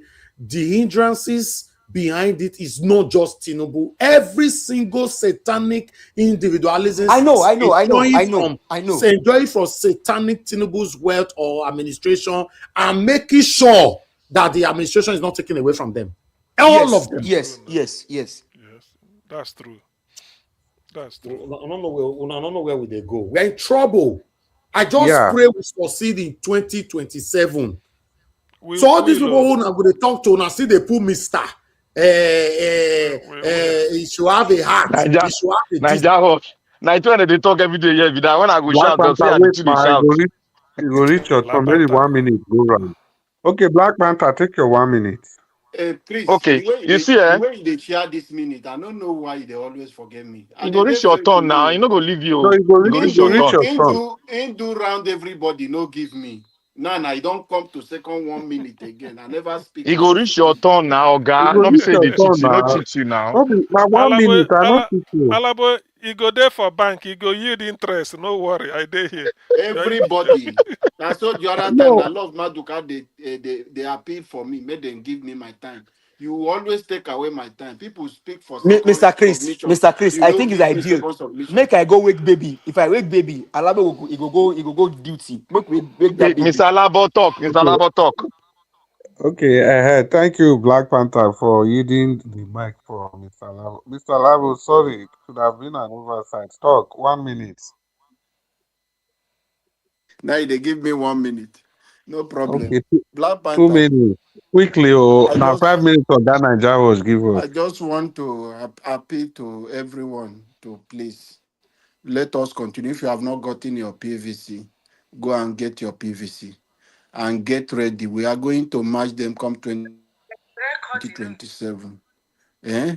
We will look them to their eyes, look them to their face, so that we can see how we can look into the eyes of Nyesu Wike in all his plan to rig the election, or the plan for Tinubu to rig the election. We could stop them if we unite together. Keep your religion aside, keep your tribe aside. Let us save our country first from the hands of this criminal. A new Nigeria is coming, and I strongly believe that that new Nigeria is possible. And Peter Obi is the only option at the moment as it stands. Thank you, everyone. And Chris, please, not to forget me. Okay, sir. Sorry. Now oversight. Now corruption. Maybe we just call it corruption. It's okay. Give us a Black Panther. Talk to us 1 minute. Thank you, Oga Chris. You see, this whole thing where we dey talk here, it all anytime you people say we have law, we have law. You see, the law they made for you, there's a loophole where they will get out. You think a criminal will create a law for you, no get where go to escape? Una see they talk this thing. When I comprehensively go read those laws where they put there. There's a way out for them when they commit the crime. That is why I'm saying that we need to reconstitute this country as a goal, because your judiciary is supposed to be co-equal with the executive, co-equal with the legislators, so that they will have independence on their own. Now they don't. Those two arms don't have independence. The dependent, they make it like a spring mirror, like a mirror to every one of us in the constitution, but they are not independent. If you They make are somebody independent, Black if you Panther, make they are somebody independent, independent. You know see, where if you they make somebody go. independent, you will not sit in your house as a criminal and you select the chief judge, you select the everything, and you're a criminal. The judiciary cannot even do. The judiciary don't even have power to even build house for their judges. But They how don't is have that budget different to from do that. how is it different from your FBI here? Your FBI. How So is it different I from tell your you, FBI? this man, you too they refer to somewhere where we How say is it now them different from your create am. FBI now? How is it See, different from your my brother, FBI? my brother, my brother, my brother, my brother. I wish we sit down one day, me and you one on one, so we'll talk this. You go understand what they talk. See, Black you Panther. cannot Thank use you. you cannot. Sorry, 30 seconds. You cannot use the law in the West and put it in Africa and tell me it will work without you not put a differential input into that law. It will never work, my brother. It will work. Thank you. Thank you, Let Black me let Panther. you say, just Thank 10 you. seconds, please. Just 10 seconds. Okay. You see, Black Panther, see, the thing we say, we get laws already. Then they break the law with impunity. Don't be say the law no dey there. That separation of power is already inserted. It's there. The only thing They be are say not. They can't. Their budget is being cut. the only thing is that You know. what they are doing is that go and hang yourself. If we break Thank you. am, go and kill, go jump inside the Atlantic Ocean. But no be say e no Thank dey you. there. The Thank separation you, of Okay, Mr. just power. Jonathan. 30 seconds, I beg. In America, Black Panther now, beg. sorry, just 30 seconds, I beg. In America, all these arms of government, they are independent. They have budget of their own. They present. This your judiciary they don't present Okay, anything. your Pambondi and others. They see my brother. We have them already. See, It's just see, see, to see, have a see, good see, man. It's to have a see, good man. see, Black Panther, this thing called independent is relative. Whether, like in the US, or call it independent, is the Treasury, Secretary of Treasury, helped approve, or Office of Management and Budget approves every budget, including that of the Supreme Court. And OMB is under the presidency. The independence is for them to discharge their function without fear or favor. Not in terms of the funding can come from, though the executive can approve budget for them. But that does not mean that if the executive is stealing money, then go turn their eye. They will prosecute the man. That is where the If you independence are not comes in. comfortable in your budget, you will be corrupt. Thank you. They can, Stay humble. Stay humble. Stay Yeah, thank humble. you. Take your 1 minute. Take your 1 minute. Yeah, so I do not subscribe to the petition to bars so and so from coming to the UK. Which UK? You know, you that claim to be independent, what business do you have in the UK? Is UK not the enabler of all this corruption and nonsense going on in Thank, Africa? thank, thank you, my brother. So, it's a waste of time, really. Don't bring that kind of topic here, you know, the petition about UK and stuff. Then I will talk about P2B tomorrow in detail, about some of the things I witnessed firsthand while he was governor. The other thing I will talk about tomorrow is this whole issue of PVC, voters card, and all those things, which I think is absolute nonsense. But I will talk about it in detail tomorrow. Thank you. I really agree with the submission about whoever is coming in from day one, announcing key members of the cabinet. There is no excuse really for not doing that. To be honest, if someone is sworn in and the person has not, does not announce members of key cabinet, key cabinet members, then the person is not serious. So that's why I was really happy when this ADC, this ADC gang up and stuff did not work, because that would have been the cop, that would have stymied all the efforts that we've made in the last more than 5 years, to enthrone a government, a real government of the people. But tomorrow I will do justice to, Peter Obi's achievements as governor, and my take on the voters card. Thank you. Thank you very much. And by way of extension, I'll just take my 1 minute and invite Organa George. Yes, also in continuation of His Excellency's birthday, by tomorrow, please, let's just keep on talking about His Excellency Peter Obi, although we are already talking about him before.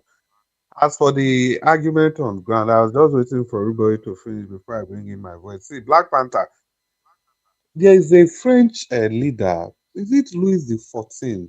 Whether 14 or 13, I don't remember. He said, Les 14, quatre 14, témoins. 14. 14. He L'état de said, moi. Les, I am the, yeah, Les quatre témoins. He said, I am the state. I'm the state. I'm the Dr. state. Sam, not before. Not true. Yeah, that's the quote. I am the state. You know why I talk this thing? When people say the laws, you see the law when Nigeria gets, Black Panther, may I even tell you, if we fit follow that law as bad as it is, only 70%. As bad as it is, so number one is Abdul Salami's law, is constitution, Jare, is very bad. Even as a bad rich, if we fit follow am, only 70% again. So many things will turn around. You know why I talk that one? See, when people say na the leader, na him matter. When Lee Kuan Yew, when he come, he not go import new people come from anywhere. Na the people wey dey that country, na him still use take turn the country around.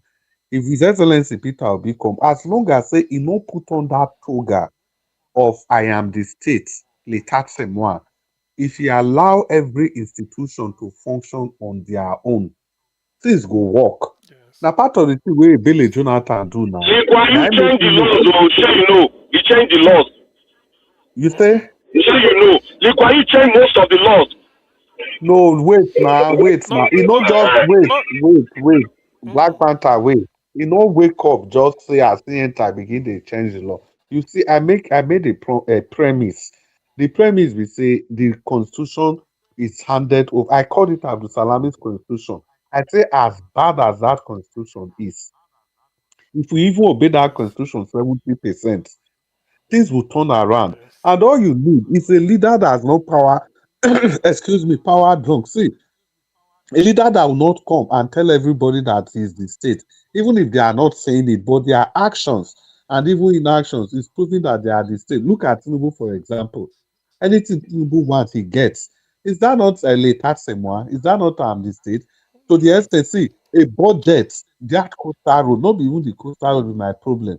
That budget is 1/3 of our total budget.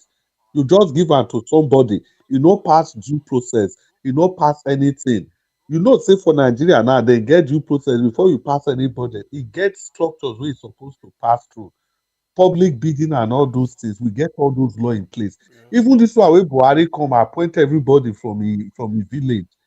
Assuming Buhari follow the law, if you not do like Louis the 14, if for not fit still do am, because there is a law that says Federal Character Commission.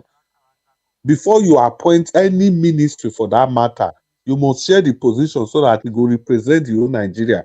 At least we get that law. We get public procurement law. Before you go buy something, all these people they talk, say na so they put budget for, na so they put 8 million. If you get president wey go allow those laws to function, that public procurement, as that law be, even if they follow am like 30%, we go still achieve something. Well, Mr. Njawad, tomorrow, people Mr. jare, Chris, that same law, yes, na Ezekwesili follow. She become madam now due you process. follow. So Now they take follow. So quickly, people, we've come to the end of the broadcast today, and I think I must join me to thank Ogana and Jawad. Ogana and Jawad started by saying he will give us 1 hour, and I can assure you guys that we have spent about 2 hours. That's 1 hour extra. So Thank you. If you follow us chop the 1 hour too, if follow us chop the no, one no. hour now, abi. That's David is it. If not all there. chop am now, Ah, this one ah, wey Oga Chris dey talk. Oga Chris, that thing na wey dey true. talk no dey work. E See no what work. See, Na wait, true wait, now. it means That wait, say thing na wait, wey dey wait, talk wait. no work. No, Professor no, don wait, man. discuss am. Yeah, A professor of law yeah, discount everything wey you yeah. talk. hold on See, now. The anything Black when you Panther, do, make right? Black Panther, wait. Anything when you that's do for this life, try to stay, talk the truth. So I say it give us about 2 hours because I looked at Yes. wait, okay, and say just 3 minutes to 2 hours. Now the point is, Uh, say even if Naija word talk, he talk reach 20 minutes. He didn't talk up we to no we 20 minutes. no we So, no dey care. E chop inside our hammer, now we know. well, That is the Naija truth. word, on behalf But of we the go thank am. panelists, We go thank am for wetin he give us. No be say we no go on thank behalf am. of the, The truth on is behalf chop of out of our the, hour too. But you it's know now, you okay know me. now. We thank you. It's okay now. Thank you. Naija, on behalf of I the beg, panelists, change this your mic, or your mic is muffled, Black Panther. no man now. Yeah, we, Mike. Where say he go buy? we, Now they we disgrace us. want to So appreciate, we Now we this want want our to mic Black wey appreciate. they call Panther. advertise This one where you everywhere. say now he Before be it the reach two best. minutes, so Alabo, I beg. Before it reach After the 2 hours, after sliced bread, you say now he be the best Mike. No man Mr. now. He say now the Naija, best. Which mic? No be I dey on another mic, Oga. You dey hear Black me clearly Panther, now, I no be beg I beg so. now. come out for them, my You friend. see, I Black say Panther, I dey cheat una sometimes. I no dey we After understand. must Mike, all respond to Na computer we everything. dey use for inside car, for inside anywhere. Black Panther, we must all respond to everything. Once again, Mr. Naija, thank you so much. We appreciate the time, the sacrifice, and everything. And I hope, ladies and gentlemen, we should be able to continue this tomorrow. God bless you all. Mommy Diaspora, thank you God very bless you. God bless Nigeria. Domosa.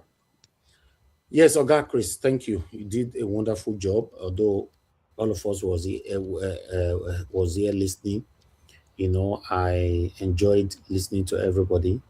Thank you very much, everyone that came into this platform today. It was a wonderful discussion.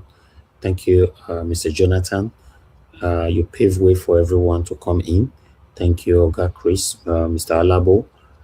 Give us some Monday, Black Panther, Oga CM. Thank you. One person, yes, our Stay humble. stay humble, my brother. Yes, you know, thank you so much. I appreciate you all. We didn't receive any call today, although calls came in, but tomorrow is another day. I want to thank those of you that super chatted us, Madam Eugenia, Madam Peggy Modi, Mr. Joseph Oji. I'm very, very grateful. God bless you all. Thank you very much, my mother for Mommy Diaspora. Thank you, Mommy, for all that you do. Thank you, my brother Abu Hazi. Thanks for all that you do. Thank you, Madam Peggy Modi, once again, Madam Eugenia, Madam Stella Maserado. I love Maduka, Michael and Maro, Mr. Johnson, Emmanuel, Madam Mama Bright. Thank you, my good people. I appreciate every one of you. Before we go, I would like to quickly say this. You see, sometimes we give our submission on this platform, why some people normally say that we should be careful of the kind of words that we use and all that. Because somebody called me just now because of my submission that I gave, how our satanic politicians should be treated, and all that. And there was slight argument and disputation on that call. But I want to say it on air, because it might sound disappointing, but sometimes, as a man, you need to stand for what you believe on. I want to reiterate my wish, my prayer is to have a leader that will slaughter all the past satanic corrupt leaders and present leaders. I will never take it back. It's my wish and my prayer, and I wish it comes to reality. A leader that will come into power, that will say, since 1999, for example, maybe to pardon people before 1999, just say from 1999 to date, any politician that have ruled, all will be scrutinized. All. And if you are found guilty of corruption, you will be slaughtered. And the price for you to be slaughtered will start from your corruption will start from the price, the figure of 100,000 naira upward. 100,000 naira upward. Any corruption below 100,000 naira, you go to jail. Maybe for some certain time, some maybe for 17, 20, 75 years or 80 years. Yes, you go to jail. Anything below 100,000 naira. But anything above 100,000 naira upward, go reach the Yaya below level, or go reach 210 trillion, everything that means na slaughter. I'm not go pour water for man talk am. And they talk am for inside Nigeria, they talk am anywhere. There's nothing wrong with that. It's my wish. For example, Tinubu decide to do that for me today, I will be the happiest person on earth. So overnight, Tinubu just wake up, saying want to start dealing with corrupt people. But normally, he would like to start with himself. Exactly. Now you're talking. You understand? It not go happen. But my wish cannot be truncated. I want everybody to know that. And my prominent big person, I have so much respect for you. And I believe many people here also have that respect for you. And I appreciate the fact that you listen to us sometimes or most times. That's my stand. I'm not saying our stand. That's me saying it as my wish. Is my wish. And I said it when Tinubu assumed power. For those of you that pay attention to my submission all the time here, I said Tinubu don't ring himself in that position now. Once Tinubu start doing the right thing, I'll be the first person to sing his praises. Okay, let's assume that Tinubu come in that time. He started persecuting for a possible prosecution for past corrupt people. Forget about him now, and he started it. I bet you 90% of the people following me on my platform here will sing these praises. Because what are we actually looking for in Nigeria anyway? Are we looking for a figure, one particular person that will rule us? That's not what we are looking for. What we are looking for, the person that will come in and do the right thing. In fact, do you know that Nigerians will prefer any leader that will come in now, that will not fix anything, that will not fix light, that will not fix bad road or healthcare or whatever, but just use his first 2-3 years to slaughter all past and present corrupt leaders? Do you know that Nigerians will still call that a huge achievement? Nigerians will celebrate it. You cannot impoverish and destroy people's lives, and you and your children are living the best lives in abroad. You know what that means? Now, somebody said Sheyi Tinubu went to, I don't know who said it, Sheyi went to World Cup with his family. With his family. He was there. When I was in university here, the day of my graduation, I know, say politicians' children were part of us. I didn't know they were in that school. whether they bring in their Rolls Royce and their Bentley Ferrari the day of our graduation. My eye clear. I can't be like, I can't say make I clear my eye whether not dream my day. This one, let me just say person why they see for library and everything. If I can't know say politicians, children were part of all, but they were disguising throughout their studies. Come on, guys. Sometimes when I speak like this, especially Nigeria, people will say, no, nah, you are me, you are this, you are that. What do you mean you are me? Do you know how many Nigerians losing their lives every day? Me as how? Me as how? They know what they are doing. So the right law should be placed upon them. No jail. All this one say he'll be sent to jail. Which jail? In case you don't know, majority of these people sent to jail, where you hear, they're not they jail. Except the one that actually stepped directly on the foot of the president. Now he really did jail. Like the Merufai, yes. The Emefiele, yes, those one really did proper jail. Every other jail, now lie. It dey executive billion mansion. Now they all tell and say don't go to public space. If you want to do anything, you go another country or go another place. Always wear your traditional tie. We go cover all your face and leave your eyes. After all, they wear. What they call that where they wear? Then they cover their head. That too. What are we talking about? So It's don't be hijab, yes. God bless you. So don't be jail they need. Now slaughter. I know if you take them back. Because the reason why No, you but pay you are not alone. You are not alone, Niger Watch. All of us are thinking that. Even me, not all of us. Let me just speak for myself. I'm also thinking that way. Do you know why? In the Western world, I was told here in the UK, say why they make certain law keep, not necessarily to catch you, because they know you will be afraid. Now, make if you remember the penalty, you no go do them. Do you understand? If you remember, say then go buy you, you no go do them. So the law has exactly. worked. The fact that you Michael remember, Maro, if you steal this thing, you are going for firing squad.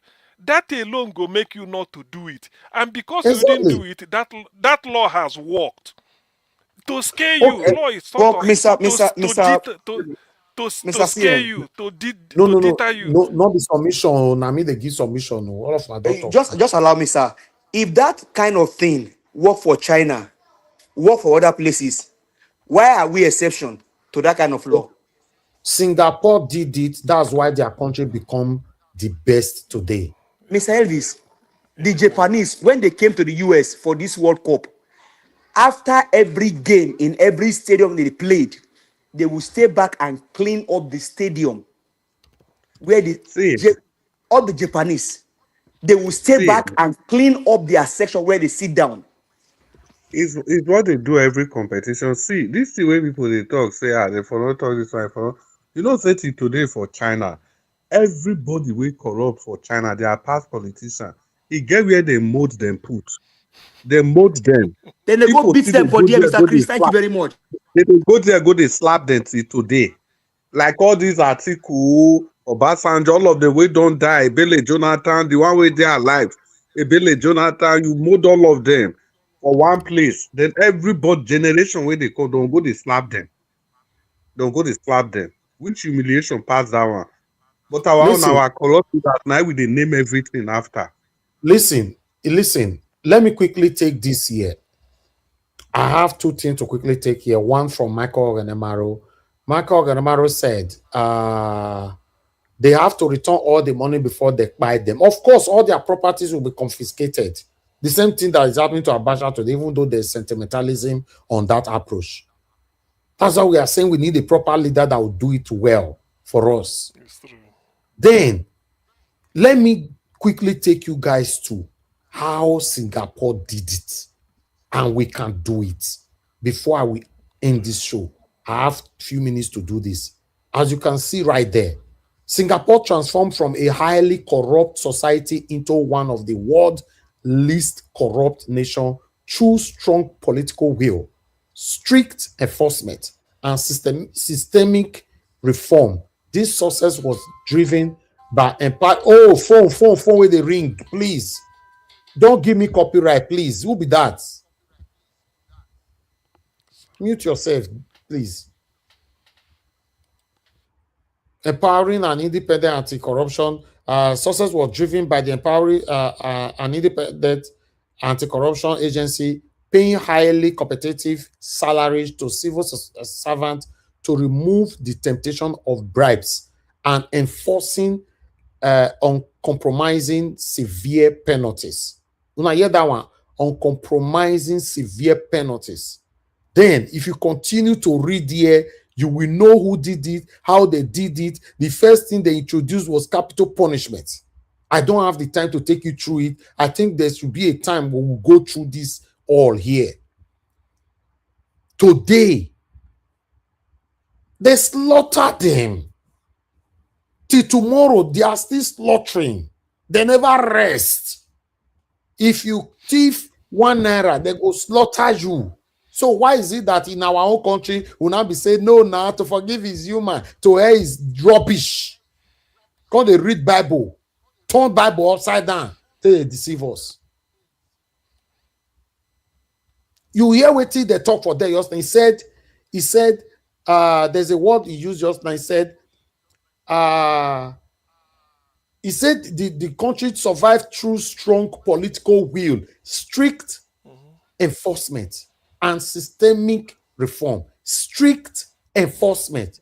Strict enforcement. Strict enforcement. That means they call handle them with iron hand. That's the other word. Not be by saying, oh, okay, that's the way thief 200 billion naira. They'll give out, they'll say that the nine will be the next senator of our country. It's crazy. Some people they say no to end corruption for Nigeria go hard. You know hard anything. You know hard. You know go hard. Me go feast Nigeria. Make the y'all put me there. Some people they say 4 years is too small for Peter Obi to feast Nigeria. How you want to do one? 4 years too long for me. Just give me 1 year. Me go feast Nigeria. 1 year. Nigeria, let me give you one information. You see what Burkina Faso president do? You see anybody where go study Islamic whatever, any place, make it not enter the Burkina Faso, may not enter Burkina Faso. Exactly. Because he doesn't believe in religionism. And a The Muslim man a Muslim, and a Muslim country. He said they want science and AI. People will study IT, AI, and they need. They don't need any Islamic law. But we now they use 80 billion naira to renovate church and mosques. Go Hajj. I'm telling you people that to feast Nigeria is not hard. All these things when I hear people they talk, say, oh, Nigeria go hard, though, don't take away his spoil. You know, 1 year Nigeria is fixed. But Mr. Elvis, when did Etuari become a president? You said what? I said, when did Etuari get into office? And see what is happening in Burkina Faso now.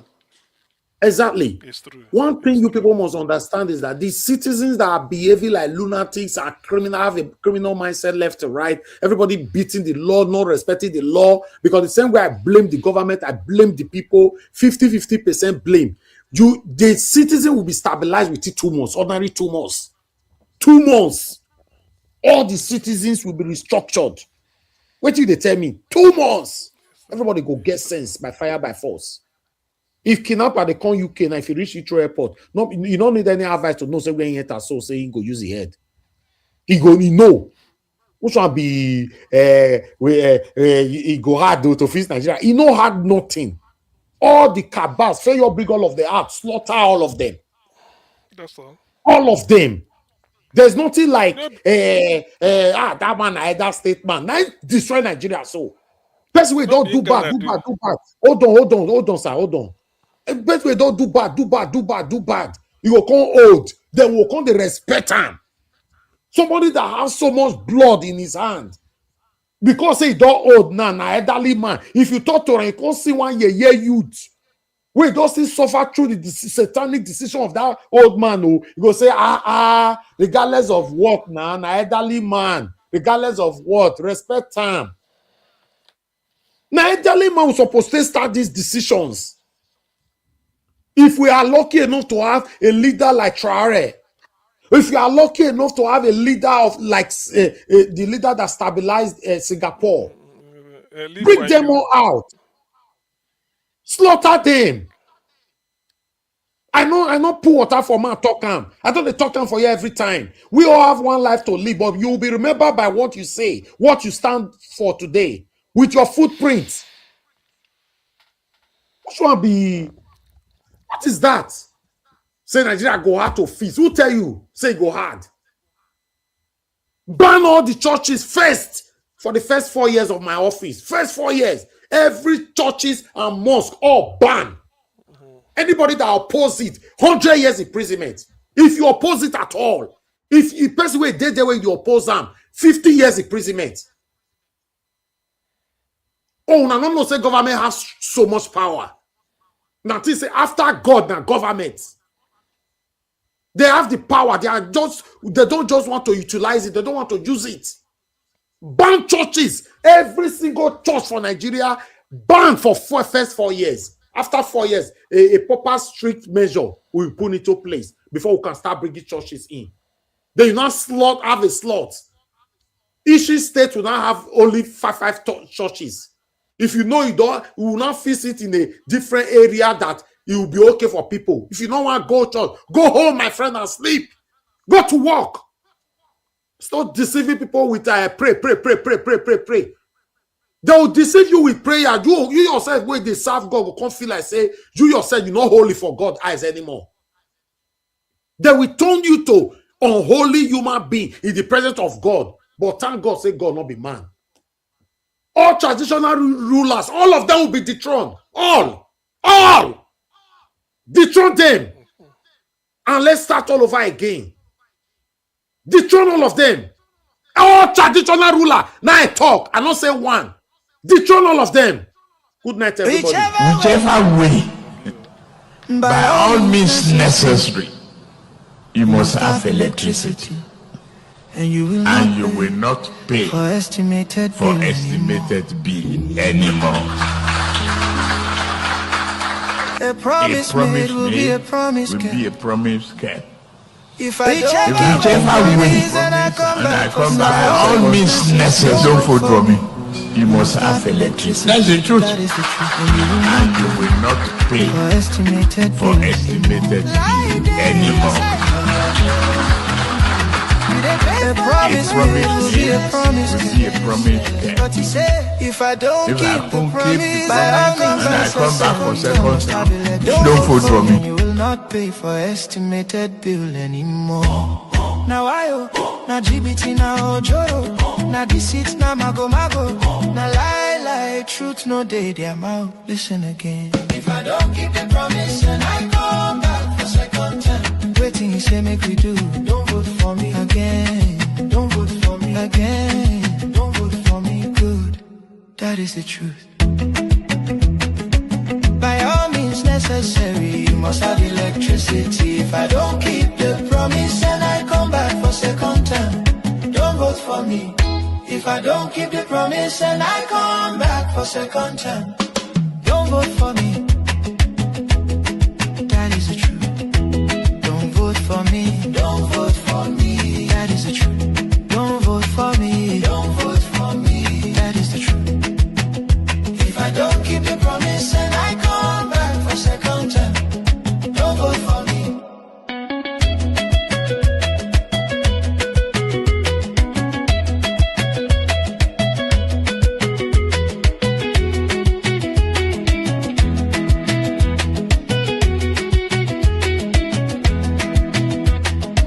Whichever way, if I don't keep the promise, whichever way, if I don't keep the promise, whichever way, if I don't keep the promise, don't vote for me, don't vote for me, don't vote for me, don't vote for me.